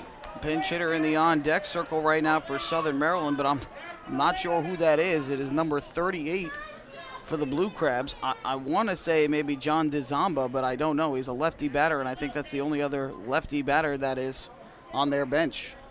There's no 38 on the program. 0-2 pitch on the way, and that's a waste pitch outside. A nice block by catcher Mike Blank. You don't want Brown, who just walked, to get into scoring position. He is the tying run. He's at first. Eric Garcia, who led this inning off with a double, is at third. The count is 1-2. Zach Wilson. And there's a swing and a miss as Wilson goes down swinging. Good fastball from Coffey. Plenty of pop, 2 down. So this is going to be a pinch hitter for Southern Maryland. This is not Nick Akins. Again, I think this is John DeZamba, but I'm not sure.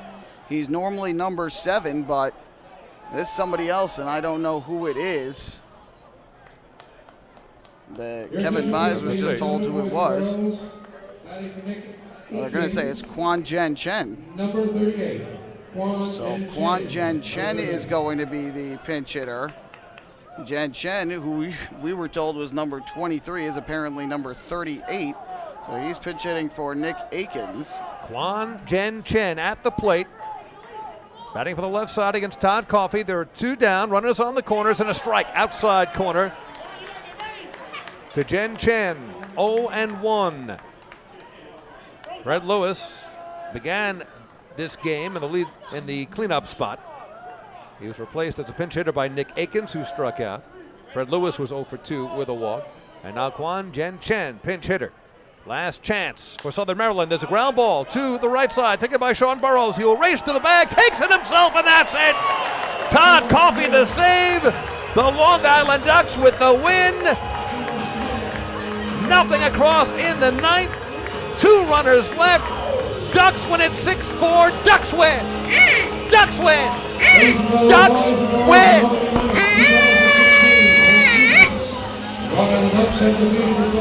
The Long Island Ducks with a home opener victory in their 17th season. Bethpage Ballpark 1-0 at home this season.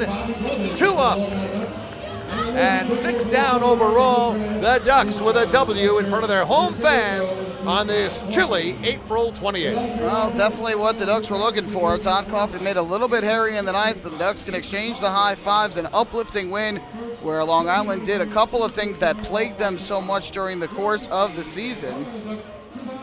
A 3 unassisted putout that ended up ending this game with tying runs on base and 2 men down. So Long Island is able to find a way to get out of this inning. And the Ducks win it 6-4. Todd Coffey earns his first save as the Duck, the first save for any Long Island player this season. And Long Island with a much-needed win as they get some big 2-out hits and hold the lead late. So for the Long Island Ducks, 6 runs, 11 hits, 1 error. Southern Maryland, 4 runs, 10 hits, 1 error. This one had its moments, a lot of excitement, but the Ducks do pull out the win in their home opener for 2016. We'll return with the post-game show, a big and happy and hysterical recap on the way. Hey fans, this is Todd Coffey, right-handed pitcher. You are listening to Ducks Baseball on Long Island's home for news, traffic, and weather. 1039 LI News Radio. James Simmons is going back. He is looking up, and on in the Park Night, that one is gone and reaches a kennel in Central Islip.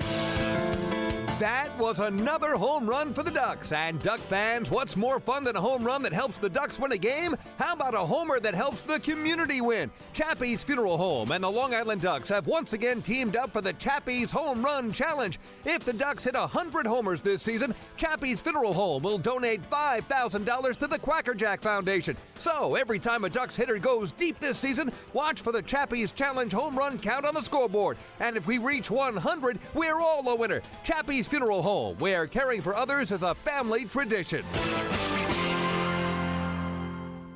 Can't get enough of the Long Island Ducks? Well, now you can get even more inside info on your favorite hometown team through Facebook and Twitter. The Ducks are constantly updating fans through social media with scores, transactions, ballpark promotions, and much more. You can even win great prizes. All you'll need to do is make a free account on Facebook and Twitter, and then visit us at facebook.com/LIDucks and twitter.com/LIDucks. Think you're Long Island's biggest Ducks fan? Get connected now.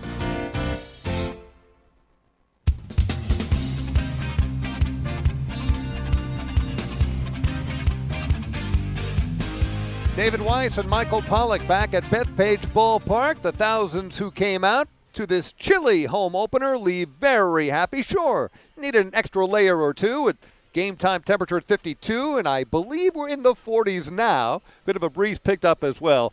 But when you're winning, those elements of Mother Nature don't matter whatsoever. The rain held off, and it turned out to be a winning evening for the Long Island Ducks in an exciting game with a team that they have faced and played many exciting games over the years, the Southern Maryland Blue Crabs, 2 teams that were struggling on the way into this game. Blue Crabs starting out with a record of 2 up and 5 down. The Ducks, losers of 6 out of 7, 6 losses in 7 games on their opening road trip in Bridgewater, New Jersey against the Somerset Patriots, and up in New Britain against the brand new New Britain Bees, formerly the Camden River Sharks. But the Ducks here tonight got off early, plenty of runs scored early, and they got a big insurance run late.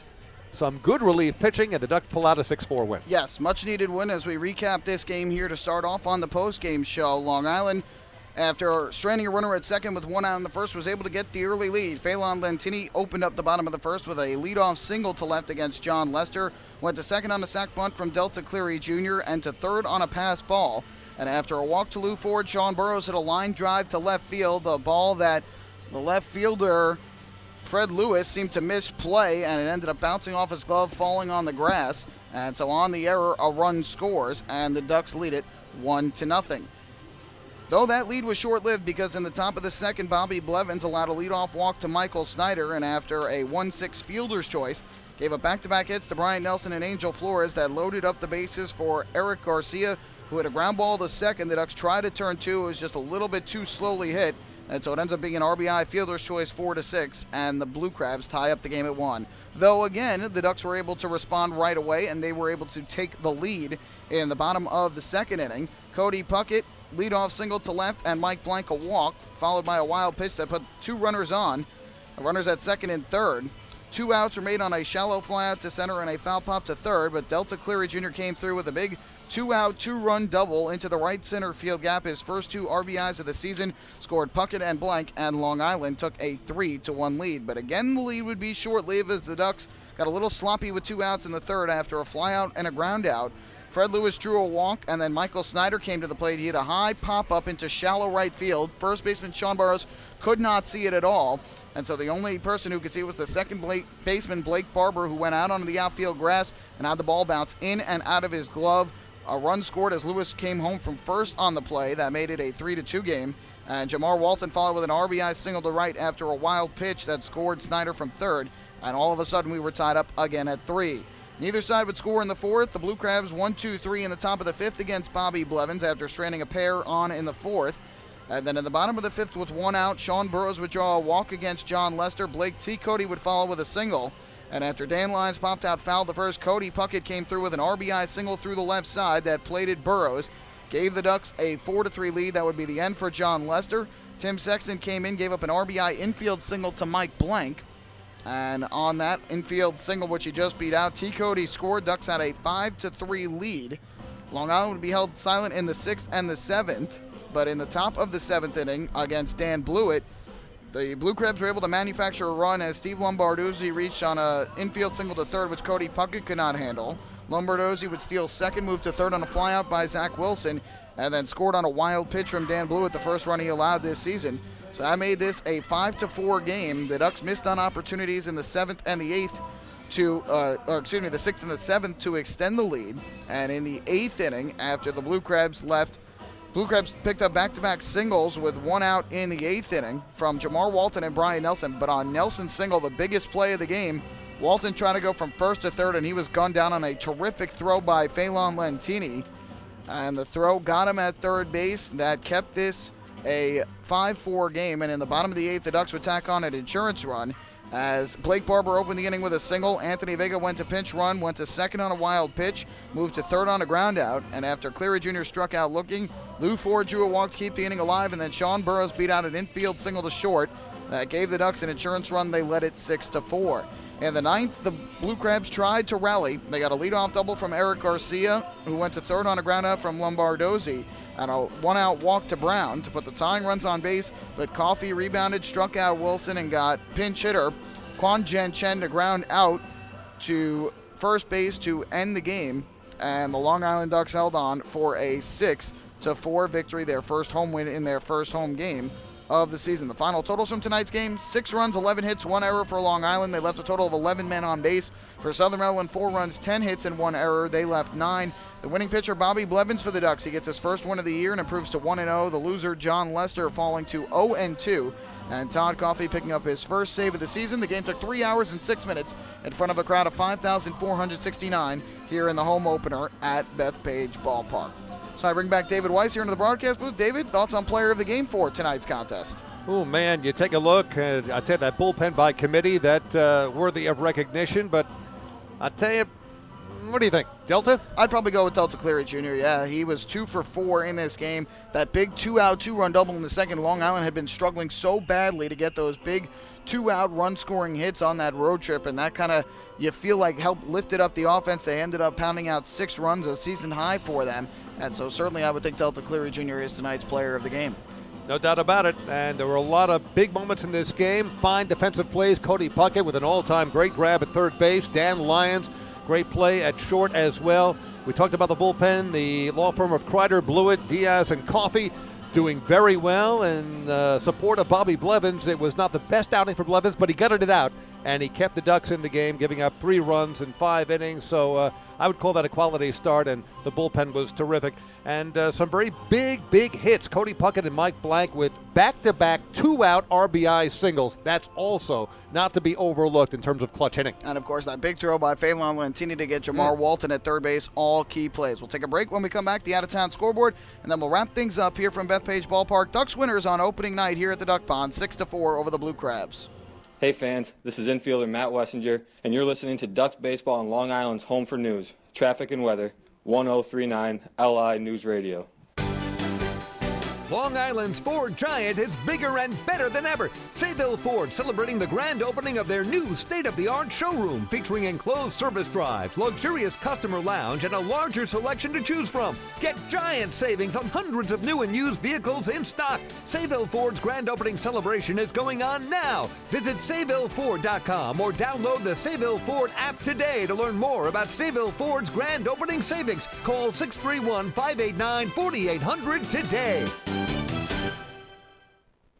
Family fun every time. Beautiful evening for baseball.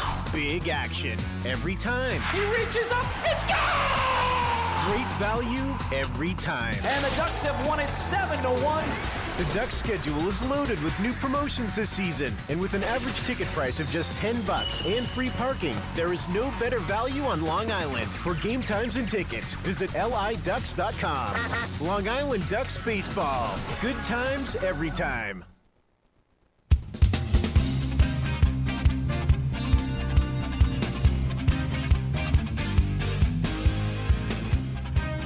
Back here at Bethpage Ballpark, one final time tonight as the Long Island Ducks defeat the Southern Maryland Blue Crabs by a final count of 6-4. They improve to 2-6 on the year, while the Blue Crabs fall to 2-6. Long Island winning their first home game of the 2016 season. Looking at the out-of-town scoreboard, they're in the bottom of the 8th inning up at the ballpark at Harbor Yard in Bridgeport, Connecticut. The New Britain Bees lead it 7-4 over the Bluefish. The Bees offense breaking out in a big way. Cole Johnson, the starter, in line for the win. Now pitching is Grady Wood. Bridgeport started Matt Iannazo in the game. He was roughed up, and now Jake Thompson is pitching. Bees offense led tonight with 3 hits and 3 RBIs by Greg Golson. John Griffin, the former Duck, also with 3 hits and 2 runs batted in, while Bridgeport has 2 RBIs from Josh Vitters. In Bridgewater, New Jersey, in Lancaster, Pennsylvania, the Somerset Patriots looking to stay perfect on the year. They lead it 2-1. Top half of the 9th inning over the Barnstormers. Jeremy Horst started for Somerset, and now Kyler Newby is pitching. Austin Bibbins-Dirks was the starter for Lancaster, and now Zach Gracie doing the pitching. Patriots getting an RBI from Brian LaHare in the game, whereas Lancaster has an RBI thus far from Charlie Cutler. Patriots scoring the go-ahead run in the 5th inning. In that 5th inning, a double and then a wild pitch that scored the run. So the Patriots leading it 2-1, looking to go 8-0 on the year. And in York, Pennsylvania, the Skeeters have an 8-6 lead over the Revolution top half of the 9th inning. It was the right-hander Barrett Lukes that started for Sugarland. Roy Merritt is now pitching, the former Patriot. Jorge Martinez, the starter for York. And now in the game is Eric Thomas. Skeeters being led tonight with 4 RBIs from the former Rev, Johan Lamonta, whereas York has 2 RBIs apiece from Telvin Nash and Joel Guzman. That does it for the Atlantic League out-of-town scoreboard. NFL draft tonight. Jared Goff goes number 1 to the Los Angeles Rams. The California quarterback staying in his home state. Carson Wentz, as we mentioned, went 2nd to the Philadelphia Eagles. As expected, the big pick by the Dallas Cowboys, who were 4th, Ezekiel Elliott, the running back out of Ohio State. And the Giants, with the 10th overall pick, took a cornerback out of Ohio State. That was Eli Apple. So Eli Apple is the newest New York Giant.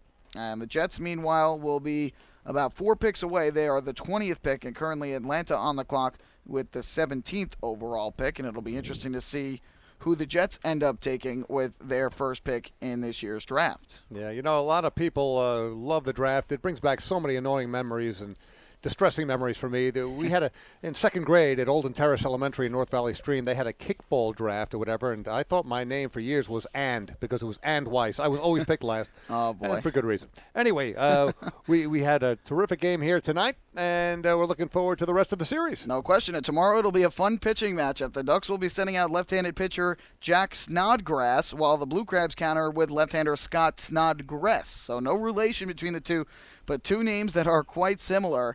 Jack Snodgrass of the Ducks lost his first outing of the year as he gave up 4 runs on 7 hits in 4 innings at Somerset on Sunday. Did walk only 1 and struck out 5.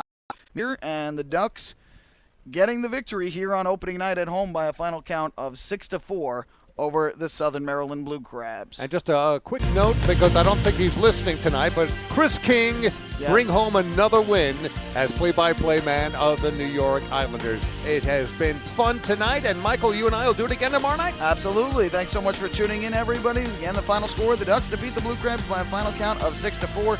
We invite you to join us for our next Ducks broadcast, which will be tomorrow night when the Ducks and the Blue Crabs play Game 2 of this 4-game set. Pre-game show will begin at 6:20. First pitch 6:35. You can follow all the action right here on the Ducks flagship radio station, 103.9 FM, LI News Radio, and online via the Ducks official YouTube channel with video and audio at youtube.com/DucksBaseball.